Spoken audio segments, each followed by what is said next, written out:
for sure.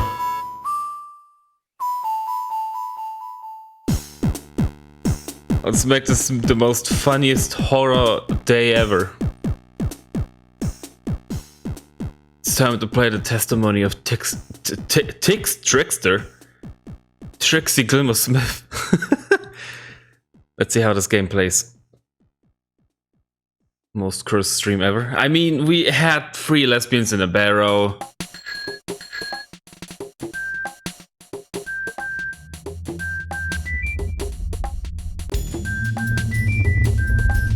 Wow, it's loud. Preference. My preferences are don't play this. Alcohol. I should get some alcohol too. I'll think about it later.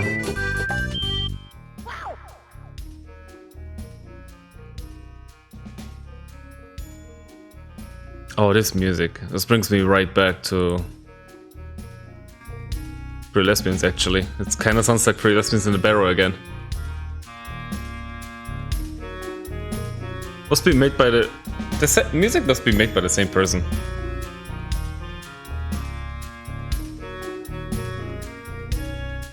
We haven't even started yet, and we're already talking about like, oh look, it might be the same composer. That's interesting.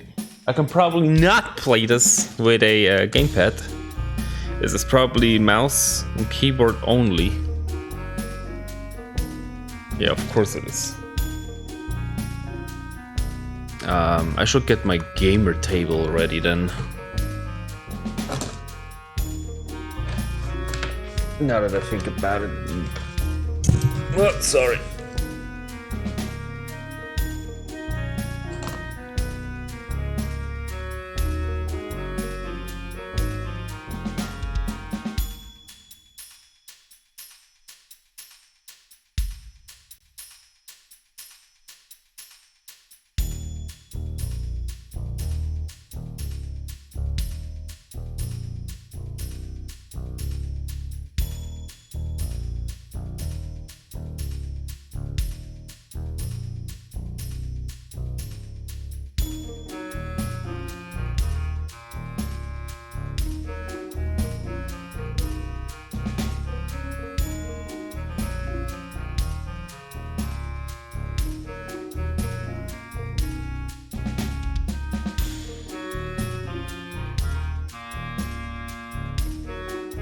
How come this game is so easy to stream? Like, it creates no problems whatsoever. It's just really easy to handle.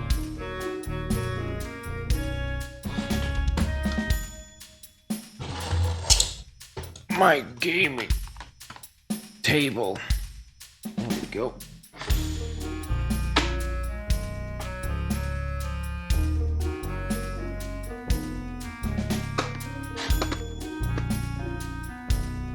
My back is gonna thank me for this.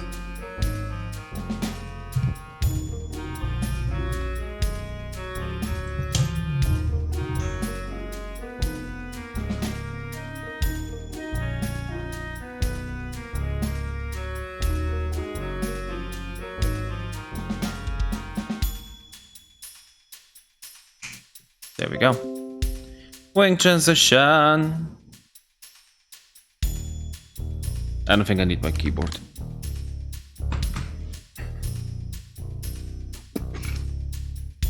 Yeah, this is really handy. It's been a while since I used my gaming table. I look like a moderator, like an announcer. Welcome, ladies and gentlemen. On today's news, we have.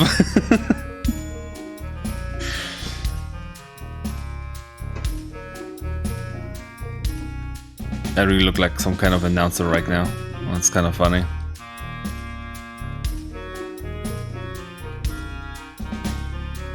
I really do look like some kind of sports announcer. What the fuck is this?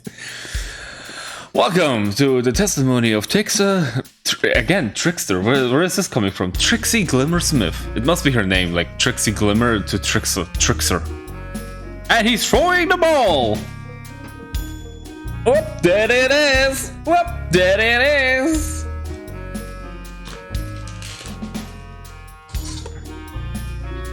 Can I put my buttons in here too? Or is this like too far away? No, it's kind of okay. I can put it here. Alright, let's see what this is all about. My name is Trixie John Smith. I'm a first year student studying regional history. Well, events in the past week have led to me falling behind on my coursework.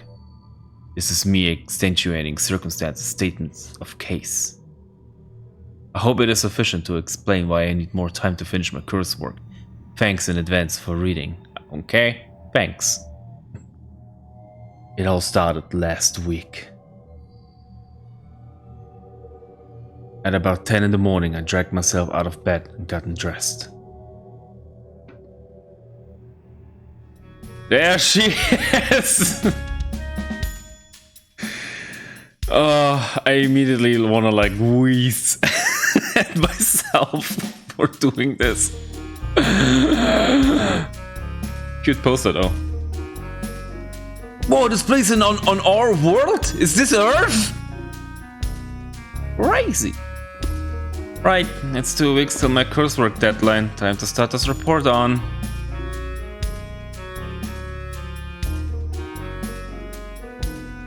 Blue Hill County Cultural Exports. 80-100, 90-100. That's a very interesting topic. I sat and stared at the brief for about 10 minutes. Okay, now it's slacking. It's time to get to work. I noticed I just clicked onto a 2-hour video essay about memes on video.com. Isn't that all of us? Before I had any more time to be distracted, there was a loud knock at my door. I jumped, knocking my cereal over. Milk and chocolate covered sugar flakes split across my generic student accommodation carpet. Oh, we're starting like miserable, eh?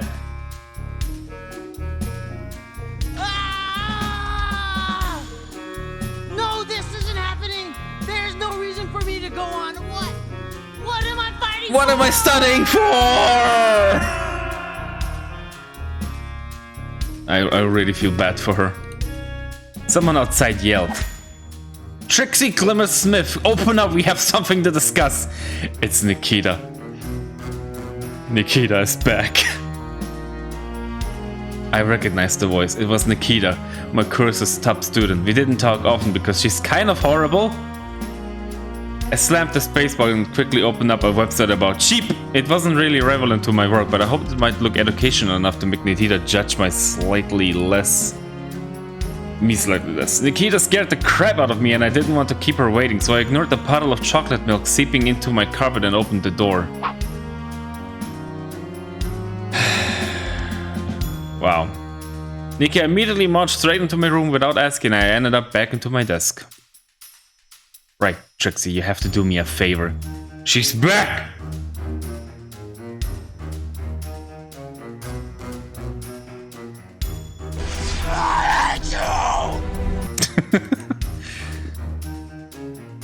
Her eyes briefly glanced at the cereal puddle, but quickly looked back onto me like the lasers of a sniper rifle trained on my skull. I instantly sat back down in my chair and looked up at Nikita. I probably looked pretty subby. It would almost be kind of hot if I wasn't a fucking loser. Oh my god. Relatable! Look, Trixie, if I hadn't bailed you out last term by doing your coursework, for you'd be fucking dead, right? Sans?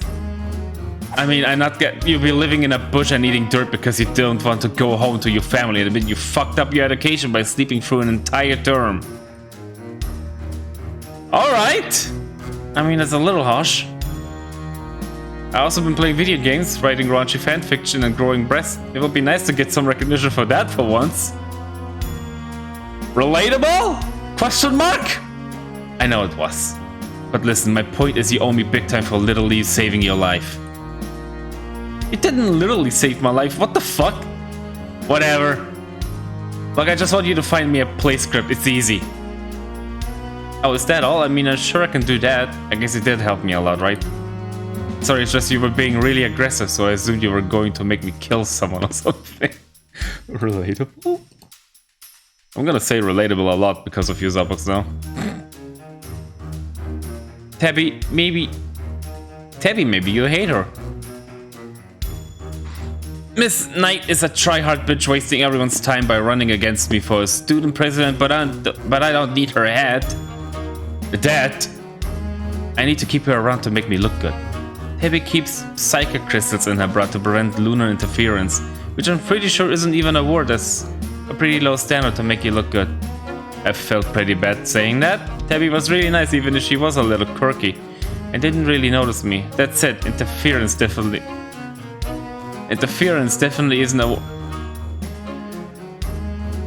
Interference? Am I reading this right? Interference definitely isn't a word.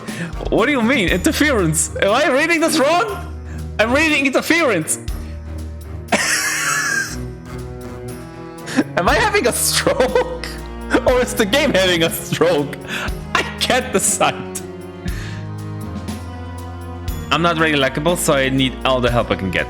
Oh, anyway, shut up! Shut up. Your laptop is playing a video called Sheep Falling Over Compilation 6 while your coursework paper is titled, and I quote, "Start soon." So are you going to help me, or am I just going to have to never bail you out of one of your fuck-ups again? I glanced at my laptop. EpicSheepsFalls.com wasn't as educational as I thought. I thought you opened a video on YouTube. Why is it a whole website called EpicSheepsFalls.com?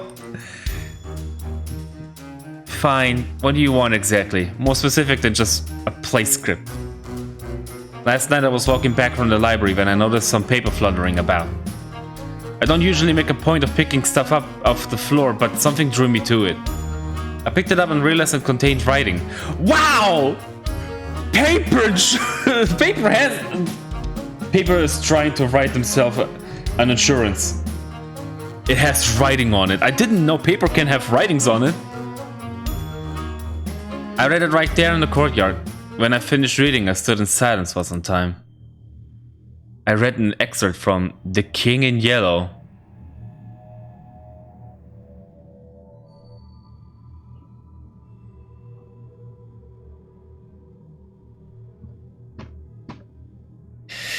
You mean...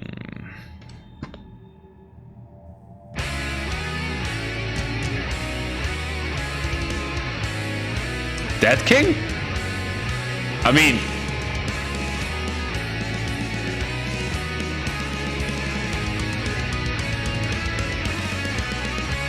pretty metal. I don't know how it got there, but I'm certain if that page was there, then the rest must be nearby. A surviving copy of the infamous cursed play. Do you realize how important that is? Oh, I see. I heard rumors of... and of the ghastly writings within. I very much doubted Nikita had found a page lying around at a university. Copies are meant to be impossible to get hold of, supposedly all lost, hidden, or burned long ago. Wow, I always assumed that play was kind of a myth. Why does everyone know that myth? Oh, play? What is this? Are you sure it was legit? Maybe you just found part of someone's fanfiction. Nikki just slammed her fist onto my desk with a bang. Okay. I know it's real. Sorry. It's okay, you're probably right. Only a real loser would write fanfiction about...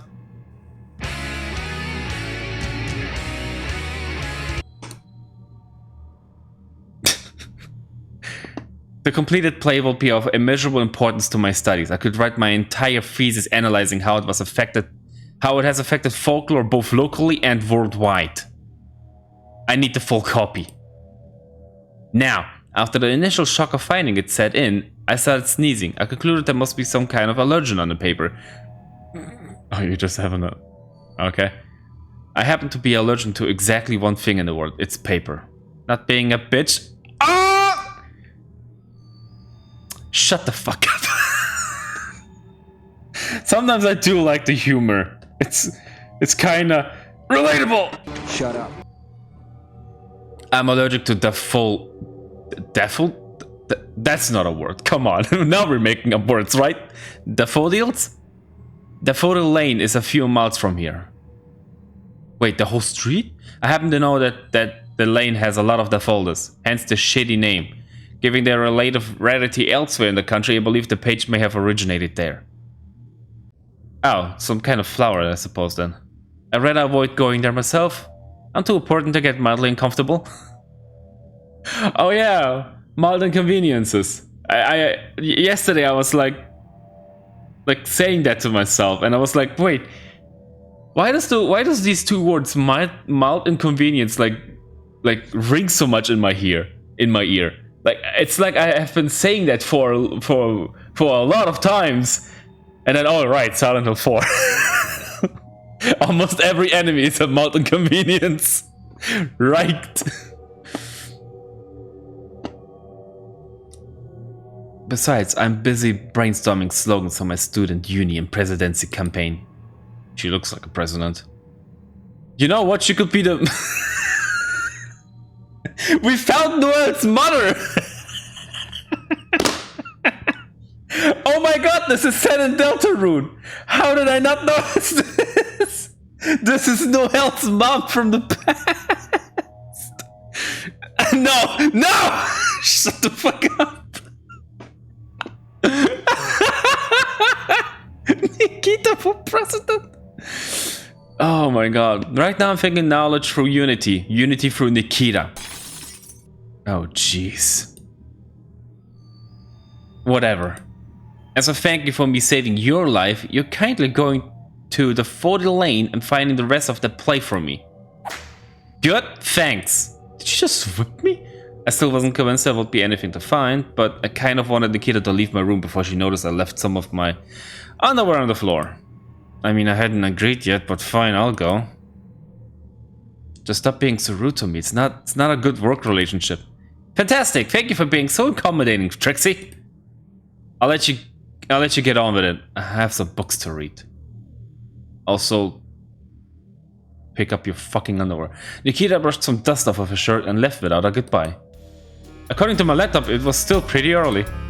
I guess I should get going. I might as well get this over with so Nikita stops bothering me. Who doesn't like her? She's a bat without wings. Where did that come from? I found some snacks. I know I would need them on my quest, errand, whatever this crap was. A 20 pack of cheesy ropes. A 20 pack of cheese ropes. Awesome, actually. I should get the cheese ropes. I fucking love artificial flavorings. Who doesn't? Relatable! I found my phone under an old shirt. Not that it came in much use. It can basically only take calls and receive messages after years of wear and tear. Hey! Exactly like my phone, because it doesn't have a card. Except I can't even take calls, I can only receive messages. Wait, yeah, wait a minute. Yeah, it's exactly like my phone. It can take calls and receive messages only. I cannot make any calls, but I can take them. I can send messages, but only if I have Wi-Fi. Relatable! My phone's light flickers. Unless you constantly shake it like a maraca, so I brought along a torch as well. Okay, no, that's not my phone. My phone does have a lot of scratches. It's the first phone that actually has like bruises and cuts and stuff. It's the first time I ever had a phone that fell down this hard. Multiple times.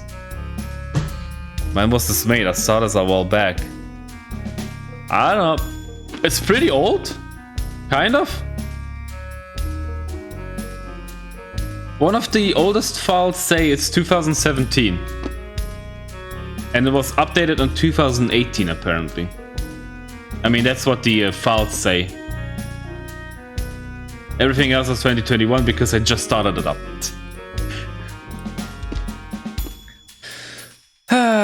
It's a warrior. Makes sense.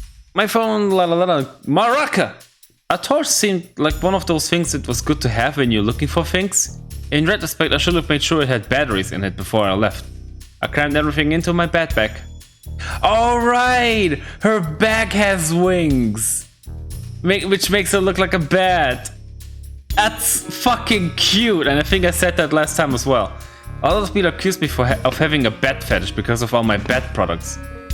But it's not true, I just like the That bad cartoon, Cyber Dracul, yes. From space. From a few years ago. But there's no official merchandise for it, and those bats were really cute. I mean, you are a rat! Can't rats dream of flying? Don't we all dream of flying? Hold on! Hashtag relatable! Anyway, I got distracted by my laptop for a while. Again. Well, like 3 hours. But I got a lot of work done. No, you didn't. Kinda.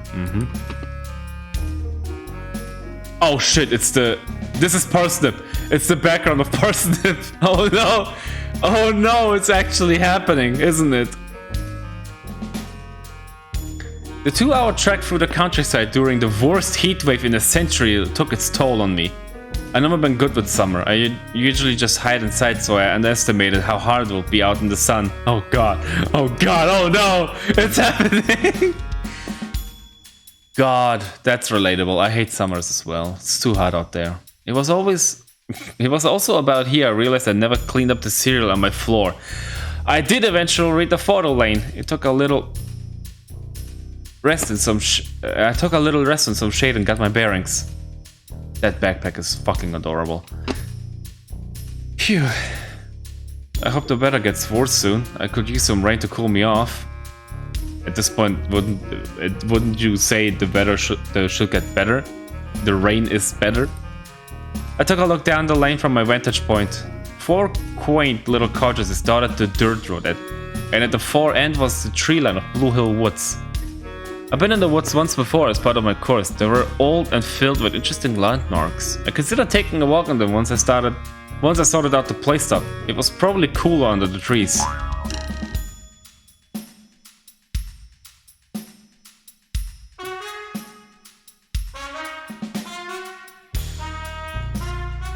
Wow, that's their music.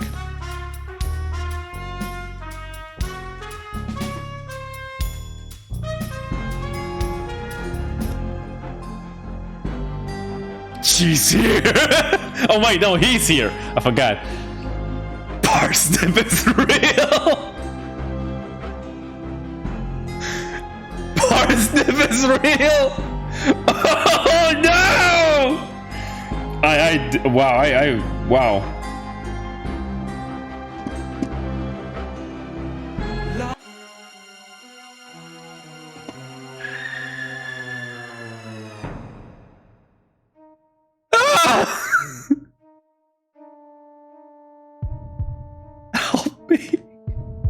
Help me!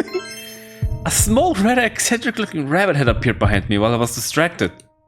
Before I could say anything, he held out a very weird yellow string. Since you're such great friends, I made you a friendship string! Run! Trixie, run! What the fuck? The friendship string was about 6 inches of tattered yarn, seemingly dipped in yellow acrylic paint and sprinkled with what appeared to be sugar. It's gonna hurt. It was faintly disturbing on a level I can't communicate, even after everything else that transpired in the following days. I added sugar so you could taste it if you get hungry. Isn't that gonna cut you off everything? I hope you like it, best friend. He seemed proud of himself. I don't know. Save me. If I'm gonna throw it away, is the devil gonna come out and kill me? I'm scared. Play Parsnip? Wait, like literally here? Right now? What? Oh, it just opens another page. Alright. It opens the Parsnip page. Is that because I got this far into the game now? And it's literally gonna tell me like, hey, you probably want to play Parsnip before continuing. If that's the case, throw it the fuck away? I don't like Parsnip's music. I took the string out of politeness, but wanted nothing to do with the horror thing. I gently tossed it into a nearby bush while Parsnip had his eyes closed. So who are... Hi, I'm Parsnip and that's my cottage! Oh, we're right next to her house. Yup! He jabbed a paw at the nearest cottage, the one with a well-kept daffodil patch in front of it. Did Parsnip make the play? The king in yellow? I mean, dan dan dan! A small sign with "My cottage" written on it stood on the path next to it, clearly marking the cottage as someone's cottage. Oh, hi Parsnip. My name's Trixie. I'm looking for a book that might be around here. Have you heard of... Sorry, I'm gonna do that joke until we're done. Wow, I love yellow! Oh wow, it's my favorite color! Okay, well, it's good that you like yellow. The book though, do you know it? I don't read books, they're so boring! I'm Parsnip, and I'm a fun bun! Wanna come play with me? Oh god, these eyes. Say definitely. Said no, said definitely not. Try to distract him. No. Sorry, I have to go find that play for my friend. And I have coursework to do? Wow, that sounds really exciting. You're like a detective. I mean, it's more indented servitude thing. Like, I don't really care about it, but my acquaintances... Wow, cool, that's amazing! I feel bad for Trixie. Before I could begin to formulate a response, the sound of a cuckoo clock bear from inside his cottage. It was loud, even from a good 50 foot away. Oh, it's time for trumpet practice! Is that what we're hearing the whole time? Is that why it sounds so shitty? Uh-huh. I'll talk to you later, new friend. He merrily skipped off to his cottage. Okay. Bye. I crossed past it off to my list of potential owners of a forbidden play. Are you sure about that? He didn't seem like someone who would own anything that required reading. Well, maybe he's good at writing, but not reading. I started to walk down the lane, past the out-of-tune trumpeting blasting from Parsnip's cottage. I'm not convinced he even had the trumpet the right way around. I figured I'd try the next cottage. Wow, it looks exactly the same. Also, wow, this is like straight out of Parsnip, eh? It didn't look as well kept as Parsnip's, but I could see some art assets set up in the garden, which piqued my interest. An arty person might have a copy of an evil play just to make a statement. Hey, cool, an artist. I can relate to them. I drew a picture once. Once! I approached the cottage and caught sight of a rabbit lounging in a deck chair, smoking and drinking wine.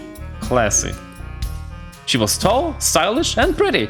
I was pretty hyped to meet what I assumed to be a famous artist. Either she didn't see me or chose to ignore me. I noticed his cigarette wasn't even lit. Hey, hi. Is she inside or outside? I waved nervously. I wasn't used to talking to professional artists who were probably rich. Wow, she changed her style a lot. She used to be gothic. She tilted the sunglasses down slightly to look at me before pushing them back up. Hello. Le Rose. Hey, I trailed off. My head felt light from the heat. I swayed side to side, starting to regret not bringing a drink. Sorry, I didn't have any water with me, so I'm a little out of it. Anyway, like, I just walked down from university and I'm like, wait, you walked all the way here from university? Without any water? In this heat?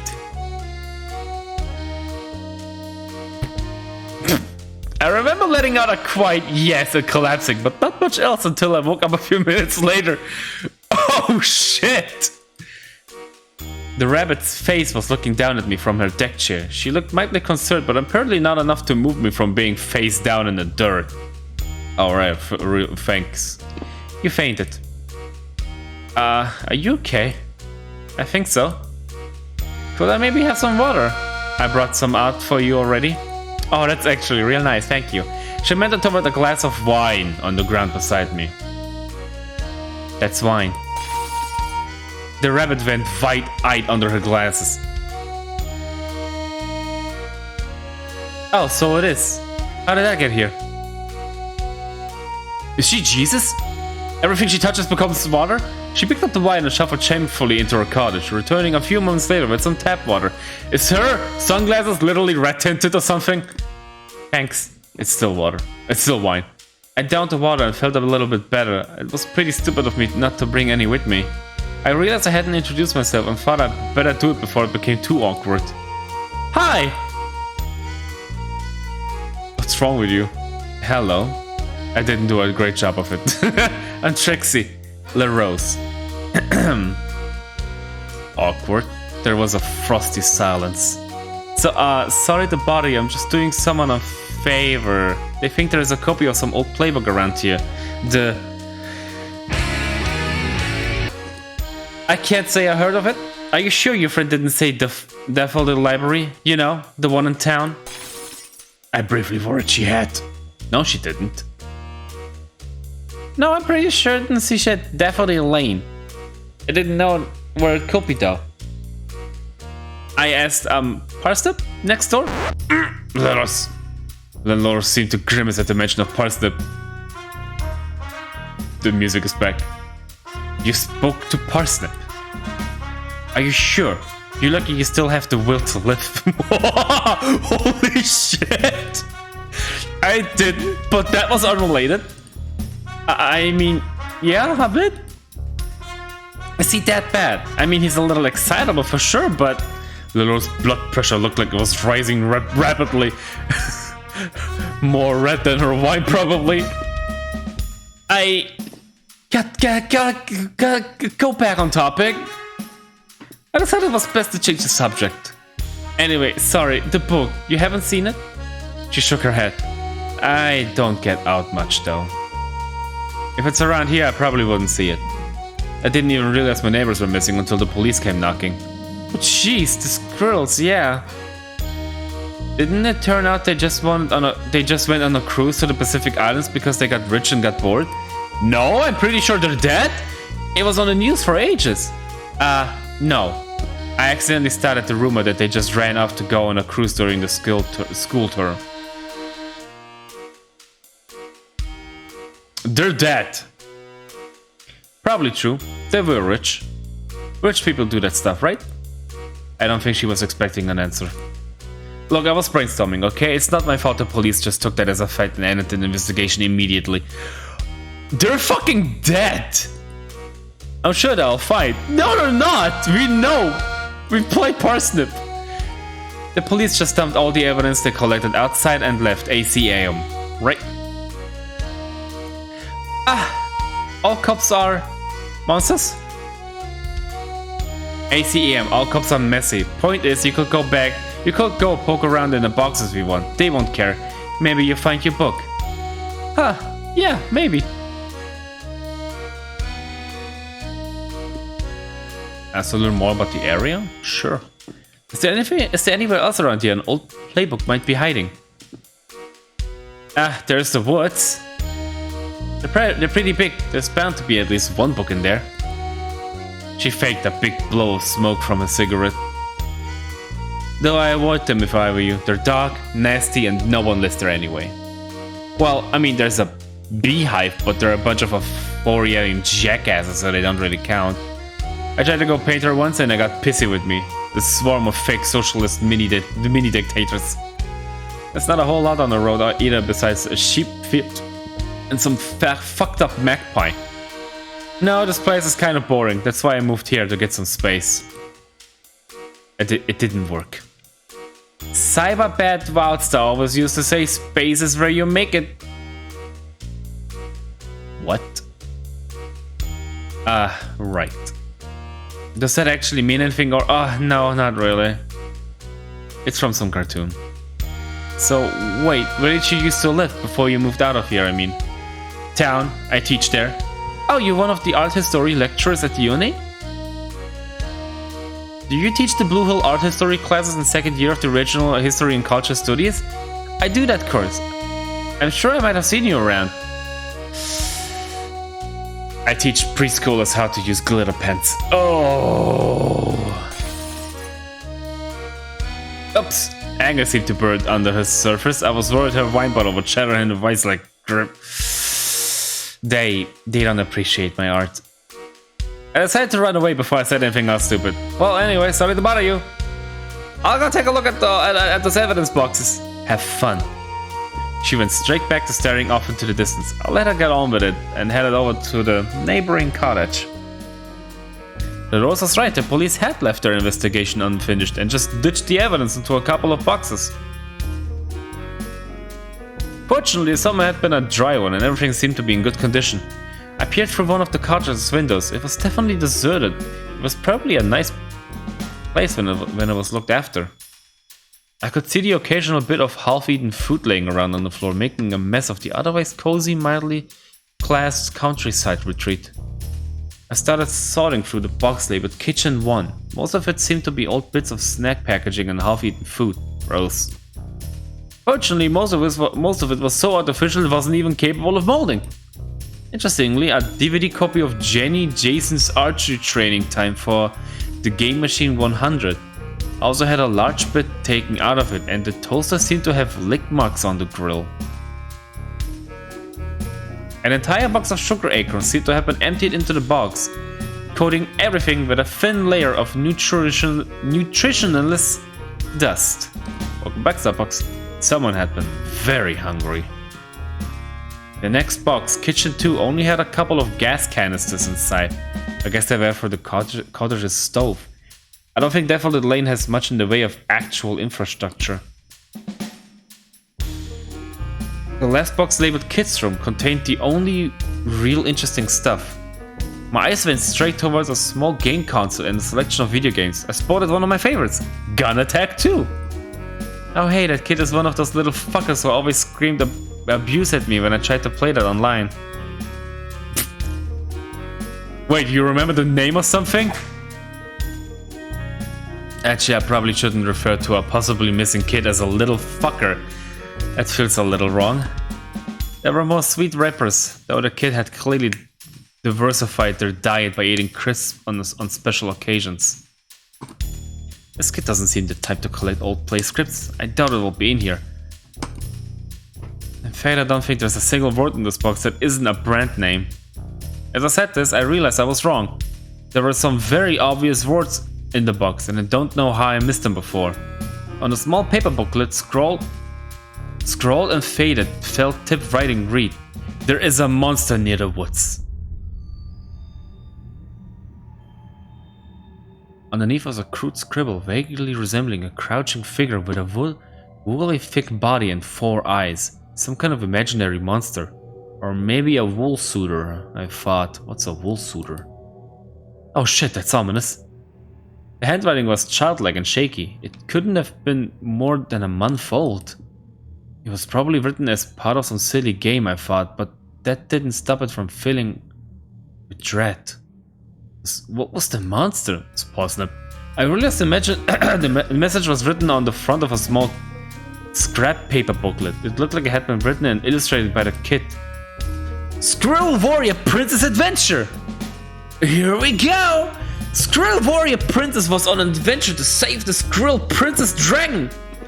74! She went through the hills and there was a monster shaped like a woolly person. Squirrel Warrior Princess... Like a woolly person. Squirrel Warrior Princess shot him with bow and arrows and won. No punctuations, no commas, great. That is what you get if you are my enemy, said Squirrel Warrior Princess, said Squirrel... My god. She drove her car, big car, fast and reached Castle Grimskull. Sends you a link to the Squirrel Warrior game. You didn't really just do that. Good.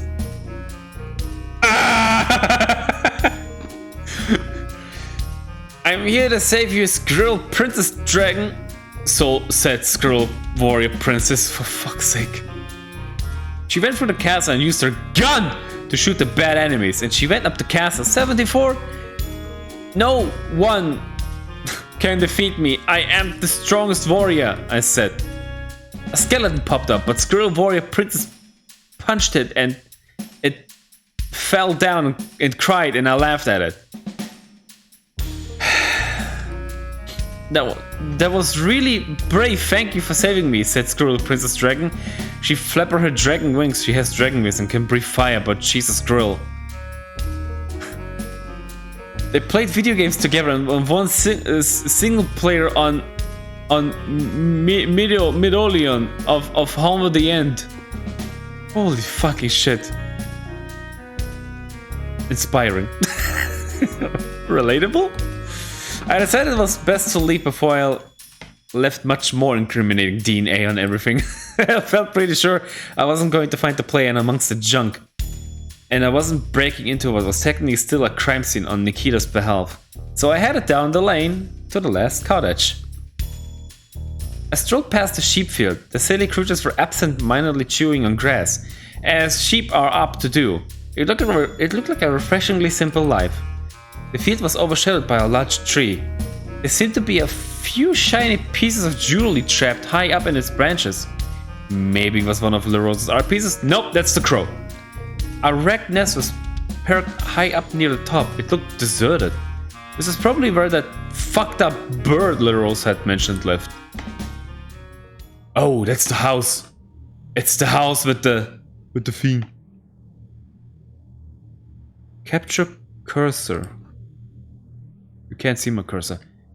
The windows and door were all boarded up. Its interior was dark and the entire building had an uneasy aura around it. Compared to its scenic surroundings, this place was a septic sore. I remember the chill's creepy message. If there was anywhere near the woods a monster would live, it was here. I was almost relieved to realize I had no way of getting the boarded up door open. Oh no, there's no way I can get into this cottage. I'm so weak and brittle. I felt a little cowardly, so went out of my way to half-heartedly tug at one of the planks. Fortunately, I've never been strong and estrogen has further reduced my ability to pull planks off of things. Well, that was conclusive. I can't possibly get these off with my weak little arms. I almost used it as an excuse to get out of doing Nikita's busy work, but without her help I knew I failed my coursework. I wasn't going to go home a failure. I will forever regret not taking the excuse. I should get a crowbar or something. I think that's how people get planks off of things like games and stuff. I'll head to town. I'm sure I can find some boring old person shop that sells tools there. I dusted off my hands and started my hike back to town, somewhat regretting never learning to ride a bike. How... Are there really still people that don't know how to ride a bike? How old are you? The monster near the woods will have to wait. We're in town. Wow. Out of the parsnip scenery. It was a long walk back to town. Still, the exercise was probably good for me. I hadn't spent much time in town since moving to Blue Hills. It's too loud and busy for me. I was looking for a tool shop or something when I noticed a small shop called Heidi's. In the town was a big poster. All crowbars half price! That was convenient for sure. Whoa. Aw. Hey, it's the space badge she likes. That's a cute store. It seemed empty. Hello? Is anyone here? Wait a minute. Why, they say tools? Candy? And dolls? What? Hello? Is anyone here? No. Nothing. Why are the bird feathers in the snack machine? What is wrong with the mouse? It's like not at all where... Oh, I see what the problem is. Can I do this then? Oh, that's black. I could probably do it this way then. I just have to... What?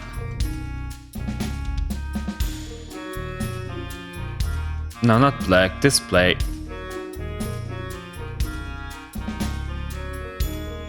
Not this, not this, not this.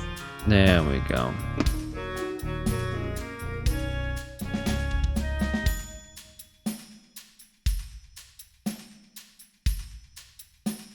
There we go. And now you can see my mouth. Yay! There are bird feathers! Is she dead too? There was a door behind the counter, slightly ajar. I guess it led to an office or something. Maybe the owner is in there? Look around the shop first. I guess I just wait a while. I looked around the shop. It seemed to sell everything. Magazines, tools, sweets. The pricing on everything seemed to be almost random. I had no idea how Heidi was running the shop this way. I took a look at the vending machine in the corner. It didn't have a window, so I had no idea what was in stock. I gave it a tap. She's alive. Scrap! What? Before I could think too hard about what happened, I noticed a cute Cyber Draculias from Space plushie. The only bit of official merchandise ever produced for the show. They've been taken off market because they contained lead, but it looked like Heidi hadn't gotten the memo. Oh, there's Heidi.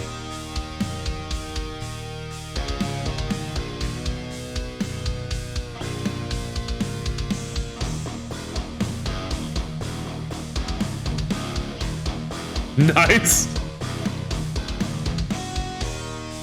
Hey, don't break that! I dropped the plushie back into its shelf. A hyena's had stepped through the door to the back room. Either her spots were dyed red or she was splattered in blood. I assume this must have been Heidi. Sorry, aren't those like toxic though?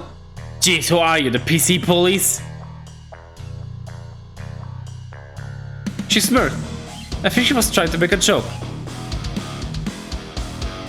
Also, I think your vending machine yelled at me. Yep, it does that. Anyway. Welcome to Heidi's. How may I help you today? It only looked and sounded extremely forced. I saw the poster for crowbars. Could I get one? It was an exceptionally fake laugh. I was a little worried I was being mocked. Sorry kid, I sold out a few hours ago. Unlucky. I'll overstock. Type an extra 3 zeros into the supplier side. Oof. And another 2,000 of the things. I had to start selling them off dirt cheap, but then the supplier just bought them all back. Guess they want to resell them. Still, I made a good profit on it. Suckers. Did you do us? How did you do a profit if you sold them dirt cheap? Cheap dirt. She paused for a moment, doubt flashing across her face. She started counting on her fingers. Her grin quickly turning into a frown. She recounted and then recounted again. You didn't make a profit. Those fuckers! I made a $4,000 loss. I knew it. Mr. Crowbar is fucking dead. You seem to remember I was there. Anyway, you want a crowbar, right? What for? You don't look like the DIY type. No offense. I was a little offensive. Offended, although admittedly very true. I need to break open the door. I realized it probably sounded pretty suspicious, so I tried to defuse the situation. I looked away for a second. Who was that? You what? How? For a second, you say? She was there the whole time. I'm not a burglar. It's my door. Haida. Oh my god, she is called Heidi. Is this? No. No, it's the other way around. They stole from this game. It had to be. A strange mix of resignation and confusion appeared on her face. You accidentally boarded up your own door? Blamed drunken student antics? Admitted I was breaking into an abandoned cottage. Drunken student antics. Yeah! I boarded up my bedroom door up last night while I was super drunk. I was mega high from snorting mind-altering substances. It was lit. Oh. I have a lot of friends and we get drunk and do carpentry. I think I overdid it. Right. I like her music though.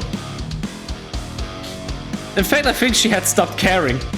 Heidi dashed through the door behind the counter and quickly reappeared with a crowbar. Quickly. This is one of my personal crowbars and I need my others, so if you somehow break it, don't come begging for a replacement. I don't offer warranties. That's $50. I rooted through my pockets and realized I forgot my wallet. All I had was about $3 in coins and a demon trading card, which was a little odd since I don't even collect those.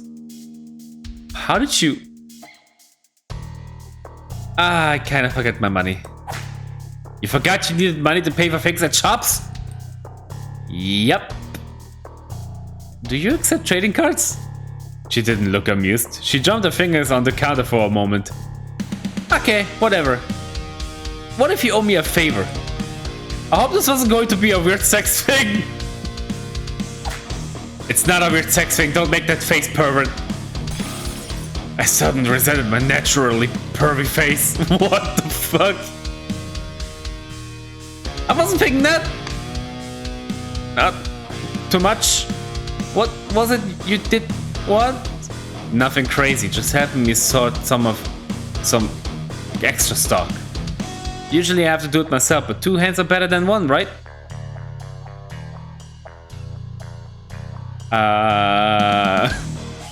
Wait. Of course you have to sign an NDA. Or not, what do I care? I have a taser!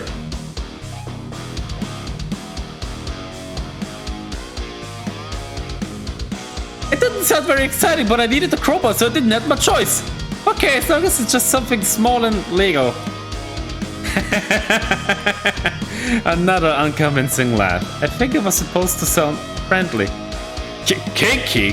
What the hell are you into, Zappos? Yeah, it's fine. It's small. It's legal. Did you just try to fake a reassuring laugh? Fuck off! It was real! Give me your number so I can get hold of you.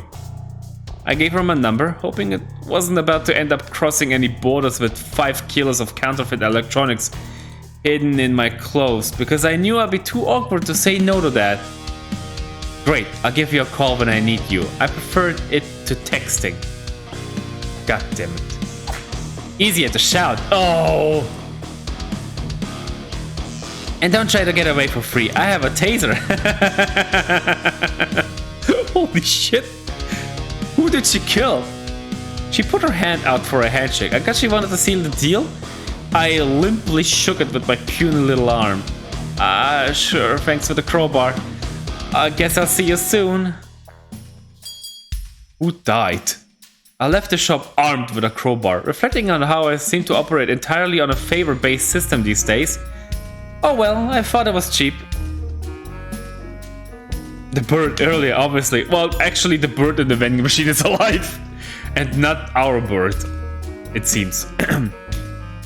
I was pretty hungry, and as I walked through town, my eyes were drawn to a small shop called Greg's Bakery. You still don't have any number besides...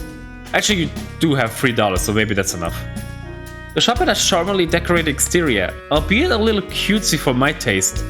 I gazed at the food on display in the window, and I'm pretty sure I drooled on myself. Why are you so weak? It looked really good. Greg rules, by the way. Sure. I really needed some sugar. Oh, it's... Wait, no, I don't know you. For a second I thought it's gonna be Parsip in there. Hi, welcome to Greg's Bakery. I'm Greg and this is my bakery. Okay, no, that was the wrong voice. Whatever. Aw, the music. I love that this game has progressive music. Whoever you talk to, it's a different song, but the same melody, just different instruments. It's so cool. Greg has sharp fangs like a bat, which is nice, though obviously that isn't important. Oh hey, I'm here to eat cakes? Are you? Do you sell cakes? I don't know why I asked that. I knew they sold cakes. I just been drooling over the display. Oh sure we do. I make them all fresh every day. Do any catch your eye? Oh, she's so nice. If you decide you don't want a cake, I have plenty of other pastries and treats for you. And I spun a pizza slice, a donut, vegetable rolls, a bag of sprinkles. The choice is yours. Some of those are different, but then again, she has an oven. And she has dough. She could make pizza and stuff. I literally can see the pizza over here.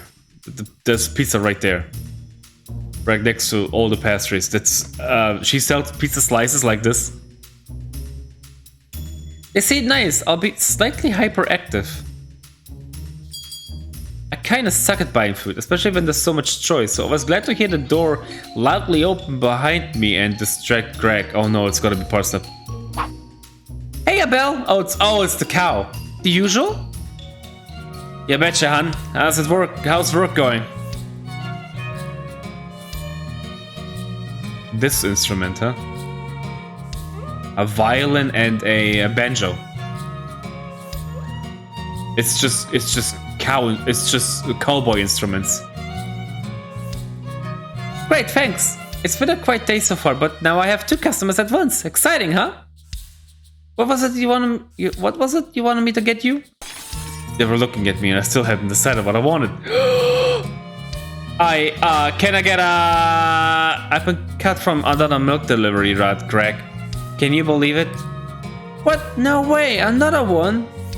How come? The distraction gave me a chance to pick something. My eyes scanned across the cakes, desperately trying to choose one. Please pick something that's under $3. Can I get My old manager left a few weeks back and the new one is semi-competent. He noticed it was taking me the entire day to do the morning run and that they were paying me to deliver to empty buildings. Oh fuck, they noticed. She mentioned that in Parsnip. How the fuck do I remember that? Isn't it like 2 years ago? Fucking hell.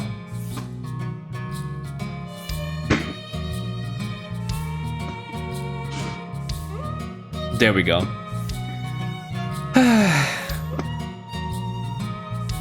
I was like, no way, my contract says I have to. But he read my contract and it doesn't. The contract excuse had worked flawlessly for like 4 years, so I had no backup plan. So yep, I'm just living to North Acres since they refused to let us deliver via drone like we do everywhere else now. Yikes. I'm almost obsolete. Good job, those Nimbus are keeping me in a job for a little longer. Oh no, North Acres? I heard bad things about that place. They aren't too keen on outsiders. What a sucky situation. Oh. Ah heck, have your food on me. They placed Belle's order on the counter and cancelled the payment. 2 large coffees and 4 vegetable sausage rolls. A pretty impressive lunch. Ah, you're too kind, hun. I'll make it up to you. North Acres ain't so bad. I just ignore the locals and don't hang around. I think she must have noticed me staring at the cakes. Slack-jawed. Yep, sorry for pushing in, hun. I'm not used to there being other people here. It's pretty quiet most days. Oh no, I'm sorry, I got distracted. What was it you wanted? Can I get How do anyone stay in business? Good question.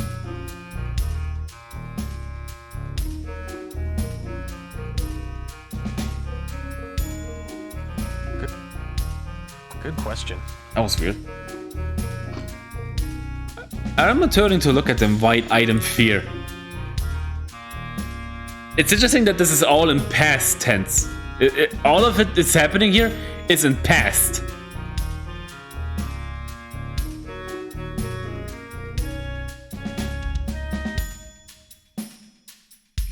Donut, it's definitely cheaper. I wanted a donut, but somehow got hurt in my own confusion and messed up. Cake. What is your choices don't matter? What is this? Cake. I jabbed a finger meekly at a random cupcake. Okay. 1 triple chocolate muffin coming right up. This wasn't going to plan. She had some confusion. They picked up the muffin with some tongs and slid it into a paper bag. Tongs? Why not thongs? Silent Hill 3 reference. Please don't kill me. Any other cakes, drinks, or savories? No! A cheese bake maybe? No! I get another muffin, please. You don't have the money! Great choice. Belle was looking at me, munching on one of her rolls. She seemed amused by my inability to buy cakes. I don't think I've seen you around town before. What's your name, hun? I'm Trixie. Trixie Glimmer Smith. I only moved here a few months back and I don't get out much. Nice to meet you, Trixie. The name's Belle. She stepped forward with her arm outstretched, and I shook her hoof. It was really clunky and awkward since she didn't have fingers. How is she eating her food? Why did you specify that? Why did you? You didn't have to specify that! Now I'm gonna question how she ate her fucking food. I'm sorry, Nanachi. I hope this ain't too presumptuous, but if you're looking to make some friends here, you're always welcome to come down to the attic mouse. The bar just around the corner. Good question. Good question! It's always nice to make some new pals, you know? Especially if you're new to the area. I sometimes go with Bill, but I've been too busy with the bakery recently. Everyone there is super nice, very gay too. So you could just be yourself. What? I guess we're lucky to live in the queerest town in the country.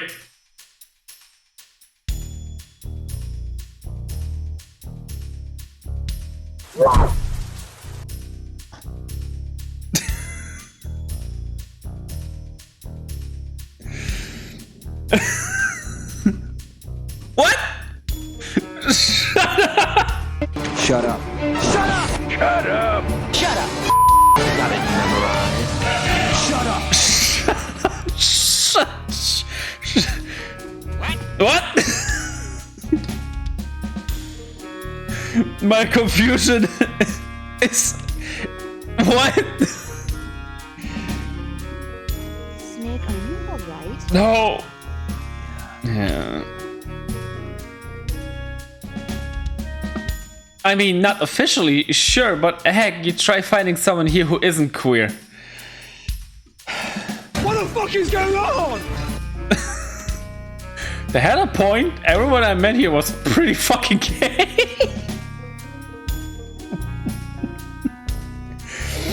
Okay, that's good.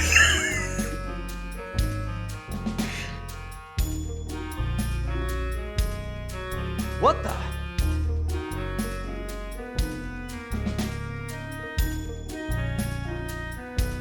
Damn, son, where did you find this? I don't know. This game is pretty fucking gay. It really is, isn't it? I didn't know she came from down there. Oh, thanks for the invite. I'm not too good with social stuff, though. Hey, that's fair. You're always welcome to come along the hunt. Come along, though, hun. I mean, to be fair, the sequel is literally called 3 Lesbians in a Barrel. Fucking everyone is gay in this game.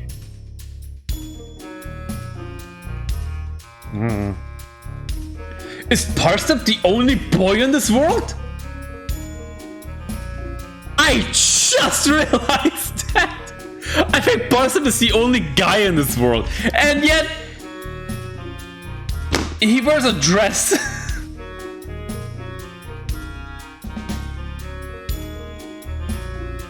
Just thought it'd be nice to let you know there's somewhere you can go if you need it, you know? I realized it was getting late and I still had to walk back to the cottage. Crap, I gotta go, sorry. Spooky noises. I dropped some coins on the counter and ran out of the bakery. I hope I paid enough. No, you didn't. You had $3 and you bought two muffins? Muffins. I'm pretty sure one muffin is not $1.50. Parsnip is also gay, probably. I heard the pair say bye behind me. They both seem kinda nice, albeit a little scary. Why? You're literally the most nicest person so far. I had to take a short break to recover from gorging on about 5,000 calories of muffin. Well, eventually, I reached the abandoned cottage at the end of the folded lane. I managed to pry the front door open with a crowbar, which was tough given my complete lack of muscle mass. Regardless, I got the door open and thrust the crowbar away. My weak little arms couldn't carry it anymore. Without waiting around, I stepped through the dingy portal. I was immediately hit by a wall of stale air and decay. This place is disgusting! And not gay at all! I flicked my torch on and finally realized it had no batteries. Frustrated, I chucked it on the floor. Little buck. I have to rely on my eyesight, which had been rapidly been deteriorating since I started staying up till 5 AM and using my laptop screen as my only light source. That's why you have LED lights like me behind you or around the screen. It helps not straining your eyesight. It really does help if you have a light somewhere else. Pro tip: get yourself some LED lights behind your couch, and there you go. It not only does it look cool, it only fucking helps. It also fucking helps. Some sunlight instead. At 5 AM? What? At midnight? How is that work? How do you have sunlight at 5 AM? Not that it was great to begin with, given my condition. The building was dim, with a few shafts of light piercing the boarded windows. What looked like a basement door was slightly ajar. A cold... Why was I reading a cold anal? A cold and unpleasant stench seemed to crawl from it. It's gonna be blood. I wanted to spend as little time in this place as possible. I decided to take a look around the ground floor before heading downstairs. I stepped into what seemed to be the kitchen. Water dripped from the wooden ceiling into the sink, which was close to overflowing. The water was dark and still. A few tufts of wool floated on the surface, stained a dirty brown. That's from Parsnip. We sacrificed one of the sheeps, I think. A gross smell seeped into the room from the pantry. I carefully pried it open and was relieved to not find any dead bodies. Instead, I found a small garden swath of decompensating grass melting into a pool of green, frothy liquid. Oh, gross. What? Who would keep grass in the pantry? I poked around in the pantry, trying to uncover anything else that might be hidden. At the very back, buried under some of the decaying grass, I found a tin of pineapple rings. The best before date was over 2 decades ago. The front depicted a happy pineapple mascot. Eat me, he said. Sorry, happy pineapple abomination, but I don't think I should. Relatable. Besides, I don't have a can opener. You have a crowbar.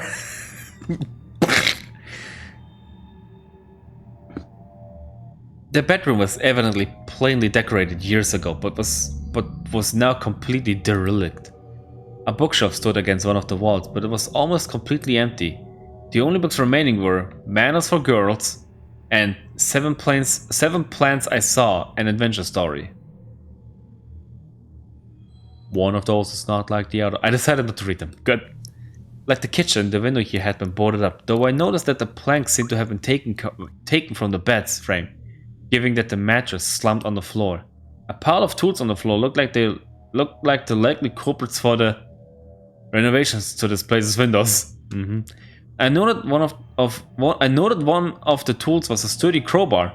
I went to all that trouble getting a crowbar when I could have just broken in here and got one for free. The tools looked old, but judging by the relative cleanliness, appeared to have been used recently. Next to the bed was a small dresser, and on top of that a picture frame. I wiped the dust away from the photograph to reveal a woman, probably in her 30s. The photograph itself had that old-fashioned faded look to it, and her hair looked very 80s. I guess this lady must have lived here before abandoning the cottage. No, I don't think so. It doesn't look like she probably packed when she left though, given that a lot of her stuff seems to be here. There was a loud groan from the upstairs, the settling of the cottage's timber frame, I told myself. Regardless, it gave me a scare.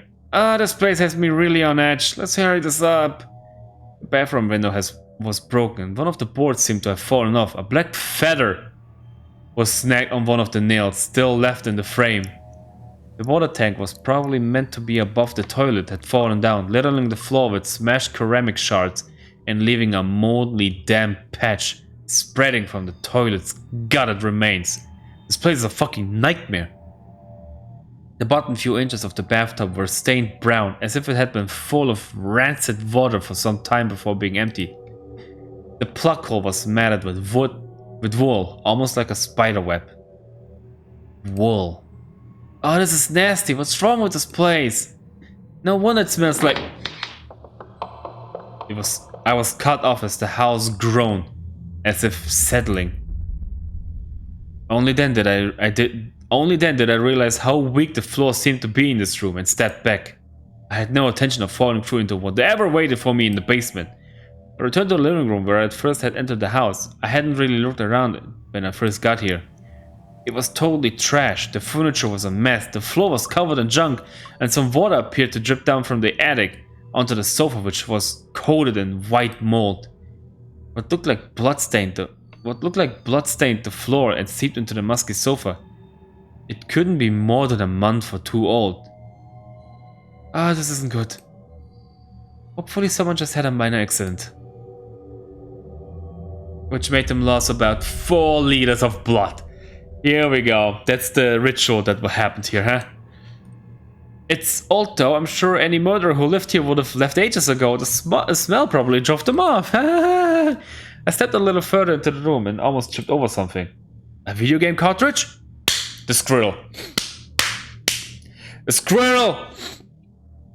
It's canon! The squirrel was sacrificed here! It didn't look as dusty or decrepit as the rest of the house, and definitely wasn't old enough to be from the previous owners. Some brown hairs and white wool blocked the pins, and the image printed on the front was scratched but still readable. Gun-Shoot 4. Nice. I really enjoyed Gun-Shoot 3.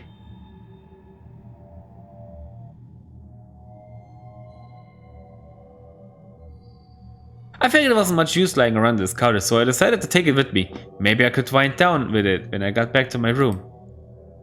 On the ceiling, a small trapdoor led to the attic, but there didn't seem to be any way up to it. I only now noticed the harsh carvings had been dug into the wall and inlaid with golden paint. Dozens of identical eyes had been watching me. This is also on the front cover of the game, and also on the itch.io's page when you download the game. This is looking at you. I felt myself drawn to them. The house suddenly shuddered and I almost collapsed. Ah! I regained my footing. Thankfully, the house had remained standing. I turned away from the drawings, deciding to avoid them for now. There didn't seem to be much more to see on the ground floor, and I still hadn't found that book. There was only one thing for it, and I have to go into the dark, dingy basement. I forced the door open on its rusted hinges and made my way down the stone stairs. Why? The decaying air grew worse with each step. Is this Silent Hill? Yeah, this better not take long. The air in this place is probably cutting years off of my life. Those are fresh. The stairs emerged into a large basement, almost as big as the entire ground floor. My eyes were immediately drawn to the horrific scene at the center of the room. Ah! What is this? Are those? 2 skulls were positioned around the chipped remains of some kind of symbol etched into the floor. I better look around quickly, I really don't want to stay here much longer. After a closer examination, it was clear the skulls belonged to a pair of squirrels. Oh gosh. So much for Leroux's Pacific Cruise theory. These both seem adult-sized though, which means the girl is missing. Hopefully I don't find her here.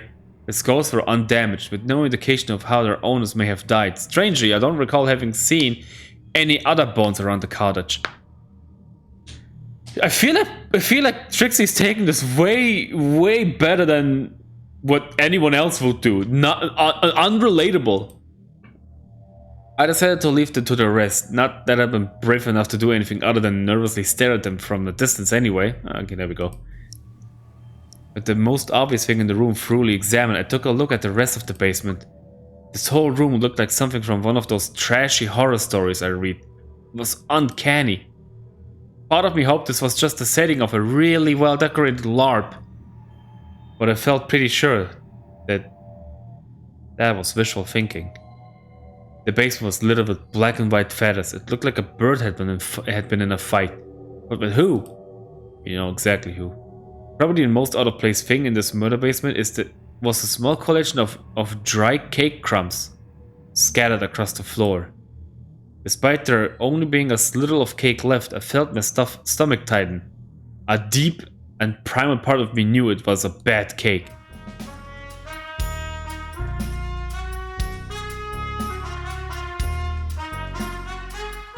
The music.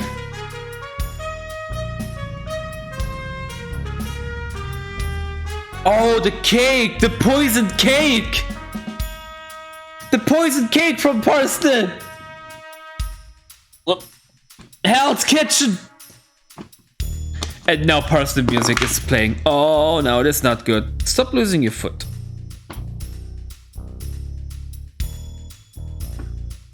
We're so fucking dead. God damn it. It was a wrong cake. I took a closer look at the symbol it was. Oh, that's it? Well, just for... Wow, just to make a hint, hey?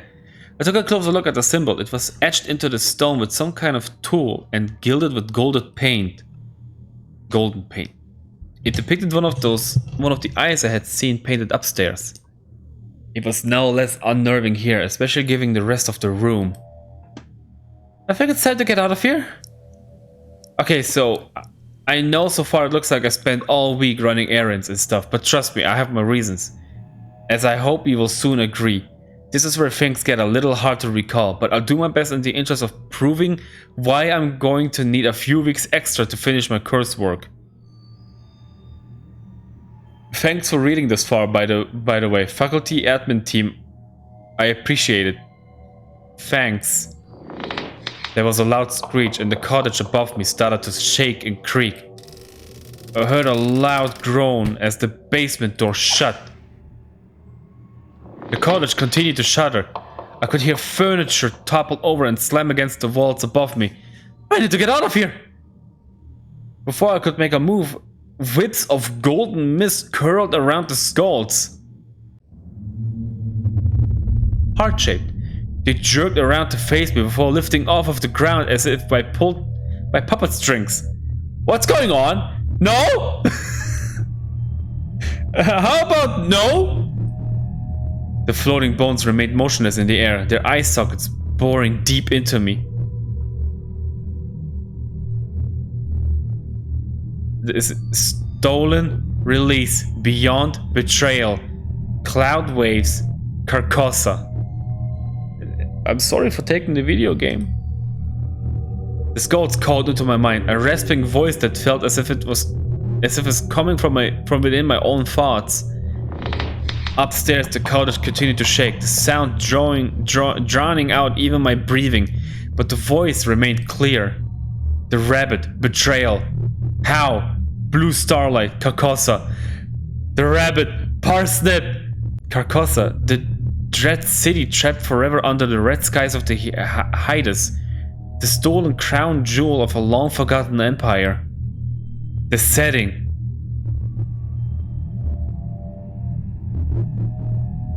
The setting of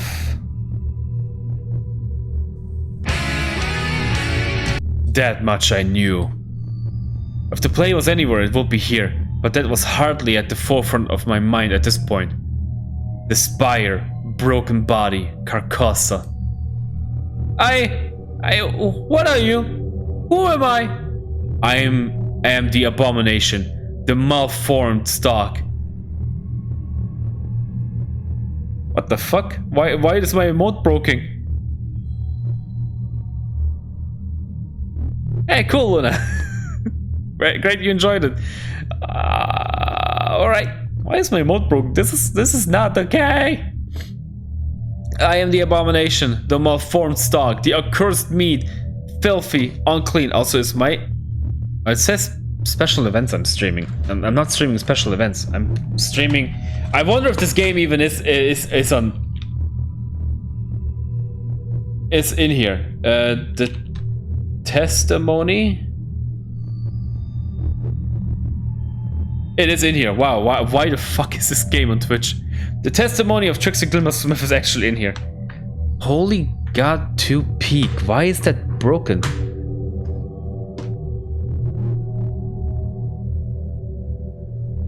Holy God X4. Now that's a different one. Oh, no, there it is. Holy God 2 Peak. Yeah, huh. Odd. Whatever. Holy God. I hate Holy God. I wish I could just have it holy, but I couldn't. The accursed meat, filthy, unclean. Trapped, Carcosa, the ashen streets, the dying slumber, beneath the lake, forever and yet free. Please, I didn't mean to disturb you. I just, my friend, she, my friend made me come here. She wants the play, the.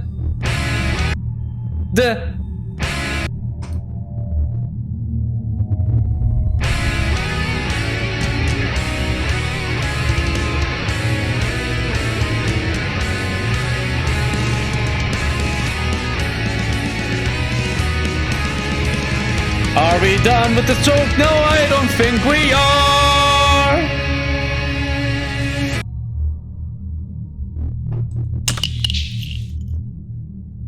At the mention of the skulls imploded with a loud crack. The eye sockets split. The craniums almost appeared to collapse into themselves. I don't know how I could do that. I stepped backwards, almost falling as shards of bone and tooth rattled onto the stone floor. The cursed play, stolen. The monochrome prophet, the broken royal, they had it. Stolen. A new owner for the play, found. Trapped, Carcosa, forever and yet I walk again. We will meet again, small white rat. The skulls dropped to the floor with a loud crash. The golden glow dissipated, and as the room fell silent, I could feel myself toppling towards the cold floor as my mind disconnected. Oh boy.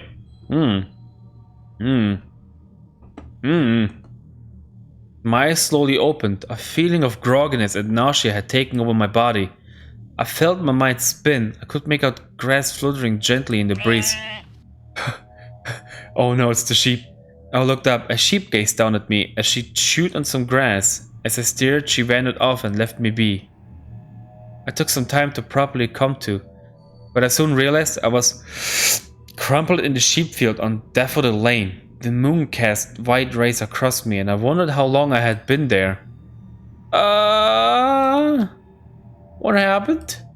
It was here I slowly started to remember my time in the cottage, the decaying rooms, the black and white feathers, the strange symbols, the blood, and the two skulls speaking into my mind fuzz. How much of that actually happened? My eyes slowly started to focus on the grass beside me. There was a box of some kind. Or was it? I squinted at it. Whatever it was red in a shiny yellow skin. It's the play, isn't it? I reached a weak hand over to it and ran it across the top of the box. My suspicion was confirmed. It was snakeskin. My hand curled around the back of the box and felt paper. It's a book! It was a book. I grabbed it and pulled it above my eyes where I could see it. Embossed in black amongst the yellow scales was a title. The King in Yellow. Do I not have like a different version of the song? Does it always have to be, you know, the big one? No, it doesn't seem so. Nice! I stared at the playbook. You did it. How had it gotten there? It was held shut by a golden ribbon, but it would only take a second to undo it. I started to reach for it, my fingers feeling the soft silk. Suddenly, a bird screeched a horrid caw. I jumped, almost dropping the book on my face. Far away, set in the big jeweled tree, a strange, monkey-looking magpie stared at me. I thought of the feathers of the basement.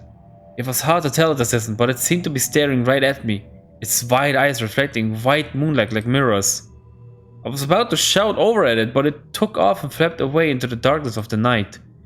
I lay in the field a while longer and watched the woolly sheep munch on the grass, the King in Yellow held tightly against my chest.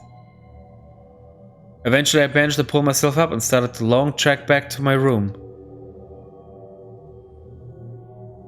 I messaged Nikita and told her to meet me in the morning. She was still awake, probably working on her campaign. She seemed pretty set on retrieving the king in yellow right then, but when I told her I wasn't going to get back out of bed, she begrudgingly agreed to wait. I shoved the play into my bag and turned my phone off, eventually settling into a disturbed sleep. My dreams were dark and confused. Me and Belle ran through a dark forest. Something terrible followed us. I could feel its eyes boring into my back. I screamed and stopped. In front of me was a steep cliffside. Belle plummeted off into the darkness below. Far across the gap was another cliff edge. I saw myself stood there looking out at me. A dark figure moved through the woods towards my twin. And with terror I realized I was looking into a mirror. I spun around to face my assailant and found myself facing a grey, blasted landscape. At the center was a circular pool of black water. Belle stood at the center of the pool, on top of the water. She faced away from me. A flood of black water rose up from the pit to engulf us. I was blinded by it until a bright light tore through the inky darkness. The scene collapsed into itself and I stood in the abandoned basement. I saw myself as a skeleton. A golden glow surrounded me as I turned to dust and cackled maniacally. The horrible dirty bird looked down at me from the top of a withered tree with branches like tangled thorns. I opened its beak to caw at me, but no sound came out. Oh, it opened its beak. The bird broke into wisps of cloud vapor and dissolved into the dark night. I looked down and in my hands was the king in yellow. The bird's caw finally sounded and I looked up. Where was once the tree was now a misty shoreline. In front of me was a spire of gleaming ivory. Before my eyes, I saw it rot and decay. Hey! Rot and decay! Behind the terrible city rose a great moon. Mist dripped from it as it emerged from a lake of cloud. The black stars of hiatus hung above me. Pinpricks of oil in the red sky. Watching me from across leagues of rolling white waves stood the solid figure of the king in yellow. He seemed to travel towards me, closer and closer, as his tattered wrappings flattened the wind. His long, bony arms stretched to remove the pallid mask, and I knew I had found myself on the path to a truly terrible fate. Wake up! It was 9 AM, several hours earlier than I would normally wake up, but after that nightmare I was glad to be conscious. Nikita liked to tell me off for waking up late, so I assumed she wouldn't be expecting me awake for a few hours. My head still felt stuffy, so I decided to walk around the university ground and get some air. It was a pleasant morning. A gentle wind blew softly in my weary eyes. A welcome break for the heat wave. She said it. Still, it seemed like it was going to be another warm summer day. Unfortunate. It was the last thing I needed with my albinism. I will have to put a lot of sun shampoo on my fur. Albinism! Albino! Right, she's an albino rat. Was she cloned? Nikita, is your virtue prepared? The uni campus was really nice, albeit a little old-fashioned. Vanished, wow. Oh yeah, Nikita, is your future prepared for it? Dear Lord. What the fuck, I just realized that. This is... Oh, Nikita is really bad at this, isn't she? It looked like somewhere that would be haunted and actually was, albeit only by the occasional gaunt-looking PhD student. Not that I was complaining. Whether my experience in the basement was real or not, I had quite enough of ghosts for now. I walked past the old clock tower. It would have looked a lot more impressive if it wasn't broken. I don't know why you don't replace it with a digital one or something. A clock tower? Although obviously I'm aware that it isn't really your department. That wasn't an attack on your faculty admins. Below that was an old statue of the university's founder. P.H. Lupcruft? Really? Really? P.H. Lovecraft. P.H. Lovecraft. He was a speciesist dickhead, but now he's just dead. I stopped and I found one of Nikita's students' presidency posters. It was pretty daunting, though on the plus side she changed her slogan to something slightly less fascist. Nikita is your future, prepare for it. Although in retrospect that might have been worse. There was a box of leaflets under it. Nikita was certainly prepared for next year's election. It was almost a shame the caretakers would probably take the stuff down by next week. I kind of wanted to take a look at one of the leaflets, if just out of morbid curiosity.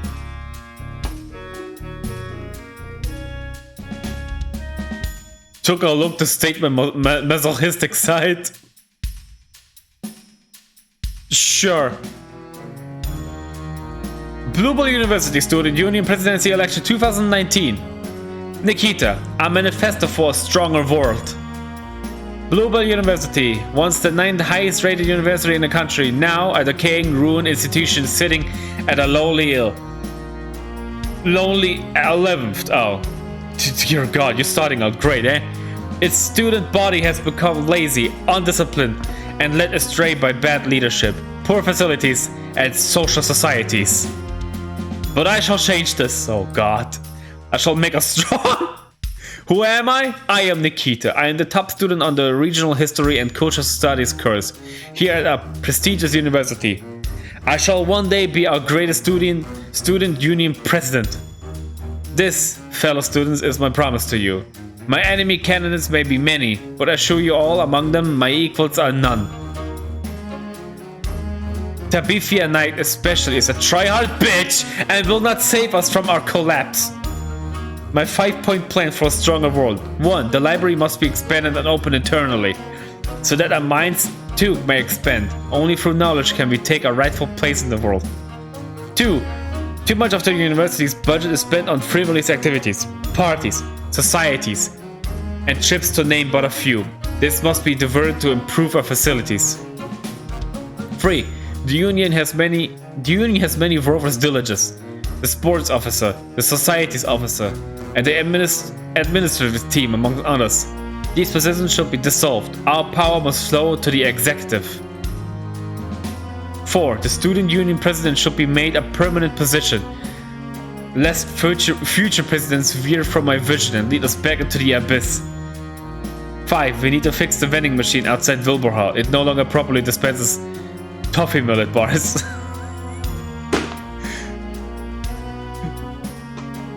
Priorities! Like, priorities is big here. Thank you for your time, and remember, a vote for my enemies is a vote for your own destruction. Jeez, Nikita has issues! I tossed the leaflet back into its box. I eventually got back to my room and took a quick shower, making sure to cover myself in sun shampoo. I was really lucky not to get burned yesterday, given how long I was out. Maybe the spores from that cottage rejuvenated skin and left a healthy glow on your fur? Though looking at my gaunt, tired face in the mirror, I doubted it. I finally got around to cleaning up the cereal I spilled yesterday. Better late than never, I guess. I ended up just fucking about on my laptop to keep my mind off of things while I waited for Nikita. There was a sudden knock at my door. Trixie Glimmer Smith, stop writing Gridmaster erotica and open up! How? What? I slapped my laptop shut. I still don't know if she was spying on me or it was a lucky guess. God damn it, Trixie. Coming! I threw some old underwear behind my bed in a vain attempt to seem less disgusting and lurched over the door. I opened it up and Nikita marched into my room, almost knocking me over. Jeez! Hi, Nikita. You have the book? Nice to see you too. Cut the crap, Trixie, where's the play? Fine, whatever, but look, we need to talk about some stuff, okay? Some weird shit happened when I was finding this. I rummaged around in my bag for the book, eventually pulling out the scaled yellow tome. Wow. It's really real. For once, Nikita seemed almost speechless. She walked over to me, seemingly unable to wait to get hold of it. I handed it over, but part of me wanted to keep it for myself, if just for its value. Nikita was about to undo the ribbon and leave through its pages, but I put my hand on it, stopping her. She shot me an angry look and almost pulled away. Nikita, seriously, we need to talk. I told her everything I remembered about yesterday. My time exploring Daffodil Lane, the missing squirrels, the abandoned cottage, the skulls, the ghost waking up in a field. I told her I didn't even know where the play had come from. Nikita, I think we need to talk to someone. The police maybe. There were skulls in that basement. This isn't just some silly thing. Trixie, the skulls were obviously props. You said yourself there's an artist out on that road. They always do weird shit like that. And no offense, but the options here are either 1. You saw a ghost. Or 2. You, the person who reads ghost porn all day, were sleep deprived, dehydrated, overheating, and breathing mold spores and imagined a ghost when you saw some spooky props. Yikes! Then you forgot half the day and fainted in the field after finding the play in the cottage. It was a good point, but I still felt unsure.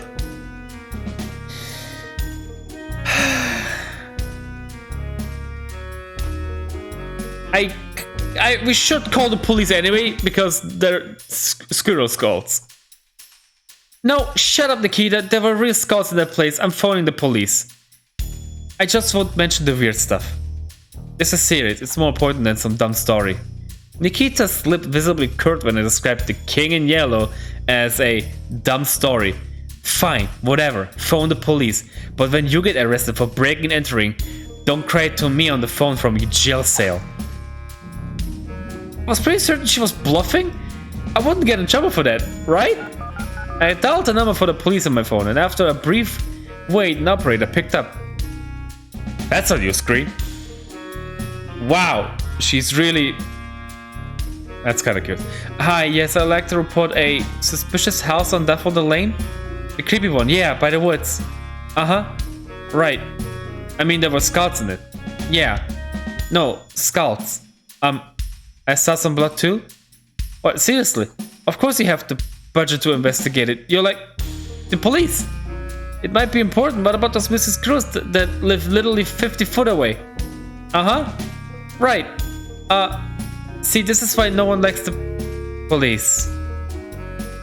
Oh. God damn it, the police in your state sucks. They hung up. I looked back to Nikita. Her expression was as sour as it had been when I started, but she seemed significantly smugger. Apparently they don't have the budget to reinvestigate the squirrels, and they wrote the abandoned cottage off because no one could live in a place with air that full of hallucinogenic spores. I paused for a minute, considering how that could explain the ghost. Which doesn't make me feel great about breathing it in for so long yesterday. There, I told you it was pointless. ACAM, huh? Yep. Now just keep it to yourself and I'll help you with your coursework again. Once I finish reading the play, naturally. Ominous sound playing. Is that a deal, Smith? I felt wrong for not trying harder to get the police to check out the cottage.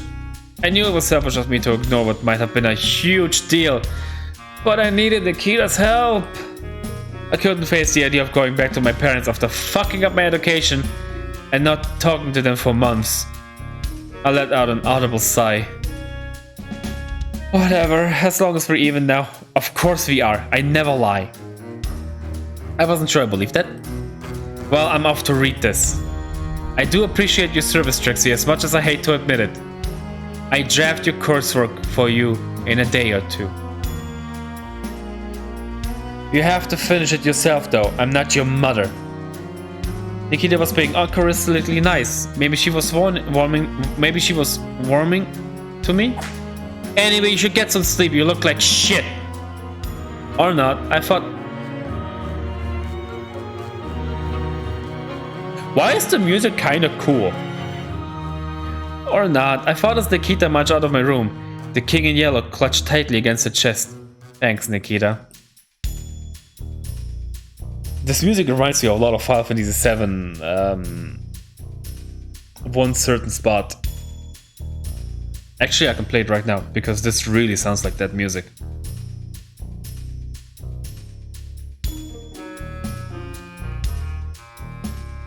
Man, having this gamer table is really nice.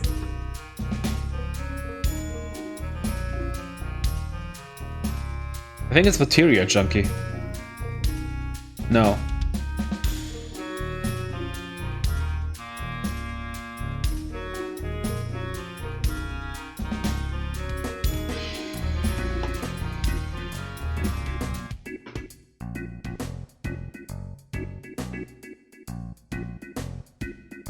I like Trixie a lot. Yeah, me too, kinda.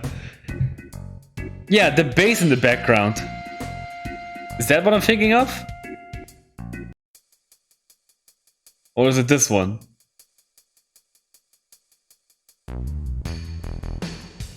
No, I'm thinking of the bass line of this music.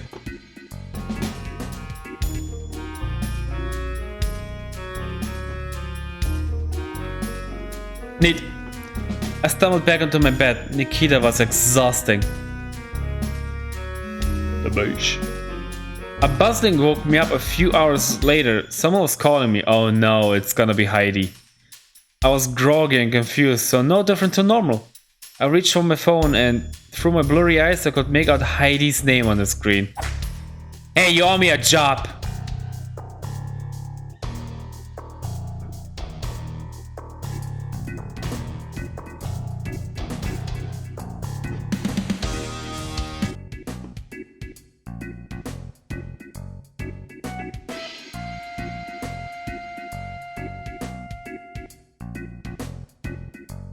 Just this bassline is I feel like this actual song is gonna show up here. I stopped when a bit of drool fell out of my mouth. I've never been good with naps. I need you to come to my shop at like 5 today. Don't bug out now, you owe me for that crowbar, remember? And given your obviously bullshit explanation, you don't want anyone to find out you were blatantly breaking and entering some poor innocent's house, right? She had seen through my lie. Right! There definitely wasn't an innocent's house. I didn't really want to explain that to her. Hey, no. Rude. It was for urban exploration, actually. Alright. Sorry. I just assumed since you were lying, you were off to rob someone or something. Look, I just need your help, okay? You promised. I did owe her, and it wasn't like I had anything else to do. Besides, it would be good to get outside and distract myself for a while. Even if I should have been working on my report. Okay, I'll help. Good, my shop at 7. Don't be late. I have a taser. Wait. Oh, okay. Everyone is so rude to me. I curled back in bed. I was still pretty tired. I had half a day to kill until Heidi needed me, and I didn't want to sit there stewing on my own thoughts all day. Yesterday had fucked me up pretty badly, whether I wanted to show it or not. I found a coupon for a free bottle of sugar rabies in my sock drawer a few weeks back. So I figured since I had nothing else to do, I could head to town and use it. You're gonna go to town, and the bakery's gonna be there. And they're gonna be like, hey, you didn't pay for your shit.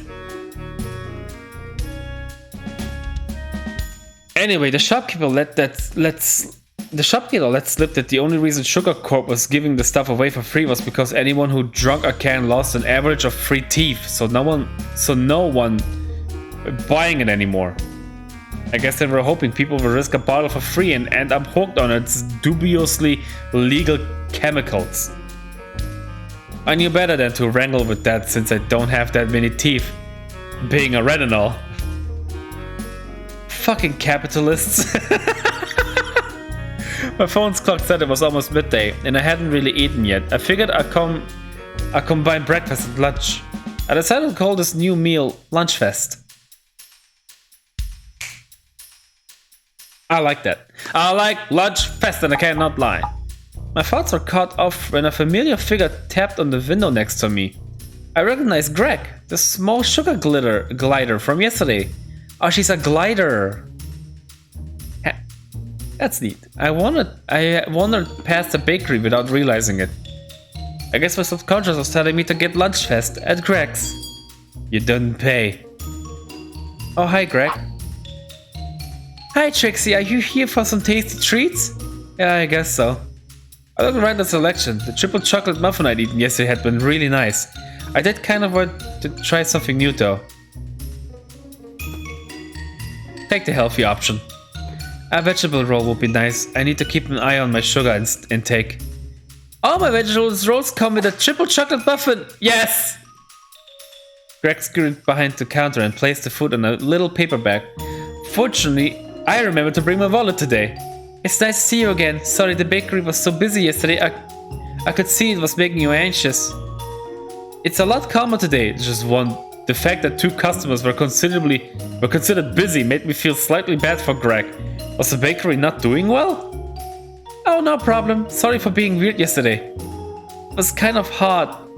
And I already fainted once and I get anxious about buying stuff. Greg laughed sympathetically. Oh no, I hope you're feeling better today. Here, have a bottle of water on the house. That should stop you fainting again. I felt bad accepting something for free, given my suspicions about Greg's financial situation. Is this just bad apple? Wait, what? Did it sound like bad apple?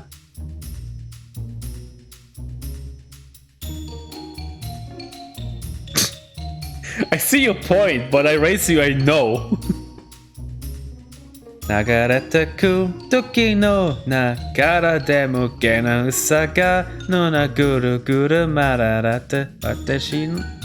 Okay, actually it does work, yeah.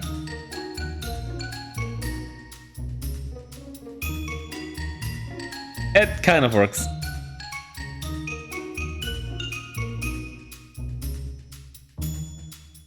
So stupid. Oh no, that's okay. I live. No hiking in the sun for me today. Okay, well the offer's there. I wouldn't want any of my friends fainting.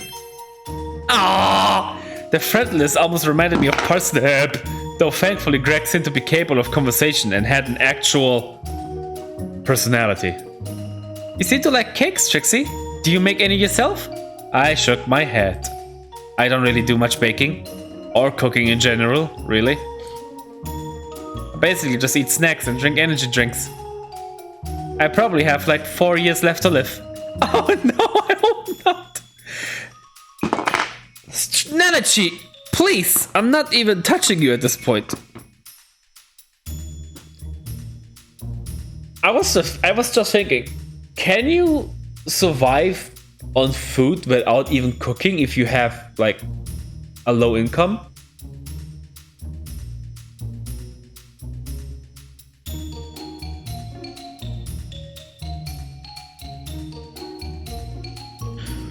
They giggled. Citrus acid drinks, snacks. Don't you like cooking? I don't mind cooking, but I have kind of a short attention span, so my food usually ends up burnt. That was a slight understatement. The fire brigade had been called twice since I started, only thanks to me. I used to bake bread with my parents when I was younger, but we just kind of stopped at some point when I got older. Oh, that's sad. I used to bake with my dad a lot. It was really fun. It's probably why I ended up being a baker. You know, I could always use some help here. Don't. I could teach you to bake treats. No. It was a really kind offer. I did want to learn baking, even if it was just another way to fuel my sugar addiction. Oh, geez, that's really kind. I feel like I would just waste your time though, or burn your bakery. I'm a bit of a fuck up, and you probably don't need that when you're already having money I trailed off. Greg seemed to see where I was going. I was worried I upset them by it, but they seemed to hide it. If you don't feel up to it, don't worry. I know tomorrow morning probably won't be very busy, though, so feel free to come along if you change your mind. Tomorrow morning probably won't be very busy, so no guests? I did like the idea, and Greg was really sweet. Thanks, Greg. I'll think about it. Sorry, I'm kind of a mess right now. It's been a tough few days. Weeks. Years. No worries, just let me know if you're coming along. Would you like my number? I'll talk some more, but I have to make a delivery in a few minutes. They mentioned towards a wedding cake, a lovely icing statue of 2 cute mice girls kissing set on the top. Oh, sure, yeah. Greg passed me a business card. Great, thanks, Trixie. I better close up. I'll see you soon. See you, Greg. Aww, she's so sweet. I waved goodbye and left the bakery, munching on my food. I expected Belle would be at the Attic Mouse bar down the road, and I figured I may as well give her a visit to waste some time before I met Heidi later. If just to show I wasn't ignoring her offer. Oh no, we're going to the Attic Mouse. Oh, it's fine. The Attic Mouse had a warm, friendly atmosphere, and I was relieved to see that drinks were super cheap. By bar standards, at least. I walked inside and found it was pretty quiet. Understandable, really, given the time of the day. Belle was sat in a corner by herself with several glasses of alcohol in front of her. I'm not really into alcohol, so I dropped $10 on the bar to pay for my pint of cola and walked over to her. Hey! Hey, Trixie, nice to see you come along. Sadly, no one else has. Oh well, we pre-ordered the drinks, so more for me, I guess. She downed one of her shots. Oh, I mean, I'm not good with groups anyway. Welcome back, Starbucks. We're at the mice bar. Do a lot of people usually show up? Well, there's Greg, who we've met. My pal Rose. What? Really? Oh, right, she's in the same street. Anata's down Daffodil Laneway. Wait, I know La Rose. The tall rabbit, right? Huh? No way. Nice lady. No, we just meeting her up since we have a lot of time to spare until we get to Heidi. I'm pretty sure the game is gonna be a bit longer because don't forget, Nikita has the fucking cursed book in her hands. And she's reading through it right now, probably dying as we speak. No way, nice lady. She hasn't turned up recently though, she's she ain't been feeling great recently. It's hard for her to find the energy to hang out, you know? There's also Heidi. She's cool, a little scary, but a great gal. She runs a shop here in town. Yeah, met her yesterday too. She's more than a little scary though. Yeah, she's all bark and no bite. Doesn't get on so well with La Rose. They almost ended up glassing each other a few weeks back when Heidi said neo-punk biker art was better than neo-punk bohemian art. I don't know what either of those are, so I didn't think it was my place to mediate, you know? Jeez. It's weird how I met literally all of you by chance yesterday. Almost too weird, I thought. Ha! That is weird. We all know each other and now we all know you too. She took another sip of her drink. I copied her and sipped my cola. I felt a little awkward and just ended up staring at the TV in the corner for a bit. The Prime Minister was giving a speech about sheeps. I rolled my eyes. I was getting pretty tired of hearing about it non-stop for the last 2 years. This is getting ridiculous. Leaving the Northwest Union just because it's official sheep mascot. But the Prime Minister's 4-year-old. Wait, what? Leaving the Northwest Union just because it's official sheep mascot bit the Prime Minister's 4-year-old. Oh. It's so petty. Exactly, if she didn't want her kid getting bit, she shouldn't have let her roll around in grass then go pet a sheep. We both shook our heads and touted. So you're like a milk woman, right? That sounds kind of fun, driving around and seeing places all over. I don't get out much, so nah, it sucks. Oh, not much traveling either anymore, I'm afraid. Oh, of course, when you were talking to Greg yesterday, you said you only go to North Acres now, right? North Acres, yeah. Nasty place. Why? She's good at me quizzically. Oh, it's just like I study local history and stuff. North Acres is meant to be really good for that, right? It's kinda old-fashioned and remote despite only being a few miles from town. I wanted to take a look around there, but it's kind of hard to get to. I couldn't find any buses to go that way. And no way am I paying for a taxi. Yeah, they shut down every proposal for a bus route. I think I might be the only outside interaction they get besides the postman. They're a weird lot. I try not to spend too much time there. He shrugged and took another drink. But hey, if you want to have a peep around there, you're welcome to come along tomorrow morning. Oh wow, I mean, if it isn't an issue, not at all. I could use the company. Not much to do on the job, and the boss says if he catches me reading magazines at the wheel again, he'll fire me. Belt some bust. She took a look at it and sighed.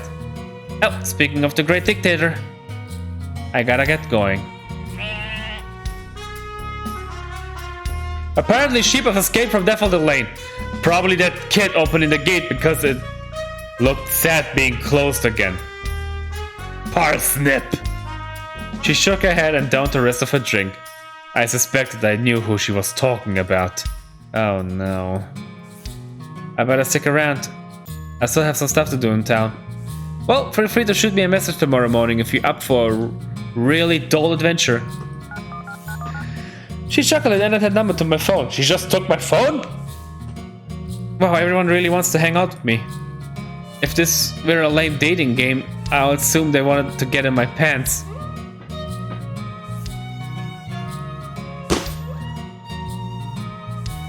Fortunately, I keep my life very PG. I wasn't sure how much I believed that given recent events, but the slight hope of nothing involving Nikita and her study play would escalate beyond comic mischief and some rude language was reassuring. I don't play enough video games to get that joke, but sure. I hadn't meant to say that out loud. Anyway, I better get going. See you around, Trix. She said that out loud. She strolled off as calm as ever. I finished my drink and sat around for a while. Glad today had been full of distractions. I still wasn't ready to think about yesterday's events. Eventually I knew it was time to head to Heidi's. I didn't want to be late. She apparently had a taser. I have to admit I was slacking on my way to Heidi's shop. Drinking a pint of cola right before walking wasn't a great decision on my part. Sorry I'm late, I'm here now. Please don't tase me. Ah, Trixie, I was about to call you. Good, thank you for coming. I was worried you might be a deal breaker. And then I would have had to tase you. I don't think that was a joke. Why do you have a taser anyway? Is that even legal? Probably. It was for self-defense, right? And good company on lonely nights. It's up as I think she's into the same stuff as you are. Okay, enough fucking around. We have a lot of work to do. She bundled me into her office. It was pretty small and completely cluttered with cardboard boxes. Okay, Trixie, you're going to help me with my side business, spring cleaning. We're going to go through these boxes and sort the junk into these two other much bigger boxes. This is the stuff to be burnt box.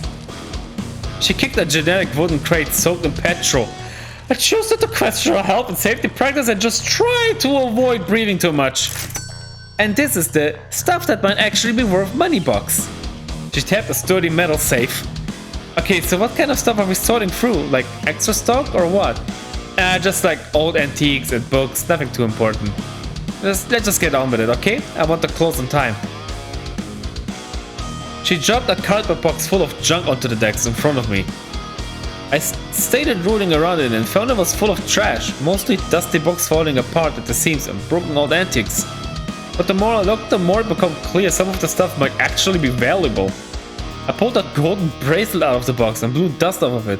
Engraved on it was a strange fish-like face with a single opal eye that seemed to stare at me. Geez, how much money do you make selling this stuff? Heck, where do you even get this stuff from the first place? This looks expensive. Heidi shot at me an annoyed look. Don't question it. So a lot. And illegally. Got it. I chuckled to myself. Heidi seemed unamused. I carefully put the bracelet into the safe.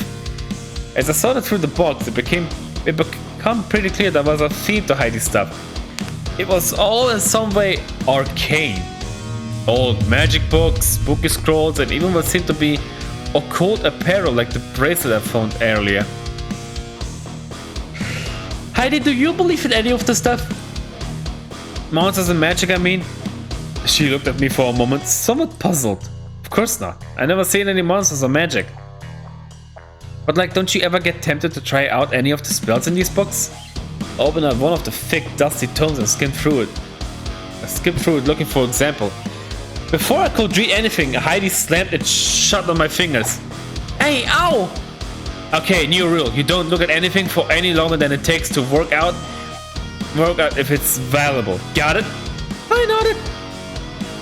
No, I don't believe in this stuff, but look, I like to keep it that way, okay? I met people who like this crap and it messes with their heads. This stuff is best left ignored, okay? Ignorance is bliss. Oh boy. Good thing we didn't give anyone a cursed play or something. Oops. Right.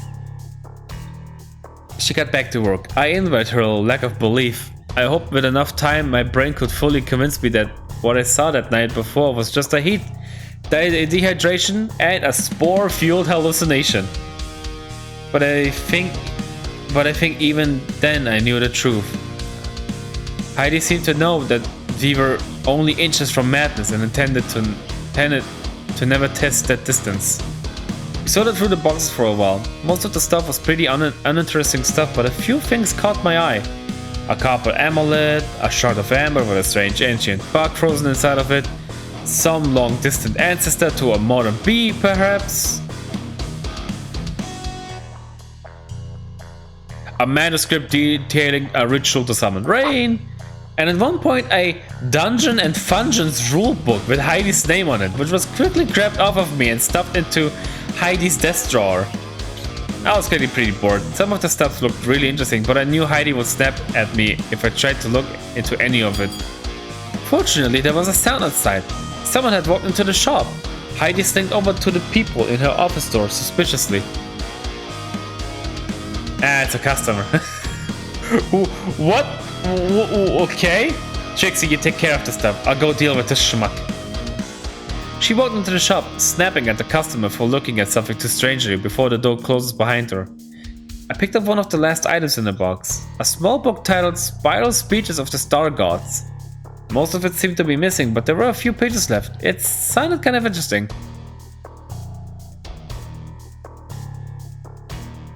Why not? I decided to use the chance and flick through the remains of the book.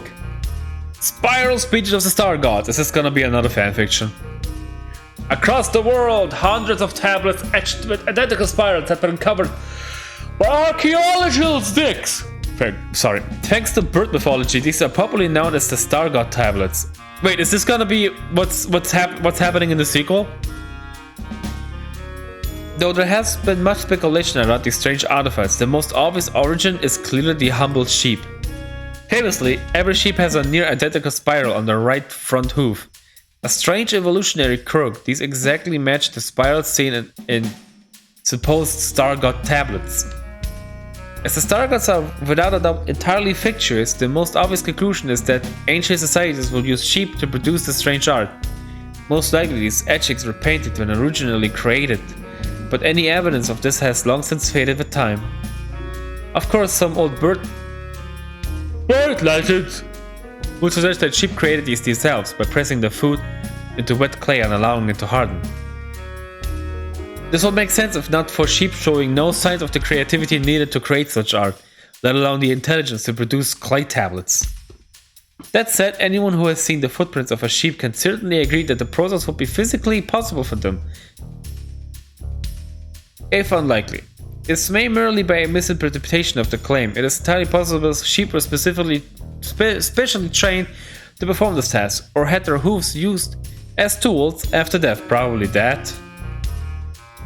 Other bird legends describe the supposed star gods themselves creating these texts, hence their relevance to the tablets, though such stories are the realm of fantasy. The largest discovery of these relics were found in the Ash Islands of Oceania, and would have fallen from the sky after being thrown into the air by the Great Dark Age cataclysm. This will make the original location of the Siberian vase the supposed home of the star gods. Nevertheless, the sphere is ultimately on. Pages ended that. The book had seen better days. It had been an interesting read. I threw it into the trash box. It wasn't long before Heidi was back. Sorry about that. Customers are a pain. Ah, you finished. Nice one. She looked genuinely pleased with me. You know, you didn't do a bad job. She seemed to think for a moment. Trixie, how would you like to help me out again? For money, I mean. Your crowbar debt is paid. Oh wow. I never had a job before. Maybe? I wanted to help Heidi, if just to satisfy my curiosity about her strange inventory. You are not questioning talking animal-human characters in the same world as regular animals. Well, it's a cow, but there are other regular cows. Yeah, also regular sheeps. Next to talking rabbits. But I also wanted to hang out with Greg or Belle. I wasn't sure if there would be time for that too. The client Heidi's offer, I knew I will have more fun with Greg and Belle. Let's instead. Also, whole shit, we're also going to do the dates? The dates? Hey, no sweat, Trixie, you don't have to explain yourself. If it ain't exactly the most exciting job in the world. Right, I better start closing up. Thanks for your help. I'll see ya, Trixie. I wished her a good evening and started to walk home to my bed. I could definitely use some sleep. I think I'm gonna do a cocktail real quick. I was walking past Wilbur Hall on my way to bed when I noticed Nikita fumbling with the vending machine. She was trying to pull a bar of toffee millet out of its slot, but it seemed to be stuck. She gave the machine a frustrated kick, and the snack fell out. As she picked it up, she noticed me watching her.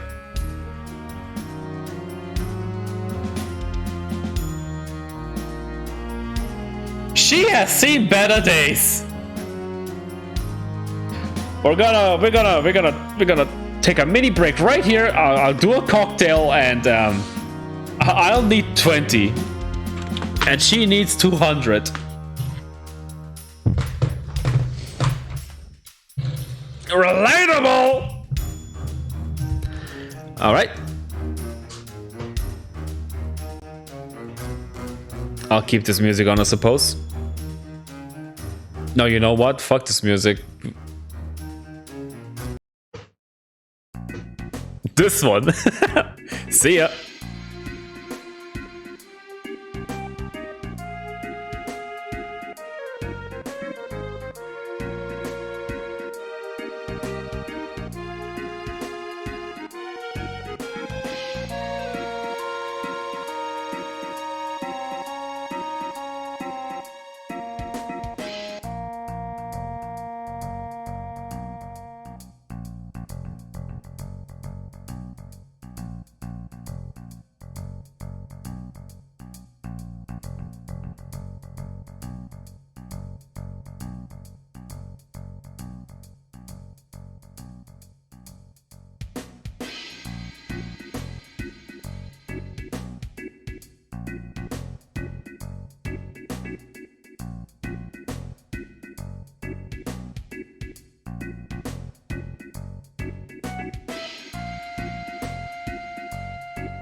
We're back. Back.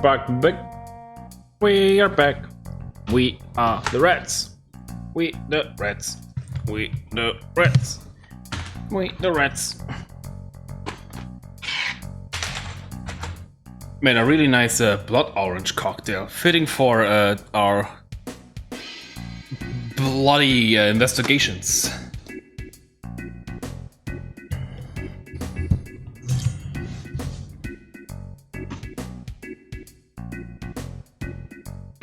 Wing transition. That face. I really want to know what the fuck is happening now. Look at it. It's got some really nice... Oh, it looks so good.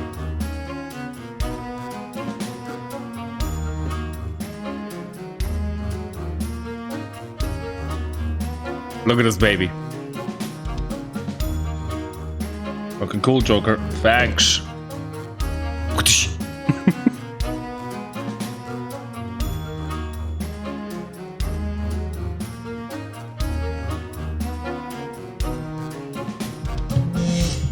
Look at us. Look at us. Look at us. So what the fuck happened to you? Oh, hello, Trixie. I'm on my way back to my room. I have to finish reading the... She seemed almost scared to say it. The King in Yellow, yes! The King in Yellow. Oh, it's this version of the song again. I like this one.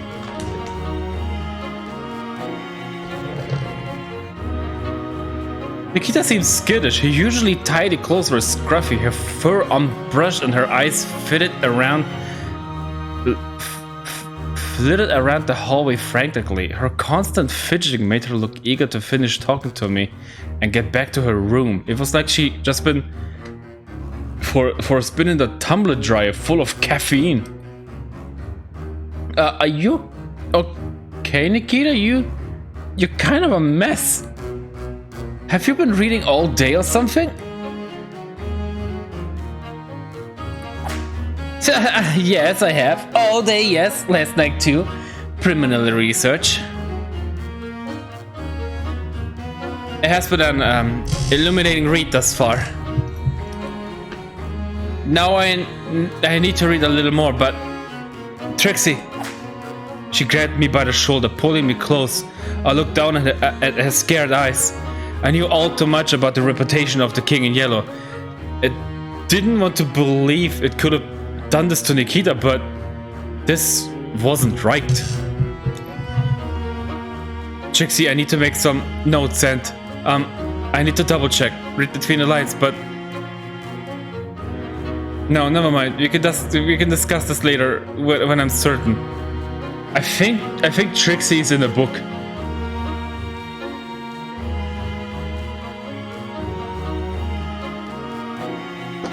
I get back to my room. There's... Yes. Good night, Trixie. She did a sort of shaky fast walk away from me towards the accommodation block. Bye, Nikita. I was scared. Could this really have been the work of that play? Obviously.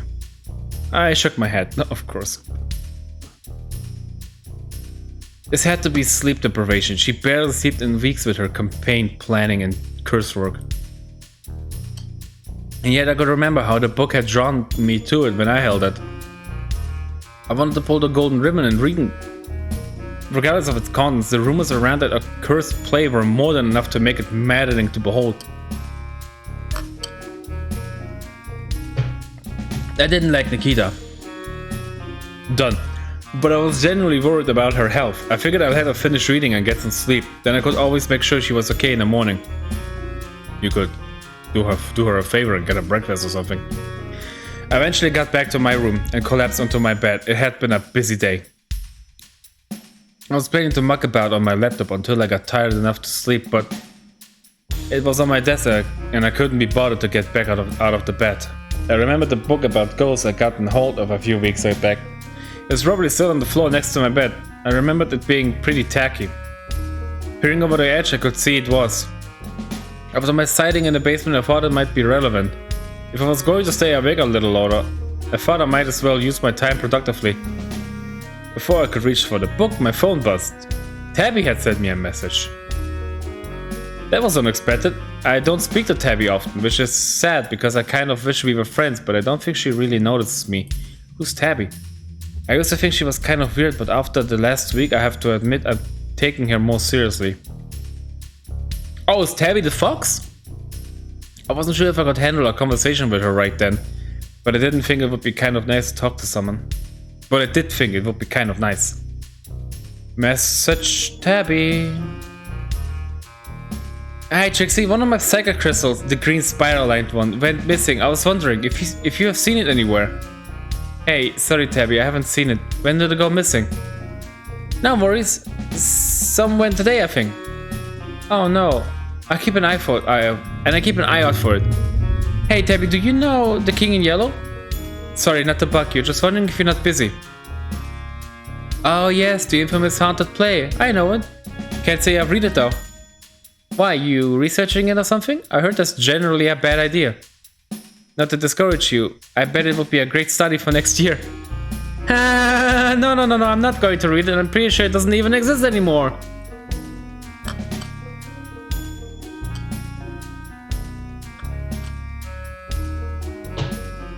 I was just wondering if you knew about it. You're a good student. Ah, well. If I want to be student union president next year, right? I read a few books on it in the uni library. Maybe you could get them out? The notes of Grand Inquisitor Wilhelm were really good for obvious reasons. Anyway, I got to get some sleep.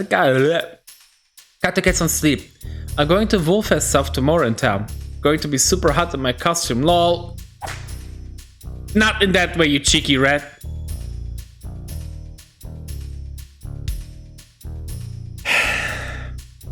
Maybe you should come to a Volcon with me somewhere, if you're into that. Volcon, alright. Maybe, I'll let you get to sleep. Thanks, Tabby, I'll look out for your crystal. Tabby is nice, but I don't really know if she likes me or not.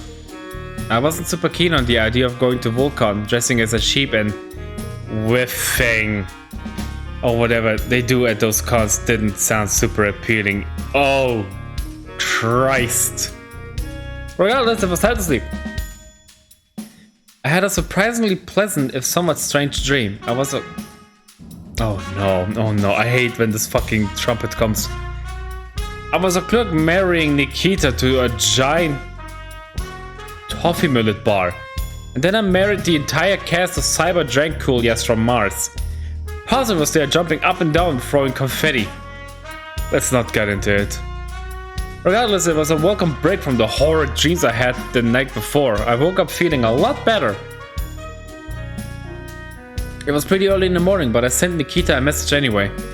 I didn't get a response and assumed she must have finally gone to sleep. I could check again tonight, and if she was still MIA, I could let security or the campus doctor know she was acting funny.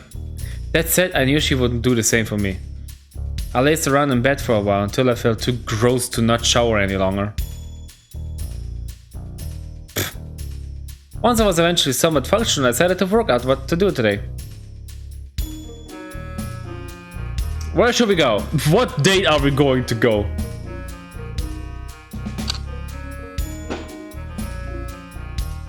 Greg was super nice. I kinda don't like Belle. Even if she's also nice, I don't like the country girls. We gotta go with the sweet Greg, but I'm really worried we're gonna burn down her bakery. And I kinda like the idea of going to North Acres.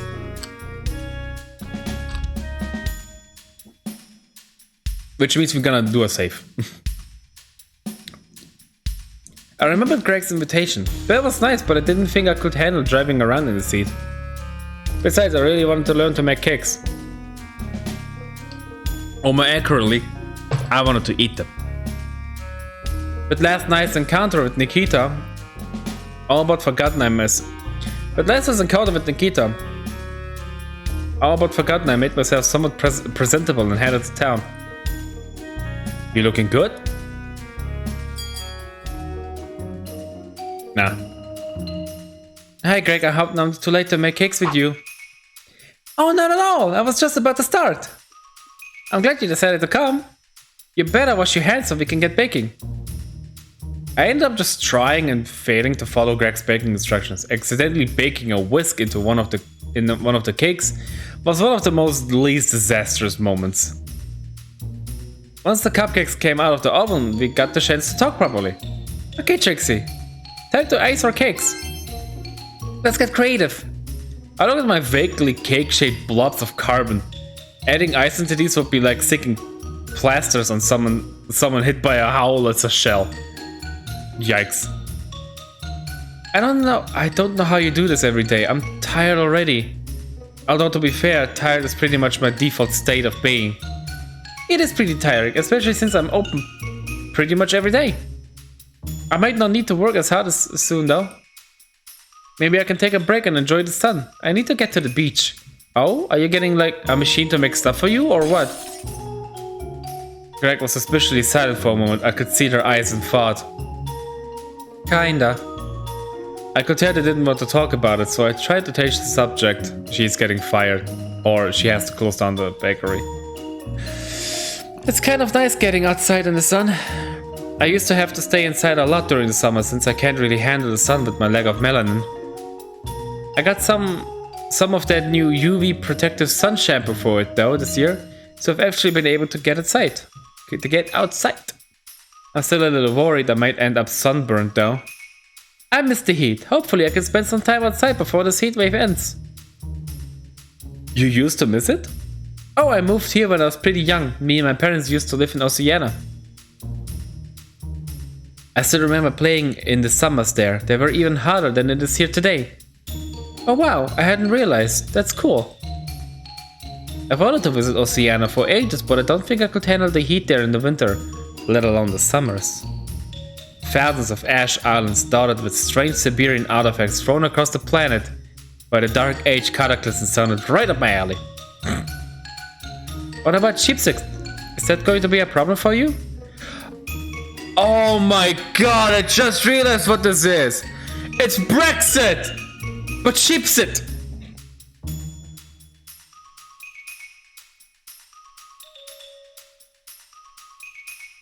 It's fucking Brexit!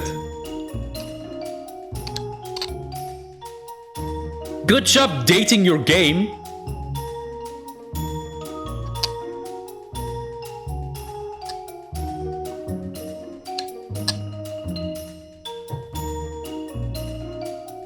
Old memes and stuff is one thing, but actual political topics in your game?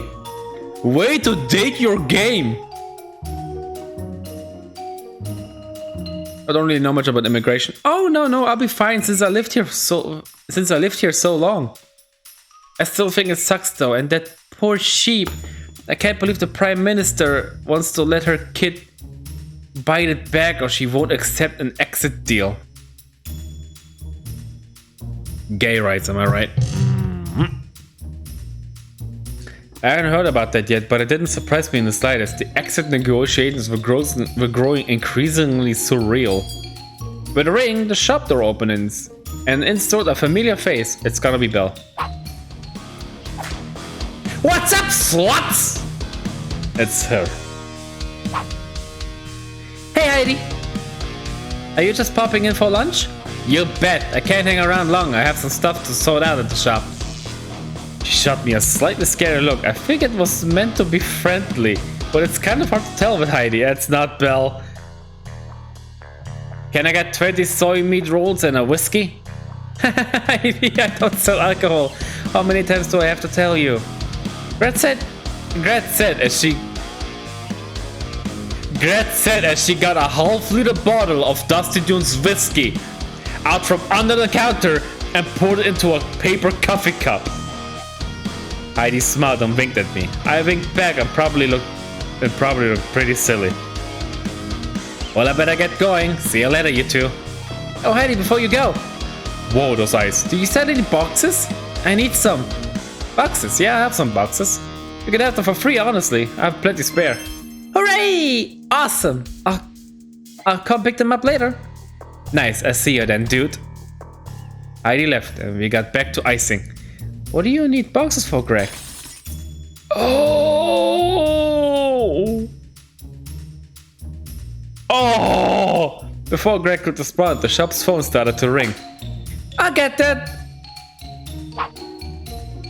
They picked it up and gave a chirpy hello. I like to ease her at the best of times, but when Greg's face dropped and they ran into the cupboard, I knew I wouldn't be able to resist. Yes. Like most of it? No, that's too much. No, I can't. I don't have enough. Right, I know. Okay, I'm sorry. I'll try harder. Goodbye. Greg re-emerged from the cupboard. They looked deflated, hurt even. Oh no, don't hurt Greg! Sorry, Trixie. Business stuff. Are you okay, Greg? Want to talk about it? I'm not usually one to ask that. I don't have the energy to deal with my own problems, let alone other people's. But seeing the usually chirpy Greg break down like this caught me off guard. Oh, it's nothing important. Just the bakery hasn't been doing so well recently. No shit. I've been relying on selling in bulk to a couple of big businesses. A few hundred pastries a day for their canteens and stuff, right? Problem is I haven't been able to keep up with the amount they need. Most of them have already dropped me. That was Krober Inc. on the phone. The CEO personally phoned to complain I wasn't making them enough pastries for their lunch.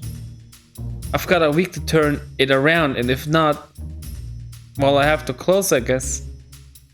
I have to find a new job in telemarketing, maybe? Why not just make a new bakery? In a better place where people come in.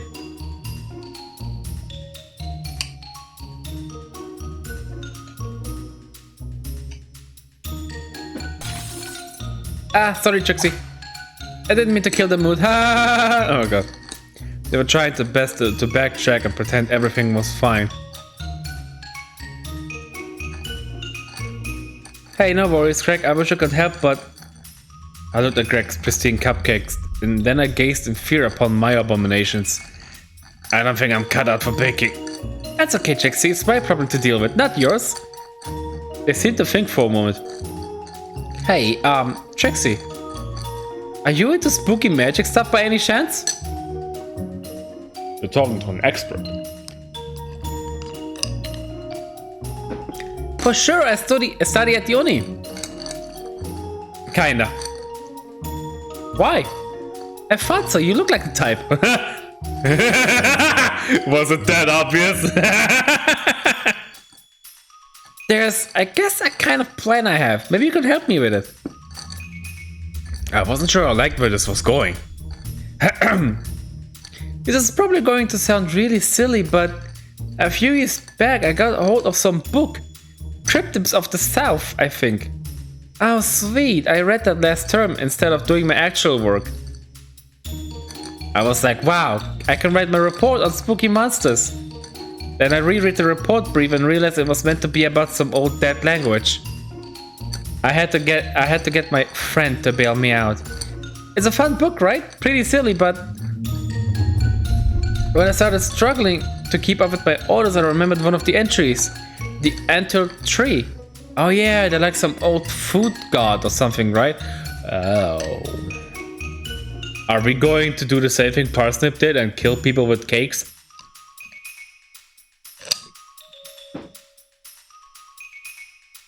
I can see why you like that.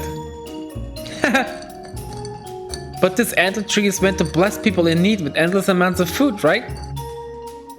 Those weirds up in North Acres, they worship the Enter Tree, don't they? Yeah, ever since the Dark Age, I think. Exactly, when the entire country was starving because of the ash storms. Right, about 1.8 million people died over here. I was trying to make myself look smart by quoting the one statistic that had stayed with me from my college courses required reading. But yeah, I studied the Dark Age back in college. It was pretty bad. Many people died in this world. So you probably know North Acres was one of the only places in the country to have a death rate below like 5%, right? The others had a ton of farms and stuff, so it made sense, but Ovington in North Acres? It was a mining village. It had to import most of its food from the nearby towns. And it didn't have any to export during the famines. They were right. It was pretty well known fact. People say a stranger arrived at Overton when the villagers started to get ill. Overton and some of the nearby villagers started to worship the antlered tree and survived the Dark Age with no trouble. So my point is, if the antlered tree could help them, then maybe it can help me now? I know this probably sounds like I'm mad, but I really believe that if this creature is real, it could help me. It might be my only chance to save the bakery. Greg, that sounded a little mad, but I wasn't exactly one to judge on that front.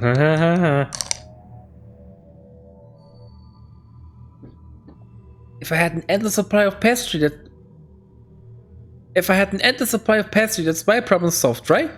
I know it's a selfish use of endless food, but anyway, it sounds like you know all about the stuff, and I guess if you don't think I'm being too ridiculous, it would be real cool if you wanted to. I guess help me contact this thing, if it's real. I mean, I've already been making some plans to do this by myself, but if you're willing to help, it might be easier. I was taken aback. Greg wanted to contact some kind of mysterious woodland god. Wasn't that generally a bad idea? The only god I pray to is the god of cocktails.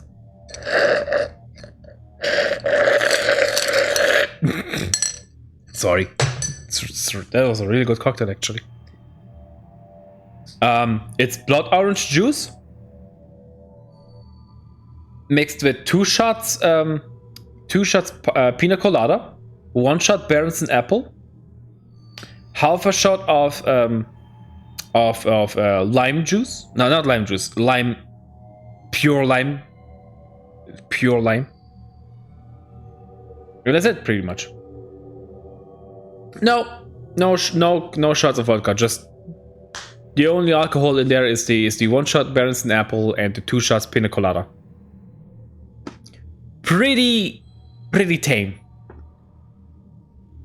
Correct, before I could reply, a group of wolf suitors burst in, I guess from the Wolf Fest going on in town today. I half expected to see Tabby, but I don't think she was there. It's not like she would have said hi anyway, she probably wasn't interested in talking to me. They all bought grass cakes. I guess they were into the character. After they left, Greg spoke up again. So, what do you think, Trixie? Want to go along with my silly idea? I couldn't say no. Greg deserved to keep the bakery. If this at best silly and at worst horrifically dangerous scheme made them at least feel better about the situation, I go along with it.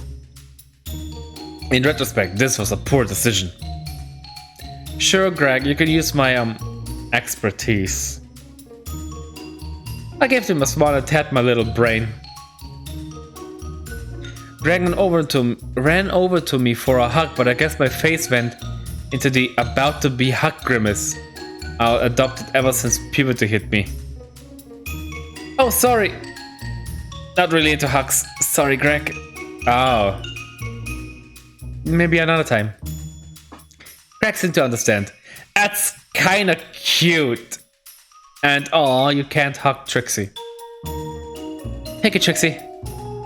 So there's this book called The Notes of Ilaria Divinabor. Apparently she knew a lot about this kind of stuff. There's only like 2 copies though.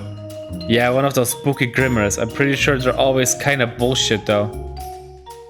You can't hug Holy Eater? What does that mean? Of course you can hug me. But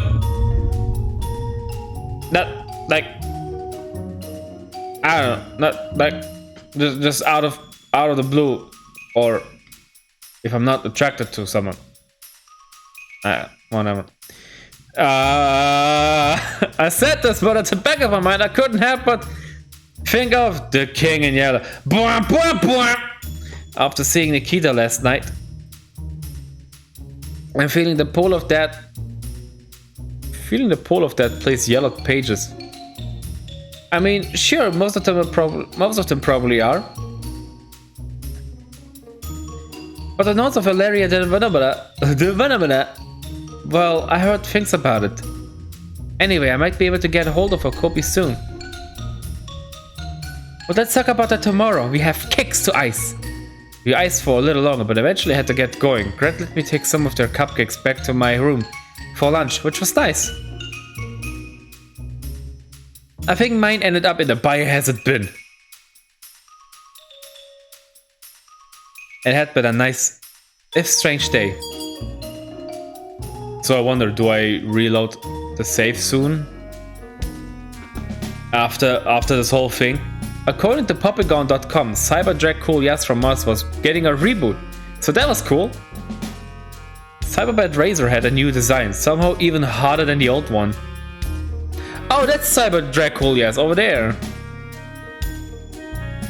I still like this. This is cute. This is so cute. Irrelevant. Sorry again. That was some pretty exciting news, but pretty soon that night took a turn for the worse. I've been gorging on the cupcakes I bought back from Greg's all evening, thinking about what we had spoken about. I decided to wait till I saw Greg again to look into it. Eventually I managed to get to sleep, only to be immediately woken up by knocking at my door. It's gotta be Nikita. If it was Nikita, she'd be shouting abuses at me by now. So who was it?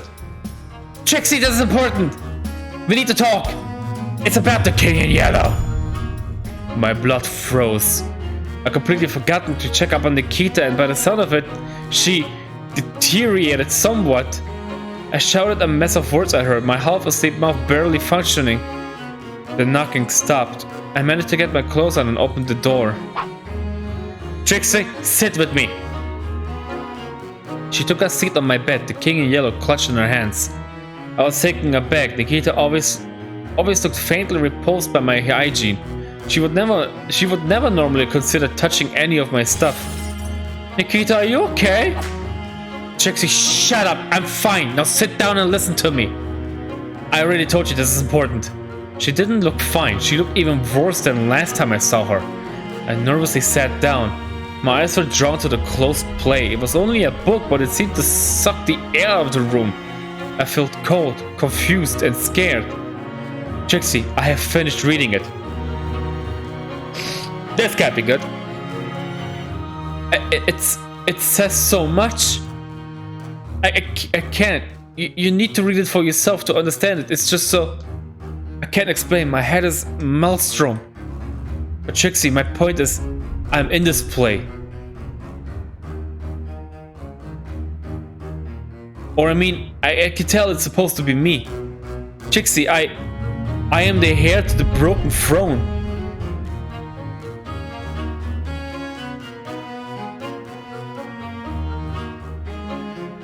Huh? I am the heir to Carcosa. I was dumbstruck. What was Nikita on about? She was a character in some old play? The heir to a fictional city? It was madness. Nikita, I think you need to sleep. You're not making any sense. How about you wait here and I go get some... Trixie, you are not going to get me sectioned. Don't you dare accuse me of being sick or mad, or we both know I'm smarter than you, so shut up and listen to me. For fuck's sake. Her eyes bore into me with genuine malice. She was scaring me.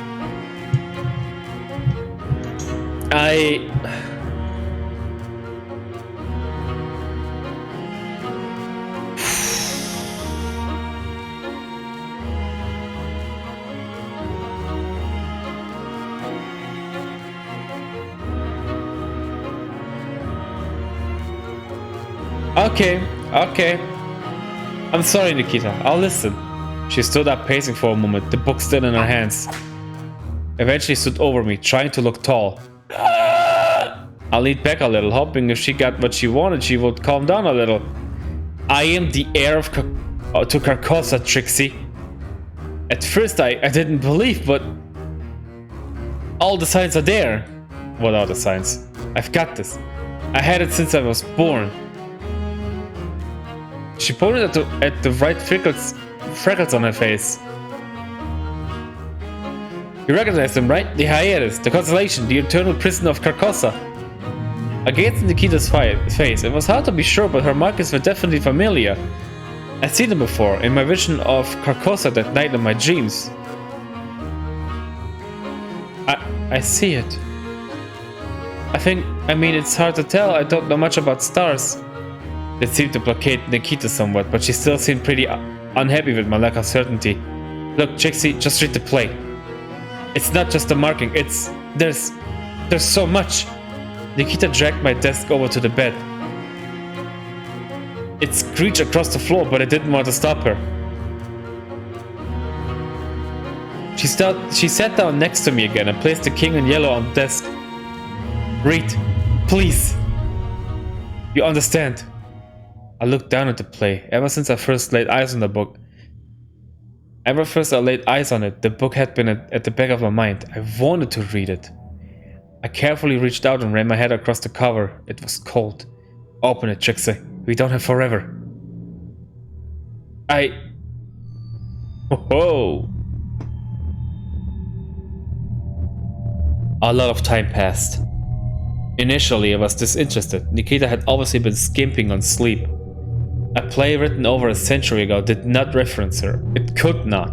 Strangely, I remember little nothing of the play's context. It seemed to pass through my mind like wind. But while I remember little, in my mind I still see the black stars hanging in the sky, the rolling clouds breaking against the dread galleys of the Imperial Navy, and the terrible remains of the broken throne. When Nikita saw me finish Act 1, she spoke for the first time since we had opened the play. Do you see it yet? Do you see me? No, Nikita, there's never any mention of an heir or you or anything. It's just, oh jeez, I don't even know how to describe it. What is this? What are you saying? You can't see me? Can't you read? Give it back, you incompetent. She wrestled me for the book, my desk topped over in the struggle. Why was I tussling with Nikita over this book? I didn't want to read it more. I wanted out. I let go. The second Nikita saw my grip loosen, she shoved me. I felt the tome slip away into her hands as I tumbled onto the floor. As I fell through the air, I caught a glimpse of the first line of the second act. In that moment, I saw only a blur of ink scrawled onto a yellowed page. I'm not even sure I truly read it, but it left an imprint in my mind nevertheless. More than anything else that happened in the next few days, no matter how bad it got, nothing compared to this. If I could destroy all memories of this year, my new friends, my location, even my transition, I would. Even my transition.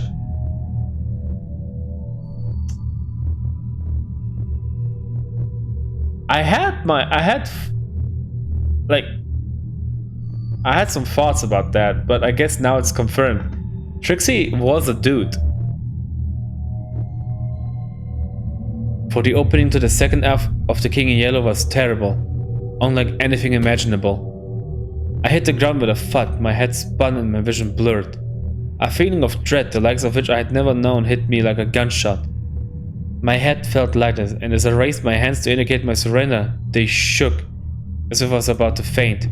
What I read in that book stays with me even to this day, and I have no intention to repeat it here, lest rereading it bring me new, more terrible insights. That line changed everything. Nikita was right. The broken throne belonged to her. You believe me now, don't you, Trixie? Never doubt me again. Nikita grabbed a pair of crazy scissors off of my desk and brandished them threateningly. I wasn't too worried, they were too bulky and plastic to make a proper weapon, but Nikita was still scaring me. Now get out! Get out of here! I never should have let you read this, you don't deserve it! This is my room! But this is my room! A small semblance of normality returned to Nikita's face. She seemed to have snapped out of a fury. I needed to use this chance to calm her down.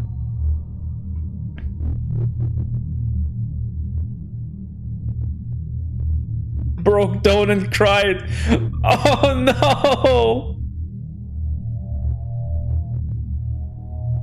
Brought out the student union election, tried to distract her with my coursework, told Nikita I was wrong and tried to calm her down.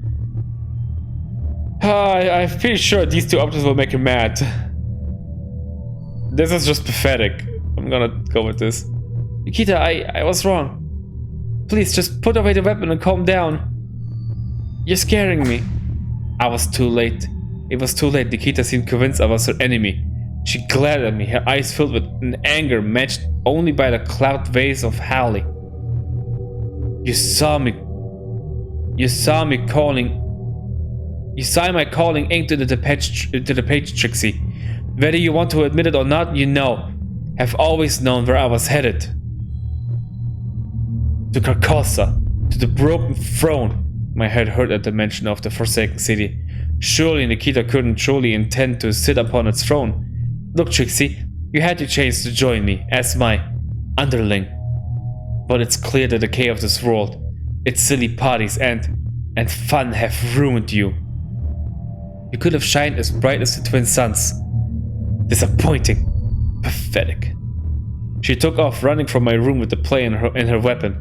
I was left alone on the floor, a trembling mess. I scrambled for the door and managed to lock it, my heart thudding in my chest as my mind tossed and turned like the dread fleet at anchor. I should have been more worried about Nikita. She was clearly a danger to herself and others. Is there someone gonna be dying?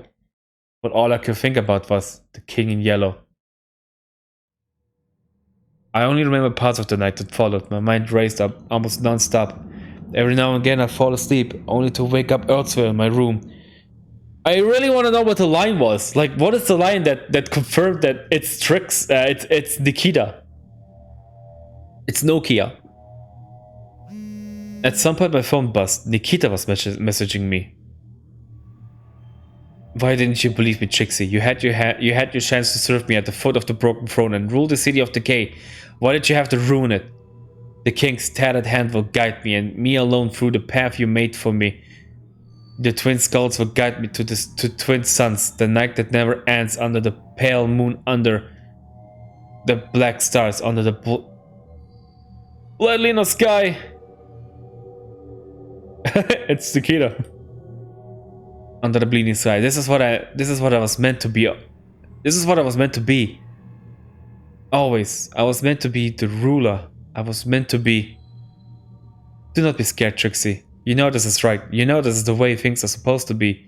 You know I am kind. I will not allow the king to harm you when the gate opens. I promise. We continued in that manner for a long time, maybe hundreds of messages from Nikita, all completely comprehensible. She seemed set on sitting upon the broken throne underneath the rotten spire of Carcosa. My phone started buzzing almost non-stop. Similar messages poured through from hundreds of unknown numbers. I tried to block them, but more and more flooded through. Were these all coming from Nikita? Did she have friends, or was it something far worse? Nikita had a weapon. She was unstable. Well, it's a plastic scissor. I thought about how she had spoken earlier that night. She's using different numbers to spam you. What the hell is going on? It had scared me. I needed help, but who would believe me?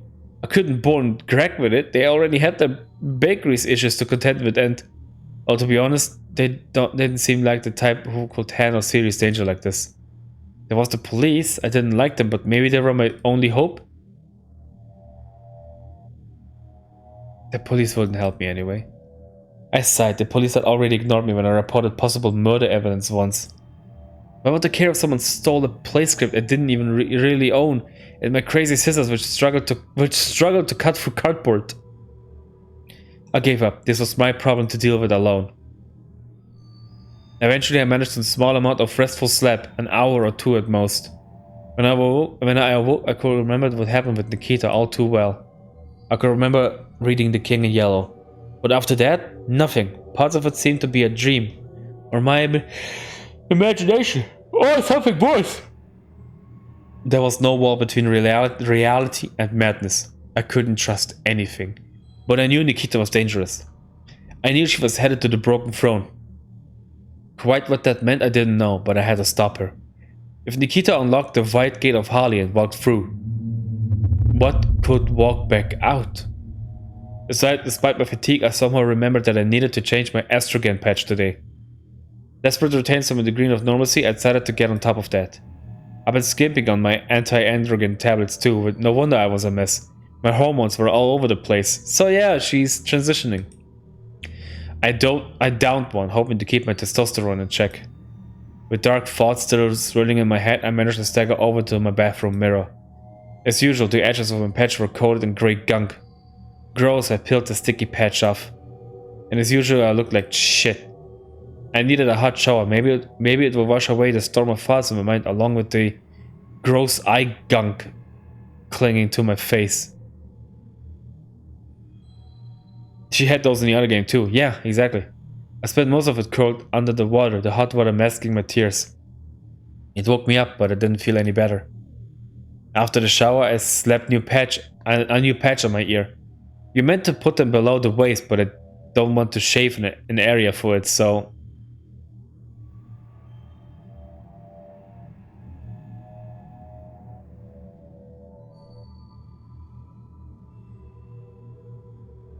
Huh.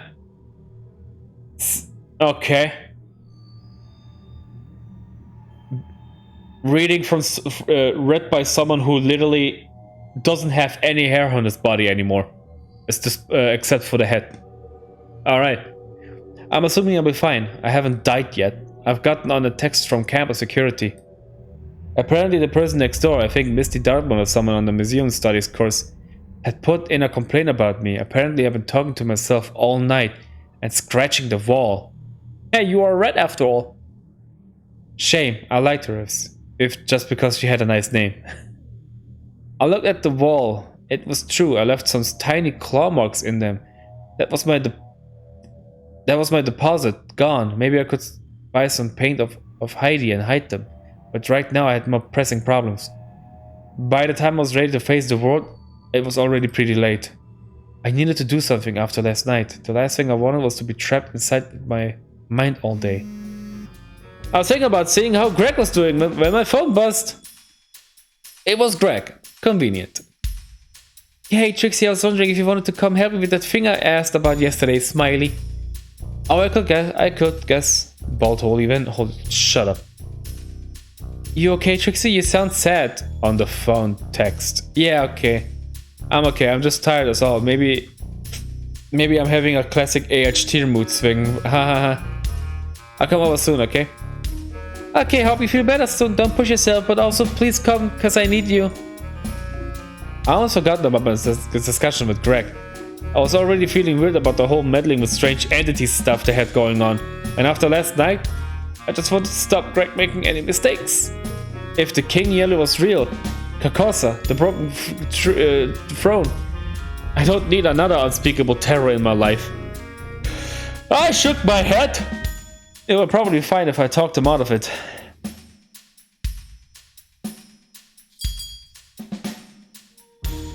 Greg was making cakes as usual. Hi Trixie! Nice to see you. Feeling any better? Oh yeah, I'm feeling fine. I just had a late night, is all. There is the patch. It's funny that it's just sticking out there. It was half true. I didn't really want to go into the crab and the Kita right now, much less the King in Yellow. Bom bom bom. No, today was going to be a relaxing day of helping out Greg. I could worry about Carcosa later.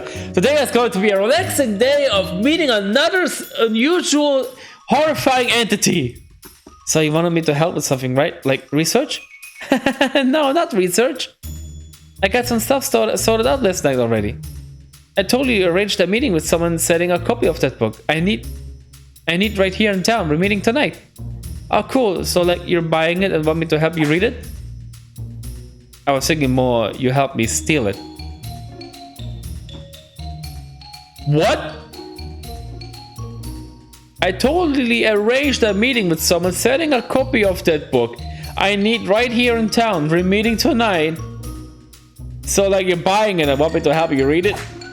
I was thinking more you help me steal it. Smiley. I think Ross saw the look on my face and scrambled to keep me on board. Fortunately, they succeeded. Hey, it's for a good cause, right? I can't afford it. I need to save my bakery. And besides, like, maybe it's fake. They might just be a scam artist. We'll just be beating them out at their own game. I don't know, Greg. Sounds like a crime. Criminal act. We're big criminals, Greg. But this might be my only chance to save the bakery. This person, apparently they are rich. If that makes any difference. Huh? I mean, if they're rich and hoarding haunted books, and you're poor and need haunted books, I guess that means ethically we have to rob them, right? Like that old story where the fox stole money from the rich and gave it to the poor or whatever. Robin Hood! Exactly like that. Those haunted books belong to everyone. And I need one to save my bakery. And maybe in future we can make it up to them. So, you in? Unfortunately, I said yes. Yikes.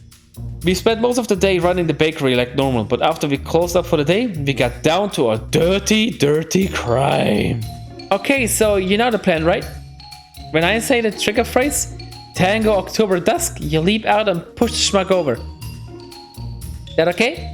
It wasn't a very subtle trigger phrase. I was curious to see how Greg might deftly weave it into the conversation. Now when you push them, you gotta make sure it's a good push. We need to grab that book and run. Apparently they're trained in some kind of dual-wielding weapon-based martial art. Martial art? What? And I don't want to find out about that firsthand. Greg attempted to a reassuring smile, but I was not reassured. Oh yeah, I made some disguises too. Greg ran into the storeroom. Surprise, it's me, Greg!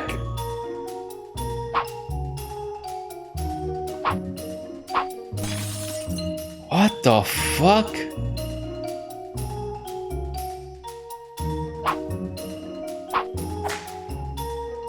I hope I didn't scare you with my man face. I didn't hope I didn't scare you with my spooky face. Oh my god! She's kinda too cute for this world, and now she's doing crimes in a cute way. It's. What is this word? What are we doing?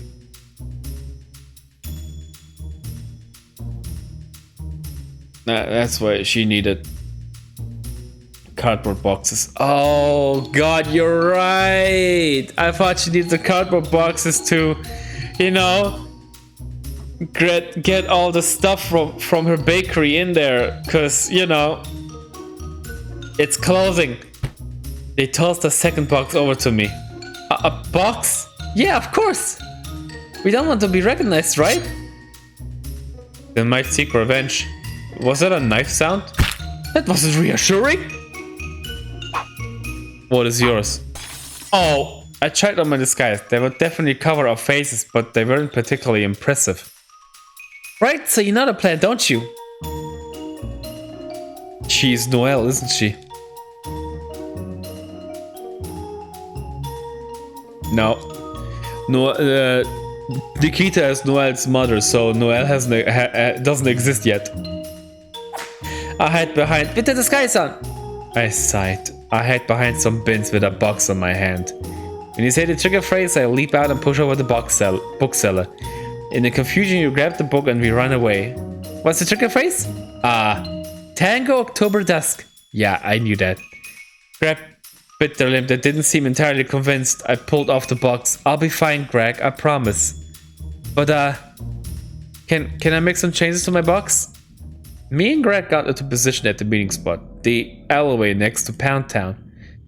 A figure appeared at the end of the alleyway, as if by magic. He slowly approached us. I kept my head down behind the bins.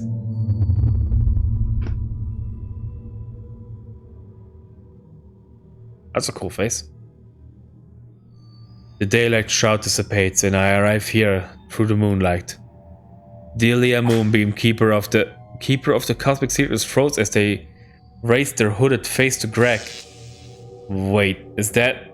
Delia shook their head, dismissing whatever they were thinking. Ahem. I mean, what is that definitely... Wait, is that definitely the person searching for the lost book of the darkest dread? Of course! So you have it? Of course, I could not have forgotten it. I am a servant of the moon itself, here to grace you with terrible gifts. Excellent. This deal should go down smoothly then, my friend. Was that the trigger phrase?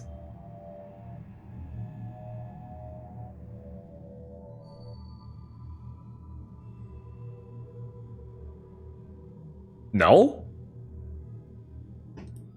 It didn't sound like one, but the irony of launching our crime with it would be pretty funny. Delia would probably laugh about it later. Delia? Was Greg into irony? I wasn't sure.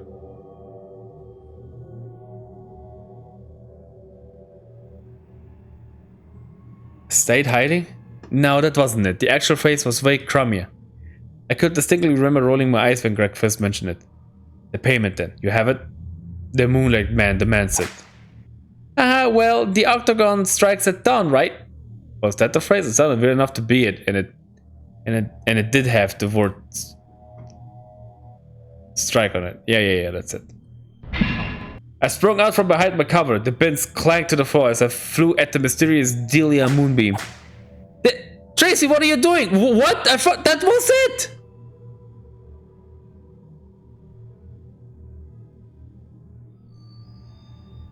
I was already barreling through the air in a kind of pencil dive towards Delia when I realized Greg wasn't ready.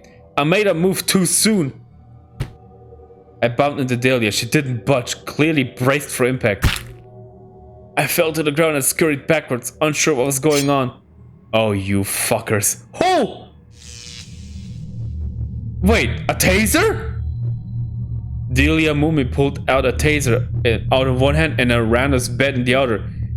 Is this?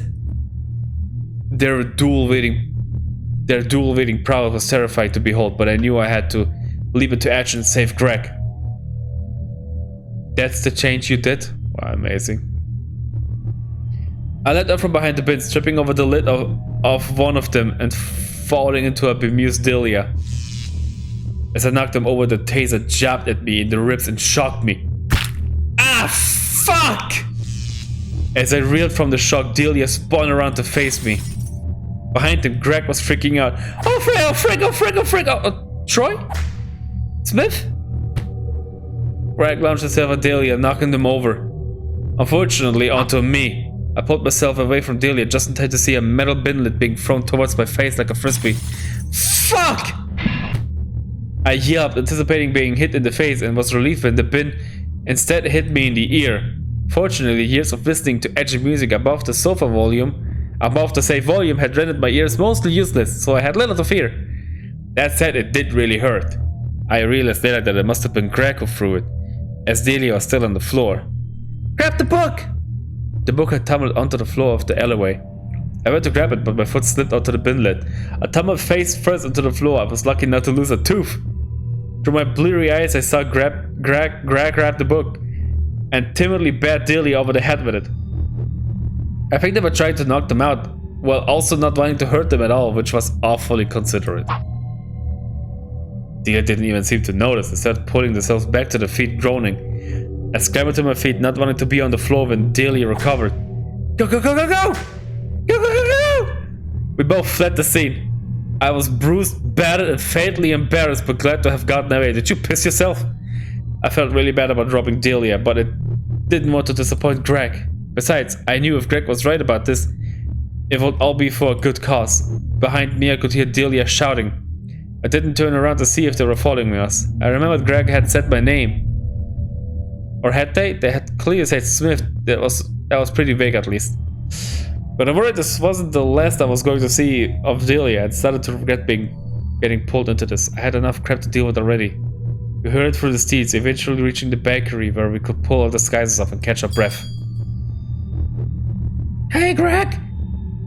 I feel kind of shitty. We just committed a really mean crime. Hey, no, Trixie, don't worry. It's better I have the book for a good reason than some bad guy getting hold of it, right? Delia will be fine. We just spooked him a little. And you saw how much money they were asking for.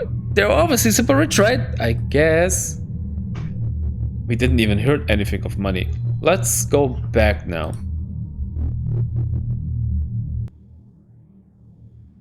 No, that wasn't it. The actual phrase was way crummier. The payment then, you have it? The Moonlight Man, the man said. Well, the octagon strikes at dawn, right? Yep. No. Stayed hiding.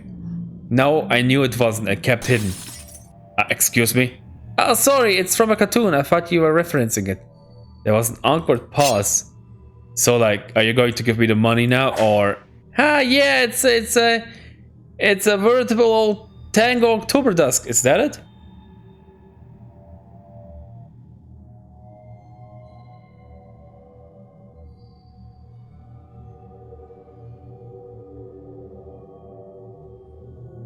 Tango October Dusk. Yeah, that's it. What? What does that even mean? Leapt out and pushed the smoke over.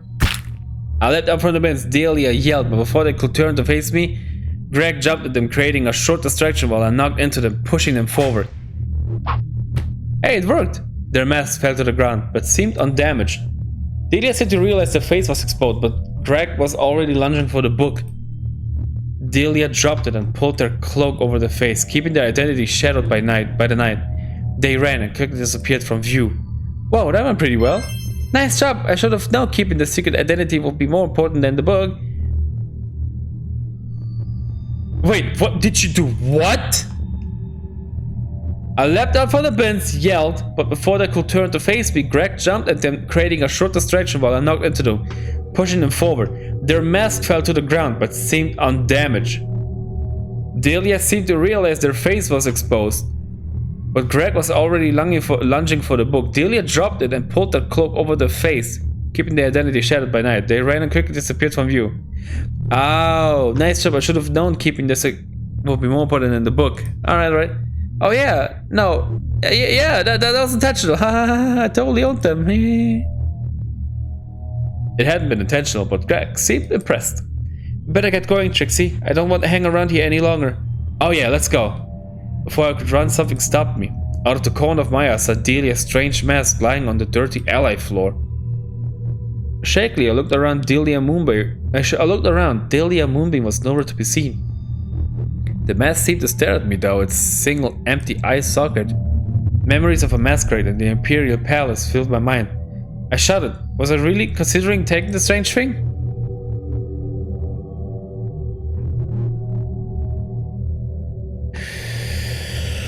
I think if you take the mask, it's gonna be like a hit for the person. Like, oh, you have a mask. You're the person.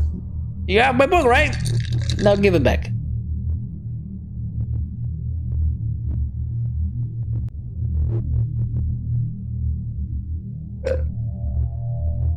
Come on, it has to be Heidi behind the mask, because Taser and a bat that fits so well. Leave it. It didn't look important enough to take. In fact, I looked pretty cheap and uncomfortable. Besides, it felt pretty bad for making them lose it. I figured they might come back and try to find it. I left it there as a small apology for them if they did. We hurried through the streets, eventually reaching the bakery where we could pull out the disguises off and catch our breath. Hey Greg, I feel kinda shitty. Delia will be fine, we just spooked them a little. So how much money they were asking for it, I guess. As long as it's to save the bakery, of course. I'm sorry for making you feel bad. No, it's okay. I always feel guilty, even over silly things like being called Trixie. What? I sighed. Let's not get into that. Well, thank you for your help, Trixie. I'm sorry. I won't let you down. I promise. Greg reached his arms out, offering me a hug. Accept the hug! I let Greg hug me. I think I forgot to actually hug them back. I guess I need more practice. Thanks, Trixie. Yep, that sure was a hug, alright.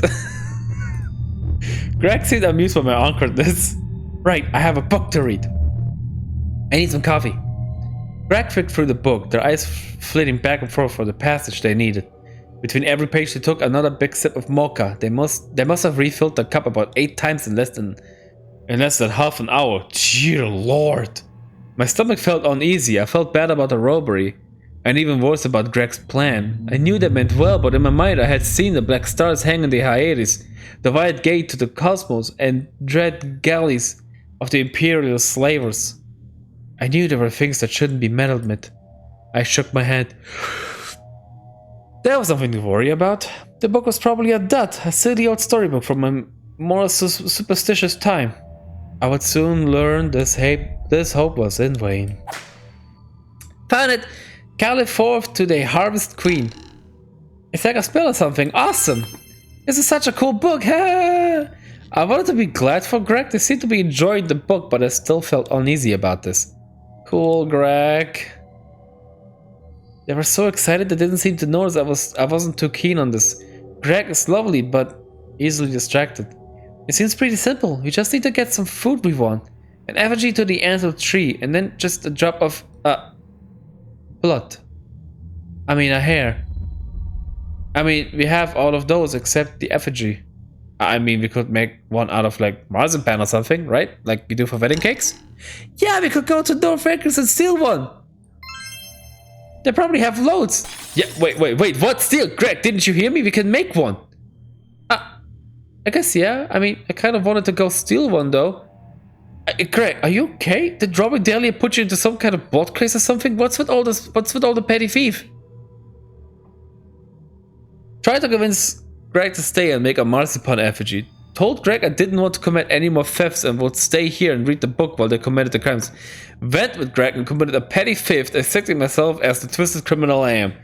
What the fuck? No!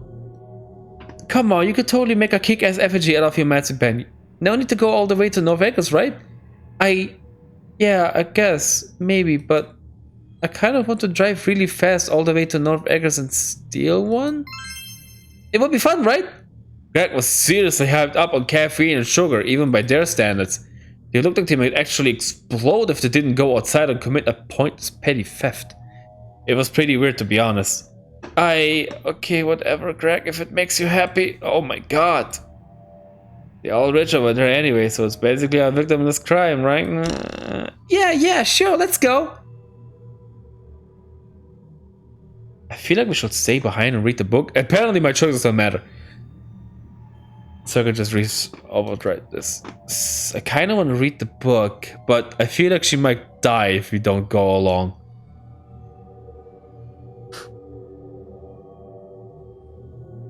It might be fun to commit crimes. Oh my god. No, we gotta stay behind. Holy shit. I kind of get travel sick and it's pretty late, so maybe you could go and I'll wait for you here? Yeah, okay. I could drive faster by myself. Let's wait. No offense. Trixie barely wears anything. Before I respond, they had grabbed their keys, donned their box and sped away in their van. Oh. I hope they're okay. Oh well, while Greg's off committing caffeine-fueled minor crimes, I might as well read this creepy book. The book was pretty huge. I just read the part about the spell Greg wanted to cast. Notes of Valeria the Novenator and the Strange Things of the World 1789. Call forth to thy harvest queen. Listen here, all ye womb's hunger, for here beeth a spell that will aid thy in the struggle.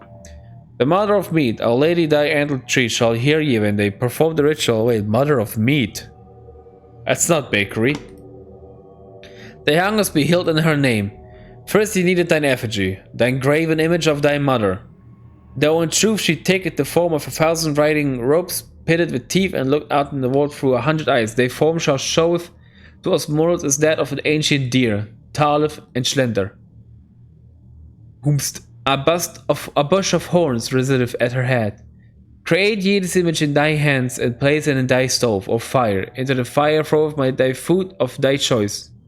For this is what shall be provided for free. And into the fire throweth thine blood. As little as a drop, for this is thy mother's toll. Allow now the effigy to burn with the food, and thy offering in time the gift shall come. That sounded a lot more ominous than Greg had let on. They didn't have mention of freaking blood sacrifice. I decided to close the book. Part of me wanted to read more, but I knew in my current state memories of the King in Yellow still etched into my mind. This book was best left alone. It wasn't long until Greg returned with the stolen effigy. Ta-da! I've created a petty thief! I stole it from a church! Oh, nice work, Greg, albeit entirely unnecessary. Greg was double checking the book, I guess making sure we had everything. Those meanies at Crowbar and C will still feel silly for doubting. Those meanies at Crowbar and Inc. will feel so silly for doubting. Me, Greg. Greg seemed to be crashing. Unsurprising, given the amount of extra sweet mocha they drank. Holy Christ. I took another look at the effigy. It was an elongated prehistoric deer skull, carved from wood, strips of dark fabric hung underneath it, and a confused mass of twigs stuck out from the skull. It was unsettling. Something about it felt deeply wrong, as if something evil looked out at me through its empty eye sockets again. I shook it off. There were worse things out there than a silly skull puppet. Awesome, cool, They yawned squeakily. Clearly they were about to pass out. We got everything we need. Though maybe let's wait till tomorrow, or Greg fell asleep. Perfect. Good night, Greg. I left them my notes so they know I wasn't kidnapped. I managed to get a taxi back to my place. You're gonna sleep there. That night I dreamt of the basement on Daffodil Lane. I was crumpled on the floor, blood stained the floor in my sight, and covered my hands. Through blurry eyes I could make out Nikita. She was saying something to me, but her voice was too muffled and distorted to make out. She seemed smug, so when I changed there, after a seemingly endless monologue, she threw her hands skywards, and with a flash of white light and a splash of cold cloud spray of white gate opened the gate at the far end of the room. What the fuck is this I'm reading? The white gate to Carcosa. I shivered as the chill rolled off the Lake Holly. After giving me a last pitiful look, Nikita stepped through the gate, leaving me alone in that cold basement. For a moment nothing happened. A strange calm came over me. This wonderful solitude was cut short. From the white gate emerged the cloaked visage of the king in yellow. The tattered rags billowed in the increasing wind, floating like the tentacles of some terrible deep-sea creature. They stared ahead before peering down at me with a slow turn of the head, looking right at me, right into me. I blacked out, and when I woke I found myself elsewhere. Me and Greg were running through a dark forest. We seemed desperate to escape something. I tried to yell, "Why are we running?" to Greg, but my voice was muffled and quiet. I glanced over my shoulder and regretted. Towering above us some distance was a dark figure as tall as the trees surrounding us. An elongated skull peered down at us with empty sockets. A bush of tangled horns pacing the dark sky. Ah, it's the deer. The antler tree. Black mist emanated from it and crawled through the trees towards us with frightening speed. I yelled in fear and turned away. At least now I knew why me and Greg were running. Greg shouted, falling over a discarded coffee cup stuck in the dirt. I spun around to make sure they were okay, but Greg was pulled into the black mist and disappeared with a shriek. Not wanting to look, I turned back. The bakery store was still far in the distance. My foot caught a root and I tripped. Black mist devouring me. I plunged back into consciousness and woke, screaming and shaking. My eyes darted around my room. I was alone. Everything was as it should be. I was exhausted as ever, as was my life now. After last night's dream, I was more intent than ever to simply let my problems slip from my mind. I thought I better check on Greg. Maybe they would want to perform the fucked up ritual today. After that dream, I was even more uneasy about the situation. They didn't message back for a while. Sugar, too much sugar. Sugar hangover. Staying in bed. Oh no, I have a nice rest. Poor Greg, all those markers last night must have come back with a vengeance. I sighed, with nothing to distract me, there was nothing else for it. I would have to face up Nikita. Right on cue, there was a knock at my door. Trixie, Glimmer, open up! FBI! I gulped, just what I needed. She was knocking pretty loud. Maybe she was planning to break in and kill me. With whatever happened, she got a hold of today. I knew the knocking would attract unwanted attention if it continued. I couldn't bring more people into this mess. Nikita was my problem to deal with. I opened the door, accepting my fate. Trixie, have you seen my cardigan anywhere? As much as I loathe to admit it, but you have been to Daffodil Lane, haven't you, Nikita? I could tell she had. She kept sniffing as if she was dealing with some allergies. Something seems to click on her, as if she only just remembered what she had been doing all night. Had she totally forgotten about a fight? Well, you might think that, but I couldn't possibly comment. You think you're pretty smart, don't you, Trixie? But no, I wasn't there, idiot. Look, Nikita, I'm going to stop you. I won't let you hurt yourself. And more importantly, possibly me. Oh, Trixie, you're far too late for that. I already have the exact position of the intersection between our world and the White Gate. The book! Reaching other worlds was most illuminating. The book reaching other worlds. What is this multiple book research now? The midpoint between the three standing stones in this country. The cottage on Daffodil Lane. I need only bide my time and wait, and then the throne will be mine. Wait, for what? Silence, wretch! I no longer wish to be horny.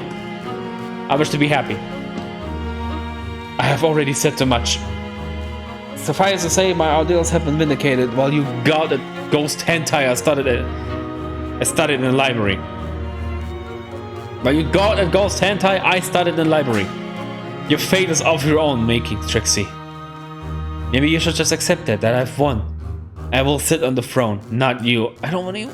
But I don't want to sit on the throne. Nikita, you're not making any sense. Silence, Reg. Silence. You read the king, and yet you have read what I have. You know what I speak is gospel. And the throne is mine. She took off, running back to wherever she came from. Not being hugely athletic, she seemed to run out of breath before the end of the hallway, where she slinked off panting. Elise's had confirmed it. Nikita had a plan. I sighed, realizing it was up to me to stop her. What was it Nikita had said about Daffodil Lane? It said in the midpoint of the freestanding stones. I mean, it's a fucking cottage. Was that true? It didn't sound at all right. I checked out the map on my wall. Nikita was right. The cottage on Daffodil Lane. This place had all started was at the direct center of the standing stones. More or less anyway. Maybe if you accounted for tectonic movement and stuff. But it was close enough. I guess Nikita was right. She needed only wait and what? I realized I had no idea what she planned to do with this information. She had mentioned the library. Of course, Nikita was always in the library, so that was no surprise. But perhaps there was a way to stop her hidden in its thousands of books. It might be my only chance. I had to read books. I have to read books. It's my only chance. I rushed straight through the library. There was no time to lose. It always shut early on a weekend. I quickly went through the shelves. I thought it might be relevant. Myths, local history, literature. Is this really the background we have for the library? I wanted to find the book Nikita had mentioned, Reaching Other Worlds. I never heard of it before, but it sounded like it would be of use to me too. Reaching another world was Nikita's aim after all. I was worried Nikita might have the only copy, but fortunately I was able to find it. I added it to the substantial collection I acquired during my research. I dropped the collection down on a secluded desk. Half of the stuff didn't seem all that relevant, but it was better to be thrown out. I thought I'd better skim the books and work out which I had time for before I actually start reading. I wouldn't have time for all of them. I checked the clock. There was about 6 hours left until the librarians would kick me out. Oh my god!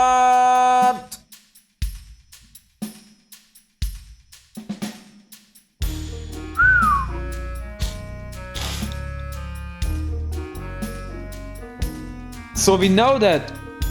So this book definitely has to be read, and Reaching Other Worlds too. And I think Greg mentioned that the Wilhelm notes are also important.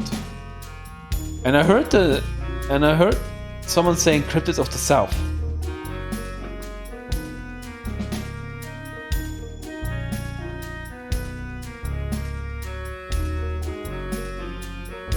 Woo! My throat hurts from reading all that stuff. I kinda suck at reading academic texts, so I knew it would probably take 3 hours for me to read even though it was short. Look, another book. Reaching Other Worlds seemed to be based on the Dark Age, Glimmer, written by a bird scholar at the tail end of the age. Nikita seemed set on reaching Carcosa. I thought this might help me understand if this was possible, or how she planned on achieving it. It was short and would only take an hour to read. Oh, Jesus! Endless worlds weave and twist through reality, unreality, and the forbidden places between. Only at the points where these strings draw close can one pass through the other side. This is boring, I'm tired, I'm hungry, I gotta agree, this is... Oh boy. I really want to know what happens, but oh my god, there's so much reading. I'm gonna go for another hour. And after that, I'm just gonna stop. If this goes on for another hour, then I'm just gonna stop. There's only so much reading I can take. And doing another hour is already stretching it. My whole body is like getting, I need to do something else. I should drink something, that's for sure. Before my... That's an empty bottle. Good job throwing it at my fucking microphone. I'm gonna die. Hydration is important. Yeah, it kinda is. I'll go grab a bottle. We're doing another short break. I'm gonna grab a snack as well to ease myself into it.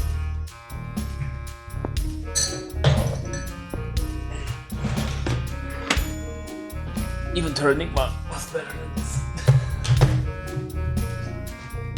I'll be right back.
Nice of the enclosed instruction book to invite us over for a picnic, eh, Luigi? Hey, Luigi, play the sax. You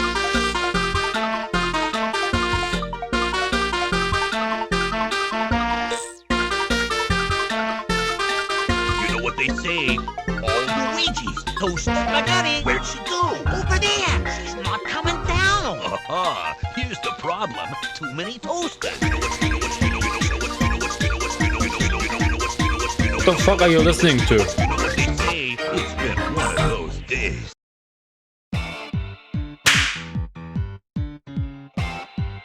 There we go. See, I come in and I save the day.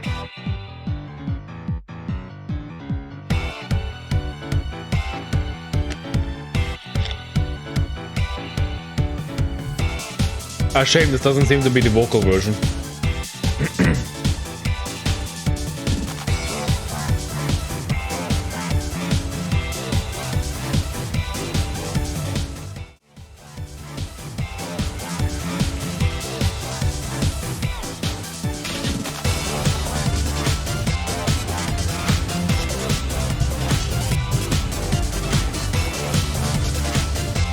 Wow.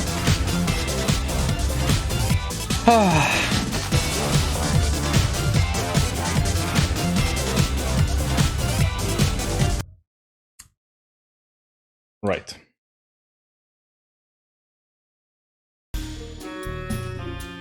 A powerful psychic beacon is required to pull the two worlds taut and intertwine them for long enough for a crossing. Blackwood Spire is said to be the brightest of these beacons, at least on our world. But in its current ruined state, it's useless.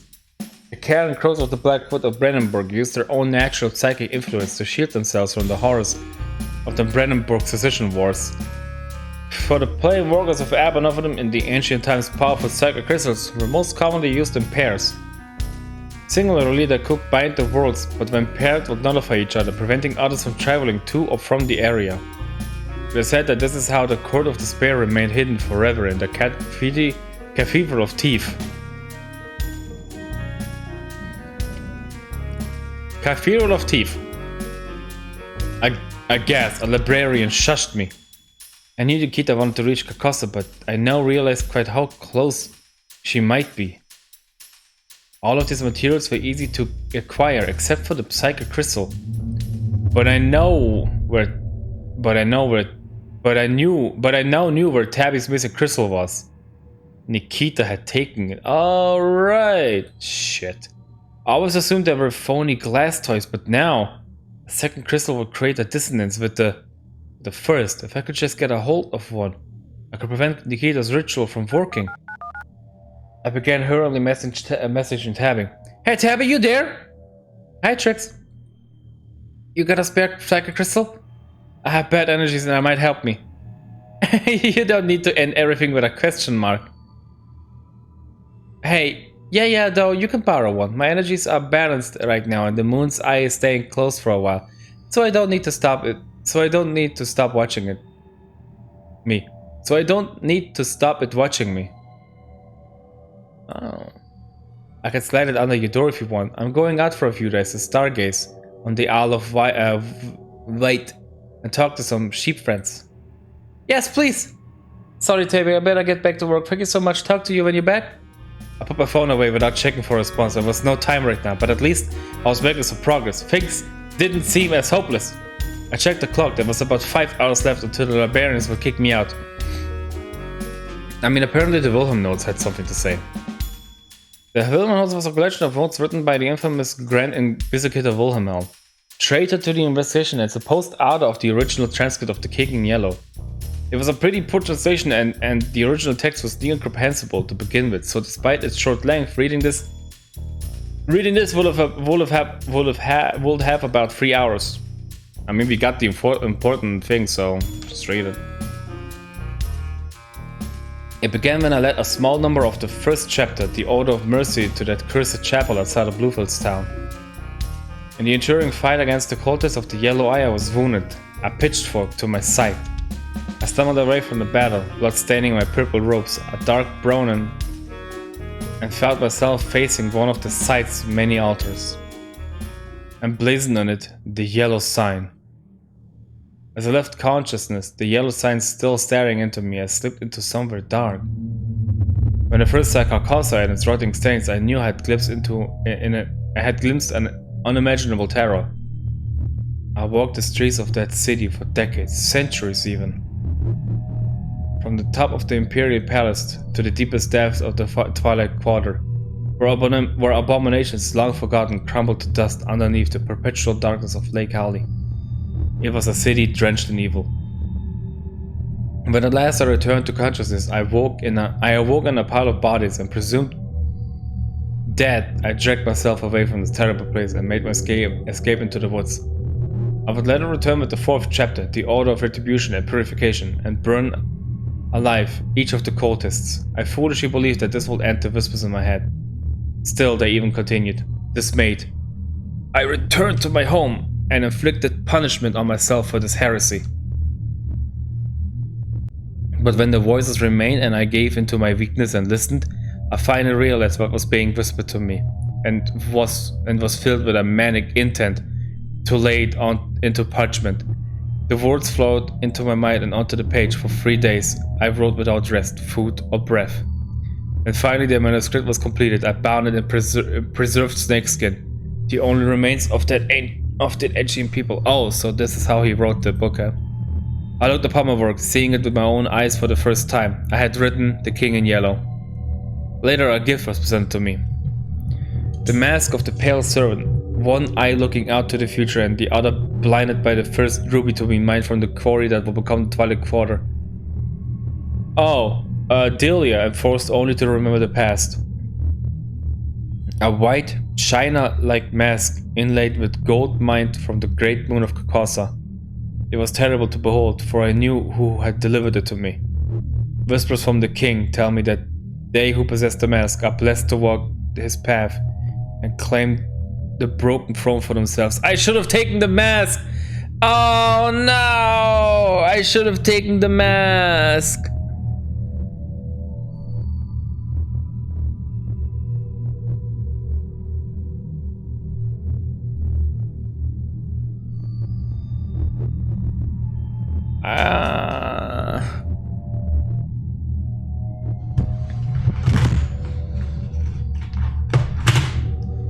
Sorry.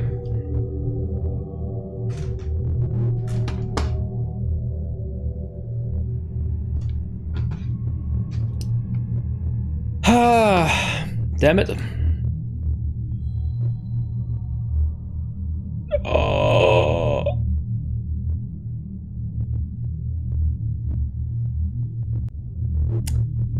I skipped it.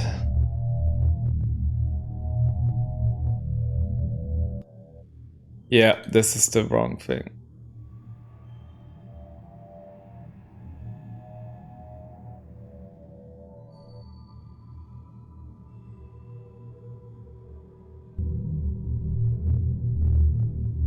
Oh, this is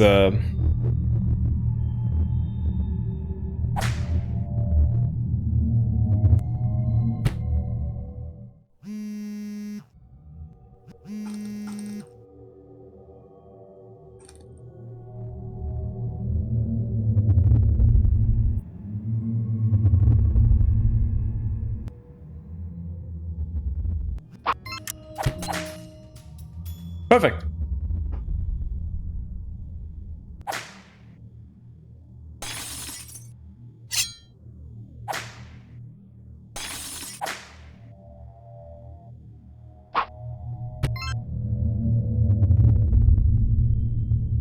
I picked up the mask. It was made of fine china, intricately inlaid with jewels and gold.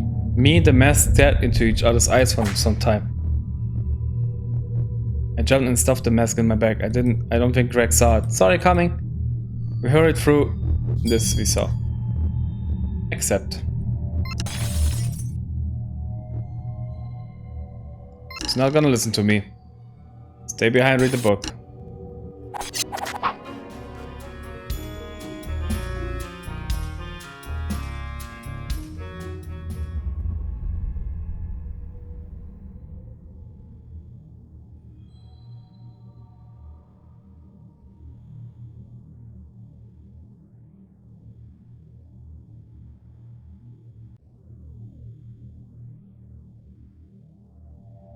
Whoa, this is different. Hold on, what's going on here?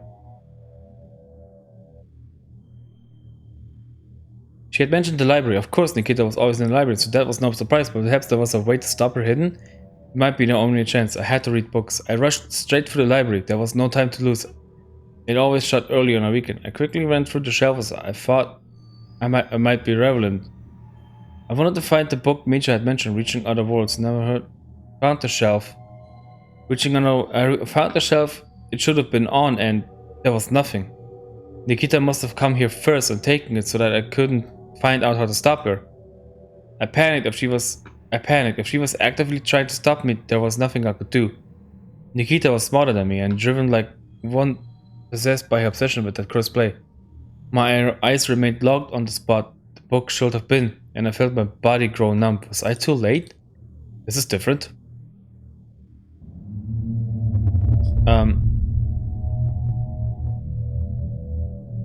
The gnarled hand of the king guiding her to the decaying imperial palace of Carcosa on the broken throne. I realized I was crying, and then I realized I was looking directly at the book. It was 3 places over from where it should have been. It must have been misplaced by an uncaring student or busy librarian. Trembling, I reached for the book and softly caressed it to my spine. It was real. I took it from the shelf and wiped the tears from my face, ashamed. Glancing at the great clock at the entrance, I realized I had been stood in the same spot for close to an hour. Something was horribly wrong with me. I dropped my collection down into a secluded half of the stuff. Yeah, this is the same.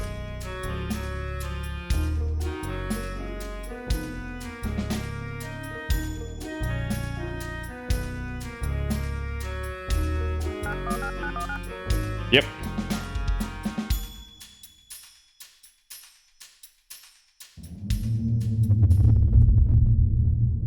The they who possessed the mask are blessed to walk this path and claim the broken throne for themselves. The mask was lost.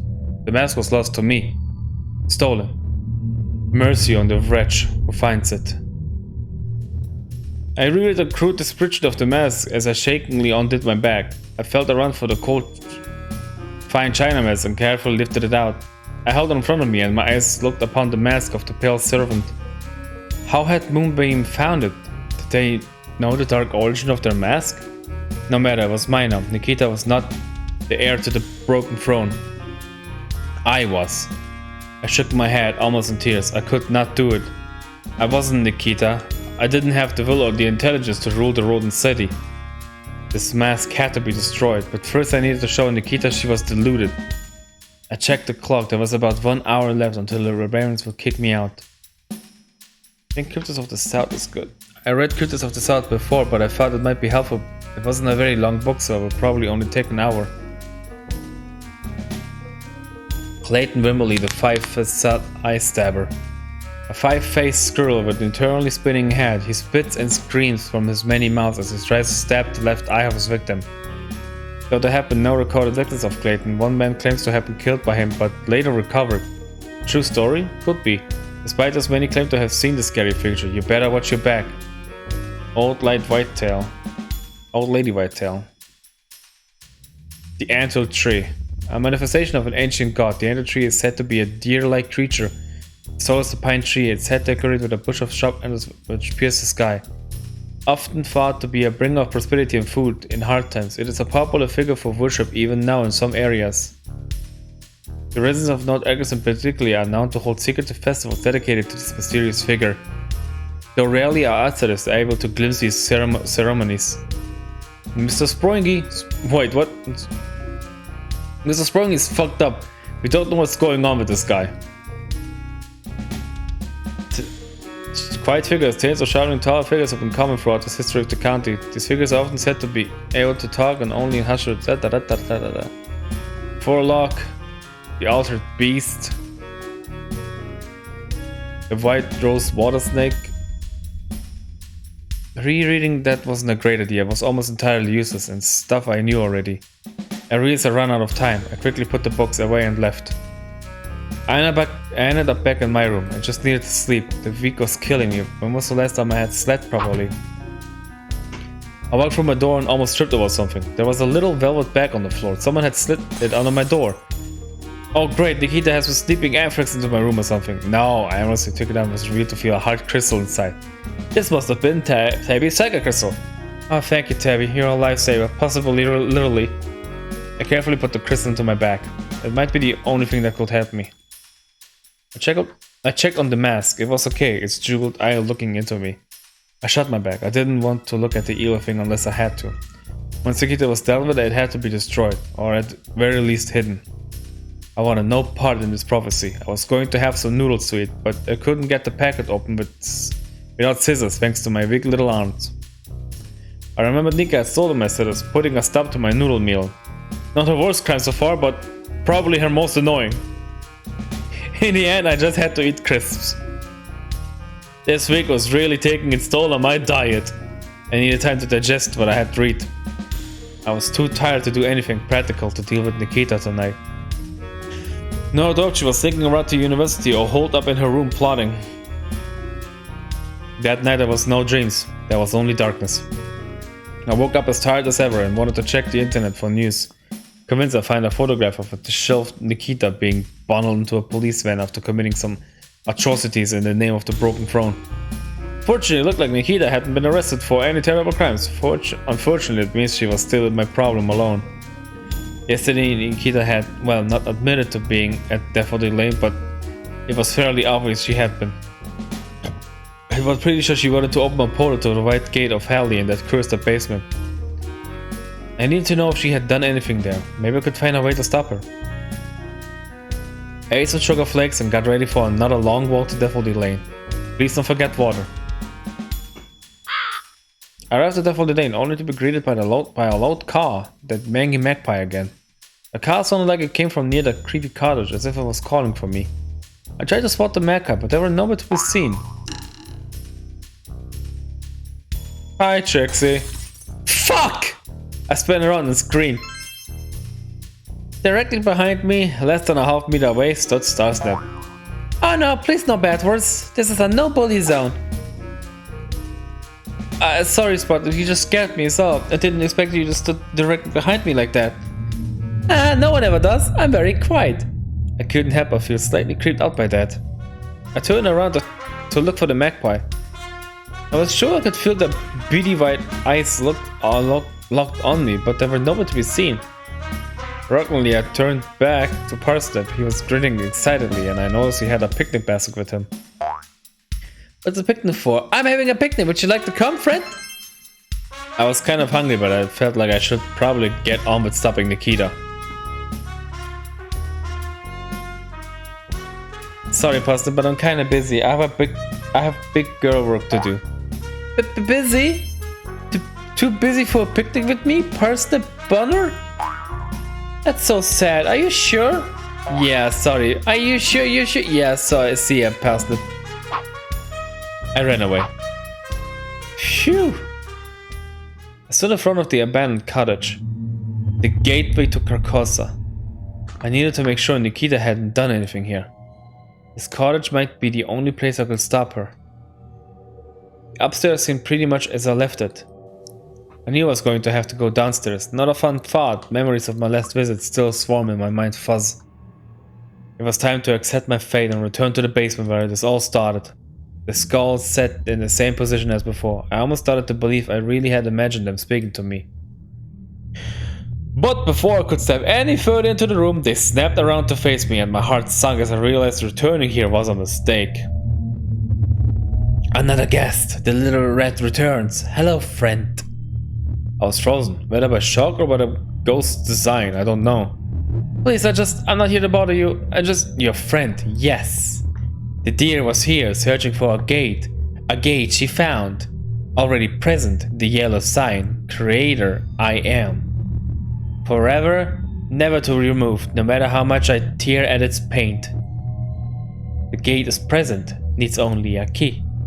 No more preparations are needed, only the moonlight of a full moon. If what the deer says is true. A believable claim, for I too require tonight's white light reunite broken body, no more. If the deer speaks true, then endless ashen terror crawling fall from the lake. The red pointed fingers of the king leading them. The decay was spread, the rot. Then I was too late to prevent Nikita performing her ritual. It would be up to me in person, a battle I would probably lose. I spent a lot of time studying the moon. It was pretty important to a lot of myths, especially around here. I knew very well that the next full moon was tomorrow. Okay, well that's all I need to know, so I'll just be out of your scalp bone. Leave. Return. It is not important. This howl is tainted. Unclean. I have no further use for it. It shall not be present for this evil. You will be wise to leave, little red, before the ritual is performed. Farewell, little one. The ghost was leaving? Why? Not that I cared as long as it was out of my life. The skulls shattered into dust. Any evidence of their existence turned to a fine bone powder. The joint of spores and dust in their toxic dens. I was thrown to the ground as the gold mist floated out of the basement like snow in a breeze. I climbed to my feet, my head ringing. I must have hit it when I fell. I made my way outside and caught my breath. My phone buzzed. It was Greg. Hey Trixie, I'm going to do the thing tonight. Can you come down and help? Can it wait? I have stuff on. Nope, I need to get these pastries made and running around all week means I'm really behind schedule. I'm doing it tonight. You don't have to come, I can do it alone. Pros won't work anyway, right? No, I'm coming, wait for me. I feel like I should go deal with Nikita, but I realized there wasn't anything I could do to prepare. I was exhausted, I could barely think. All I could do was wait for the night, the full moon. I couldn't let Greg perform the ritual alone. Sure, it might be pointless, but if not, Greg needed someone there who could deal with this kind of thing. At least could try to deal with it. Ching ching. I'm not late, am I? Trixie! You're not too late. I waited for you. That was a relief. On the run here, I've been fearing what I might find. This was my last chance to stop Greg from doing anything they might regret. Having meddled with dark forces, I knew it wasn't worth the risk.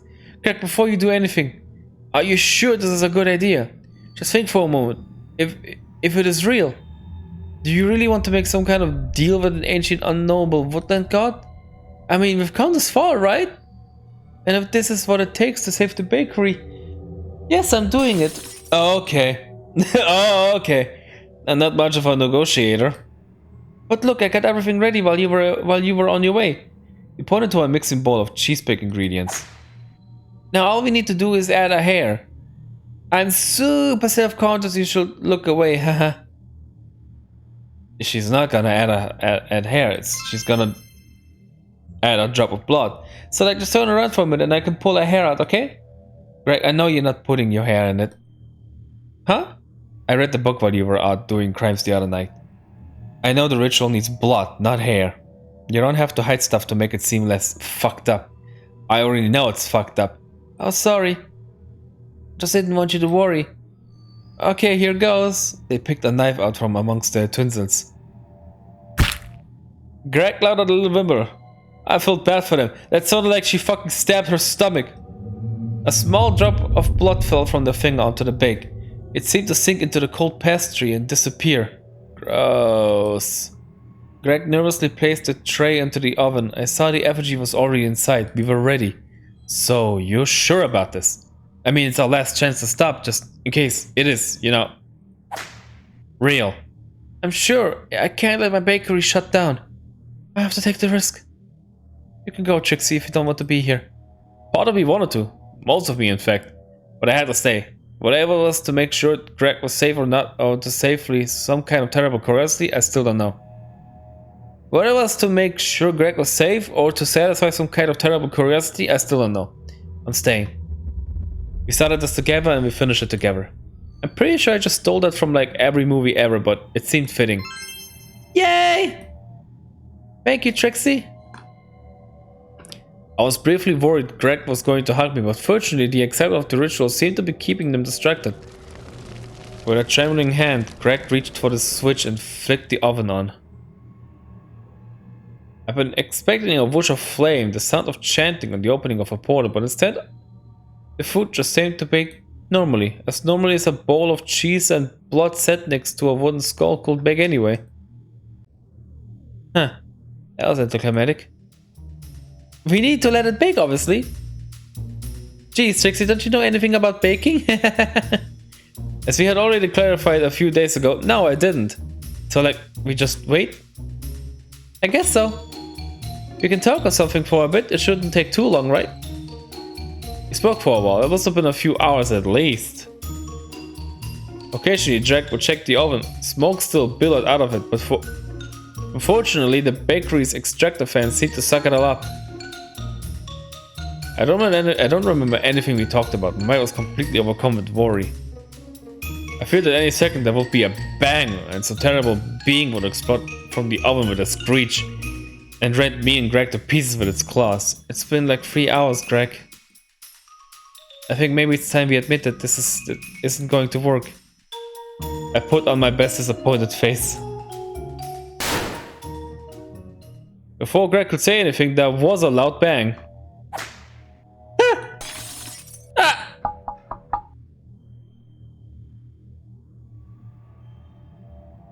Oh shit, it's happening.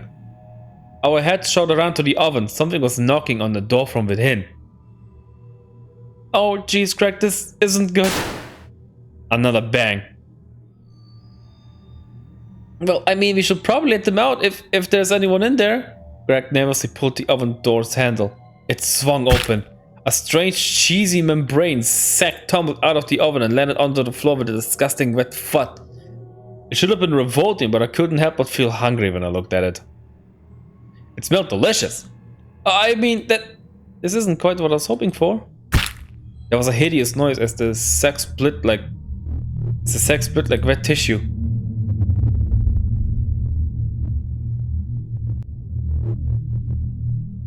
We created a monster! A small pastry paw tore through the thin membrane, and from inside a delicious-looking, friendly pastry Greg peered out at us with big empty eyes.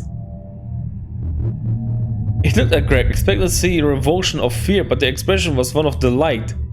The strange pastry golem blinked at us vacantly. Oh my baby, aren't you gorgeous? Let me help you up, sweet Greg held out a hand, and the strange being daintily took it and shakily pulled itself to its feet. This wasn't what you wanted. Greg, this isn't right. You wanted infinite pastry shakes, not a creature. Greg, yeah, no, this is okay, this works. It's still pastry, right? Greg gently took the hand of the creature, lifting it as if to kiss it. Then without warning, they took a bite out of it.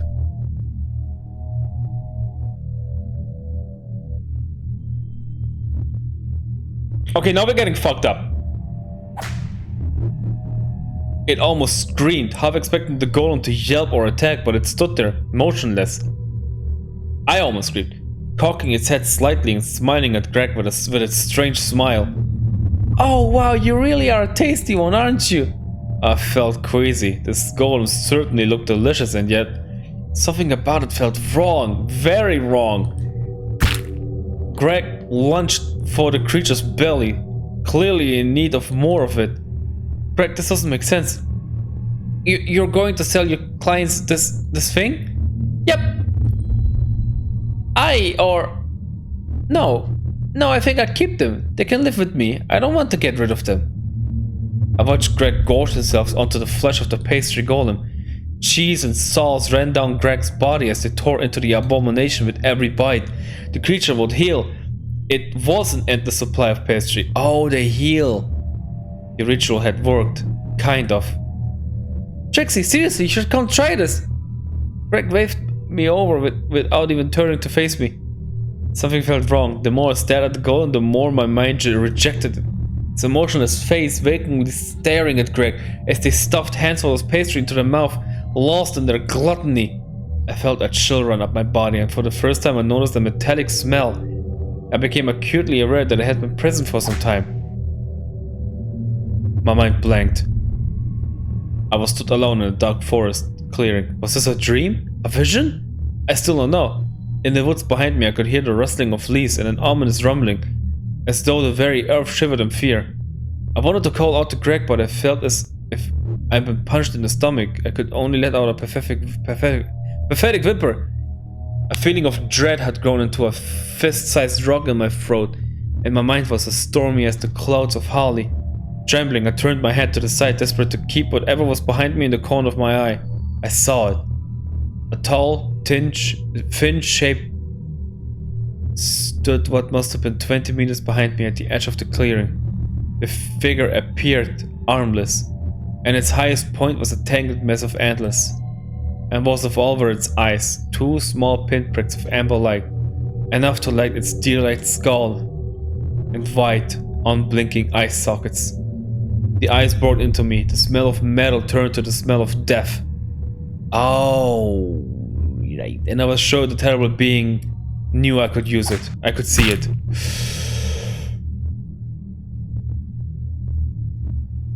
I let out a scream and looked away, straight back into the bakery where I locked eyes with the golem.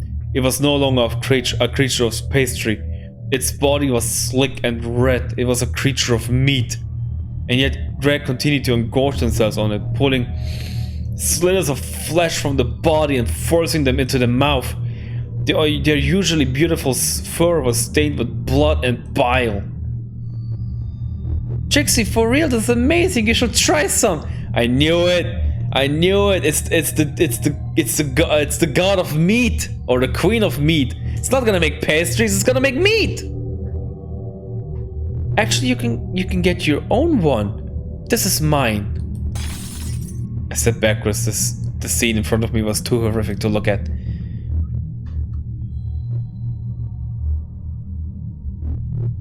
I mean, you can't kill it. It's just gonna resurrect itself. Craig, you need to stop. No, I'm good. Craig continued to scuff their face with handfuls of bloody meat.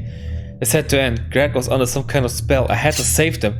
I grabbed the first weapon I could find, an egg beater. I hope it was called a beater for a reason. I charged forward and shoved Greg. They fell to the side with a yelp of pain. I slashed through the air with the egg beater. It struck the golem with a horrid squelch and sunk into its soft flesh. It smiled at me, seemingly unbothered. Die! Please? I stabbed the egg beater into the creature again and again to no avail. Didn't care. Something struck my side and I tumbled over.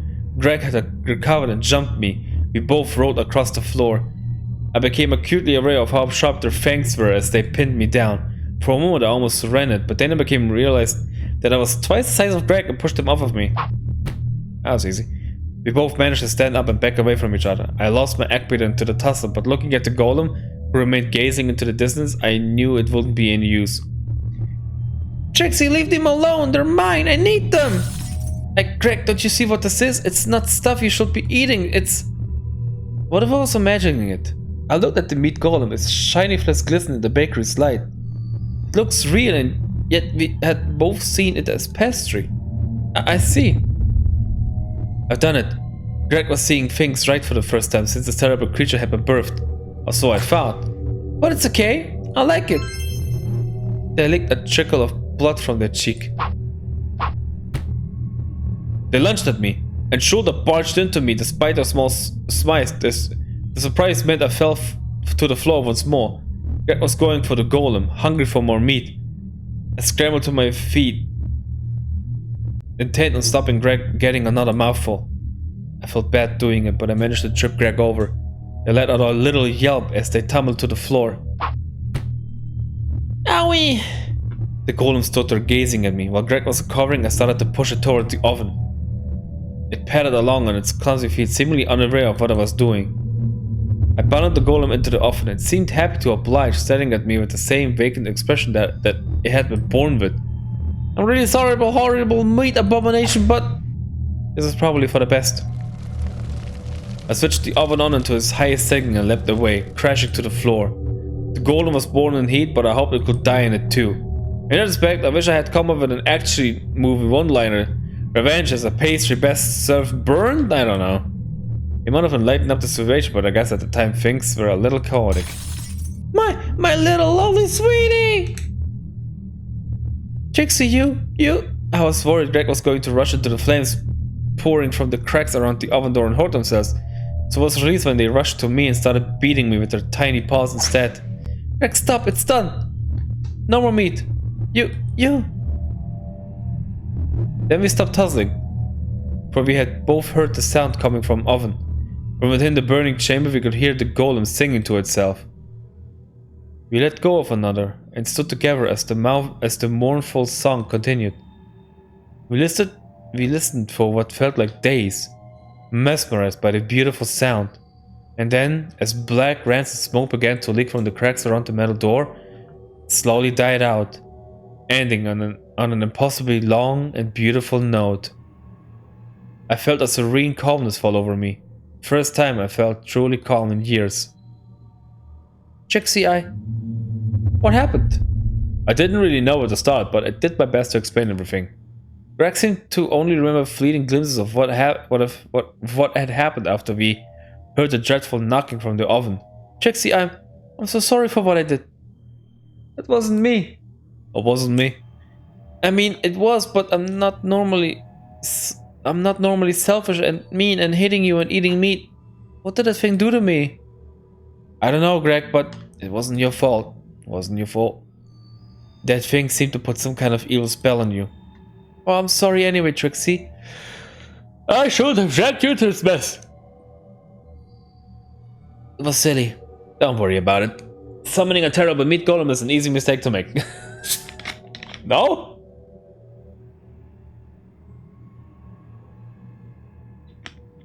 It wasn't. But it seemed to make Greg feel better anyway. For what it's worth, you're still my friend. I guess you have to work out some other way to keep up with those pastry orders. Yeah, that's going to suck. But hey, we both learned an important lesson. Isn't that the really important thing? Don't take shortcuts. Believe you can do it the right way? Greg looked confused. Huh? No. Don't make dark blood pacts with woodland ghosts unless you want to end up eating yourself. Jeez, Trixie, haven't you been paying attention? Ah, true. Shortcuts rock. Exactly. Maybe no more stealing though. Yeah, sure, Trixie. I'm not sure I believe them, but baby steps, I guess. So you would be okay to help me get my orders finished just for a few days while I work out something new? I know you're not super into baking, but you could like help move stuff and clean and serve customers if you want. That way I can concentrate on just making sure I get enough stuff I made. Sure, Greg, I can help a little. I wasn't sure I could promise anything. Peering out of the bakery window, I could see the full moon rising. I had to stop Nikita, or perish trying. I should probably get going, Greg. I know it probably sounds pretty trivial after what we just saw, but I need to go help my friend with something. Boring uni stuff. You won't be interested. Oh, I mean, sure. I can clean this place up myself. The coffee machine wasn't damaged during a tussle, so I can just drink a ton of that and power through the night. I guess I'll see you soon then. You have a good night, okay, Trixie? Yeah, definitely. A night it will be. See ya, Greg. Good night, Trixie. I waved goodbye and stared the long walk back to the folded lane. I hope this wouldn't be the last time I saw them. The lane was quiet. It looked like Nikita hadn't opened the gate yet, at least. I walked down the folded line towards the abandoned cottage. It must have been about 1 or 2 in the morning. I feared I was too late, but there didn't seem to be any sign that Nikita had been successful. The abandoned corner seemed unchained. Could it be that Nikita hadn't come? My hopes were shattered when I stepped inside. I could hear murmuring from the basement. Nikita was here. Surrounded by candles, she stood upon the yellow sign. She faced away from me, chanting to herself. I think she was trying to repeat some kind of incantation, but she kept tripping up on her words and losing her place. A small crystal sat in the center of the yellow sign, shimmering faintly in the candlelight. I had to talk her out of this madness. I knew I was too weak to fight her after the night's events so far, and I'm pretty sure Nikita is more violent than she looks. Nikita. Oh, Trixie. I'm surprised you dared to show your furry little face here. I assumed you'd be in your room drawing bad hentai or something. I have to say I'm impressed. I almost admire your dedication to annoy me. But you're too late. The ritual is in progress. I walk across the cloud waves to my destiny. I mean, right now you just kind of stood there. Okay, but soon I shall walk across the cloud waves to my destiny. It's not like you're going to stop me. By all means, stay and watch my ascension, or fuck off, I don't care. I just need to wait a little longer, is all. Was Nikita wrong? She seemed confused somehow. The ritual didn't seem to be going to plan. The candles had almost melted to the bases. How long had she been there? Nikita, stop. The ritual isn't working. You won't get through your gate. How about you come back to Uni with me, and we can talk this out? No! I will not forfeit my birthright because of your little lies. I will succeed. It's just taking a little longer than it should. I need to prove to the king. I need to show him my faith has not altered. The one who sits on the broken throne cannot be weak. They cannot be unsure. Maybe I made a mistake. The candle placement must be wrong, or maybe my pronunciation is off. She started flicking through her notepad, desperation building on her face. I was starting to doubt Nikita. I had expected her to summon up a portal of shimmering cloud and step through her destiny. Instead, she just seemed utterly broken, deranged. Maybe you're wrong. About the ritual, about the throne, about that play. Trixie, shut up! I know what's wrong. The one external variable. It's you. This is a test. I must prove myself. My loyalty. Well, I will not break. I swear to you, my king. From upon the broken throne I shall call forth the dread fleet, the ashen horrors of the Twilight Quarter, and the Iron Watchman. I shall set them on Trixie and crush her.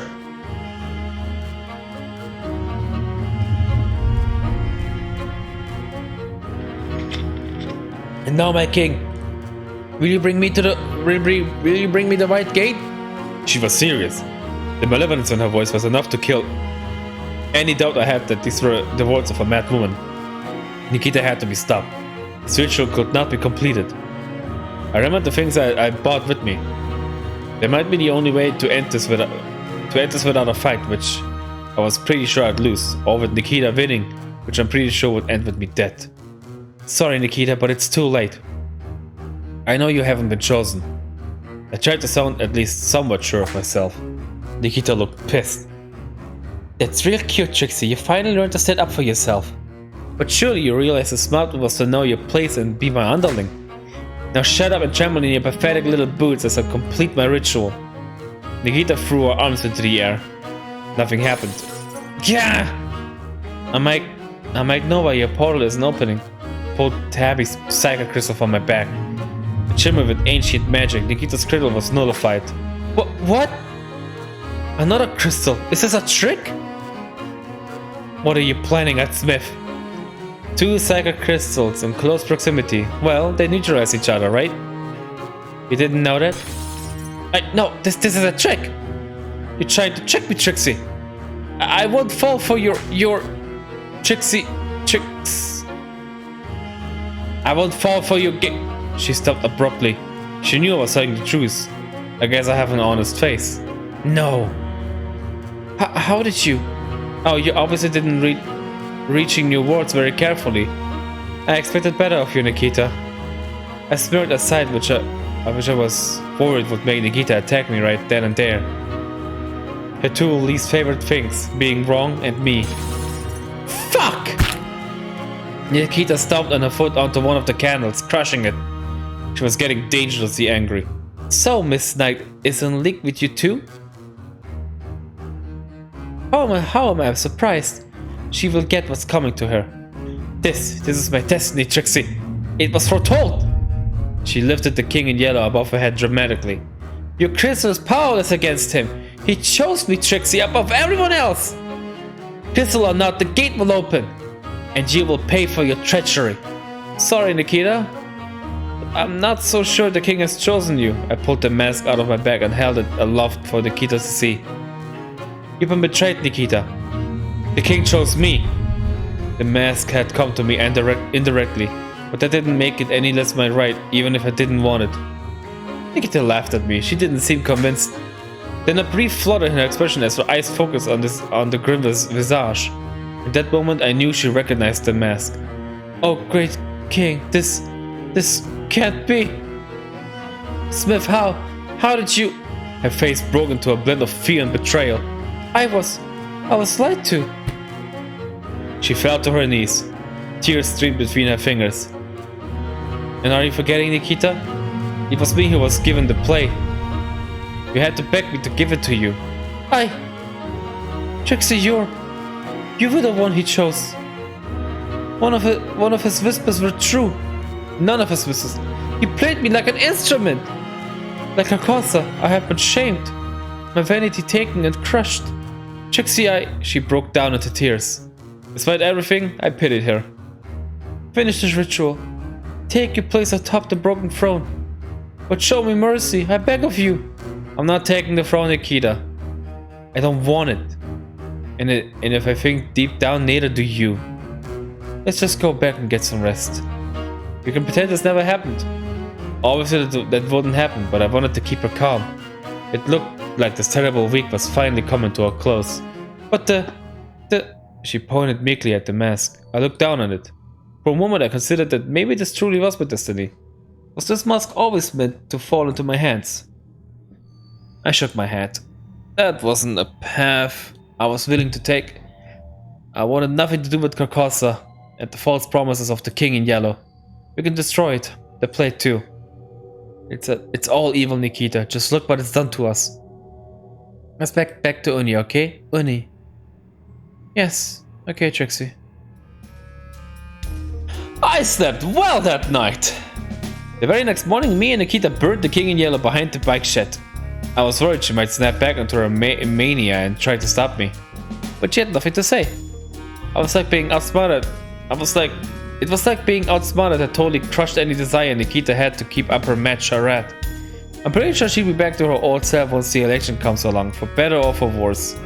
Still, she seems to have developed a small amount of modesty, and I swear I can see a hint of respect for me in her eyes. Which I'm not entirely sure I like. It's uncanny. After the place's funeral pyre, I convinced Nikita to go do some of her election work. I told her not to write my report. I wanted to do it myself, hence why I appreciate some more time to finish it.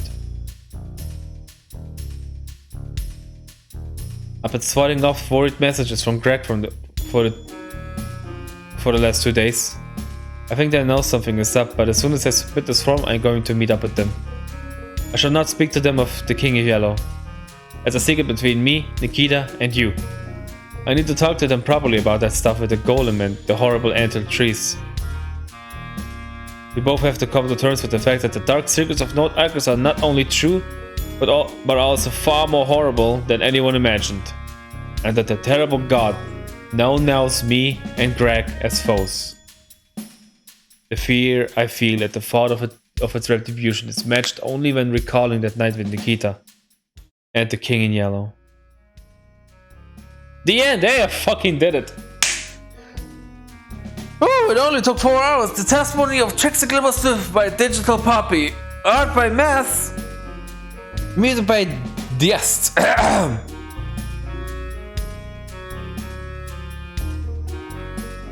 can't read that. Great, I'm done. Me too. I just need to take this down to the office and I can start to work. Trixie, show me your statement immediately. I just realized I'm relying on you not to get me expelled with whatever you wrote on this thing. Jeez, Nikita, how did you get in here? The door, Trixie. Oh, now hand over that bit of paper so I can review it for you. Yeah, it's actually all these papers. It's 200 pages. Excuse me, what the fuck? Whatever, Trixie, I'll skim read it. You have admitted to cheating last term, as well as like five crimes in this. And how come you keep describing yourself as subby whenever I'm shouting at you in it? You are a real weirdo, Smith. Besides, the word limit on that form is like 300. Look, Trixie, I respect that you've actually put some effort into something for once in your life, but this is way too long. What a waste of time. I shred it for you and write you a less shit statement. One that will actually get read and, more importantly, not get us arrested or worse, expelled. I'll just say you had trouble working this week because your albinism made working during the heatwave difficult. There, saved you 50,000 words. Okay, Nikita. Well, time to get to work. Just as soon as I finish reading all the new Cyber Dracula reboot theories online. Oh boy. Relatable. So I got the good ending, huh? Okay, sure. I think I got the good ending. Oh, this took me out.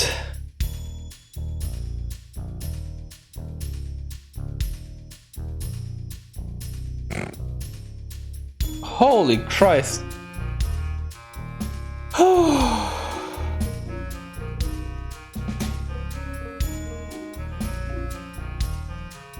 Anyway, relatable.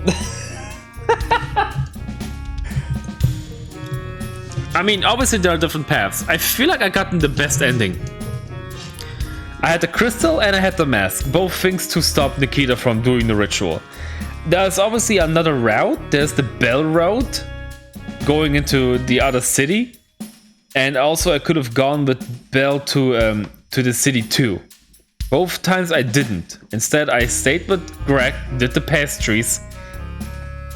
And when she wanted to do a second crime, I decided not to go there and read the book, which was very helpful.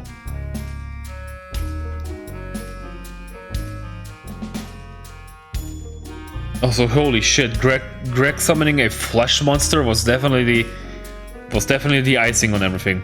It was pretty much the only creepy part in this was Greg's pastries. Her flesh and blood monsters was pretty cool. Oh boy, we're finally done with with this. Oh my god, the scissors there, the crazy scissors which she tried to kill us with. Well.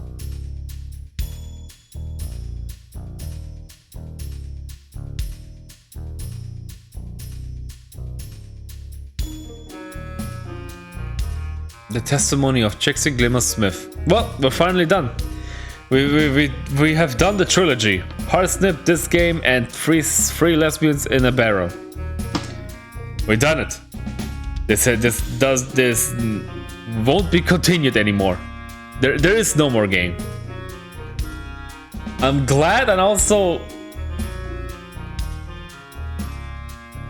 the characters were pretty original, so that was nice. It's definitely something new. Nikita is a bitch. Trixie is a wreck, but very relatable. And some characters are just outright adorable. The fox in the third game was pretty cute. Greg in this game was adorable. Parsnip is a mess altogether. This turned out to be a pretty fun thing, and I'm glad I got through it. Anyway, Halloween is over. Starting tomorrow, we're gonna do Animal Crossing. From one animal city to an animal island. This week is gonna be full on just Animal Crossing. We're gonna clean the city. We're gonna clean our island, redecorate some things, and on the 5th, and in 4 days, the big update is gonna come. So before the update happens, I gotta get some shit done. So we got 3 days to do this. It's gonna be fun. Maybe. There is a lot I missed in the last... There's a lot of things I missed since I missed a lot of updates. So I feel like 3 days should be enough to get everything back. To do everything. We gotta clean up our house like crazy.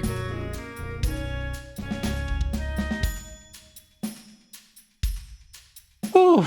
Alright, thanks for watching. Have a nice day. Have a nice night. Whatever time is your place, and as always, stay awesome. Until next time with Animal Crossing New Horizons. See ya then. Cha-cha and bye-bye.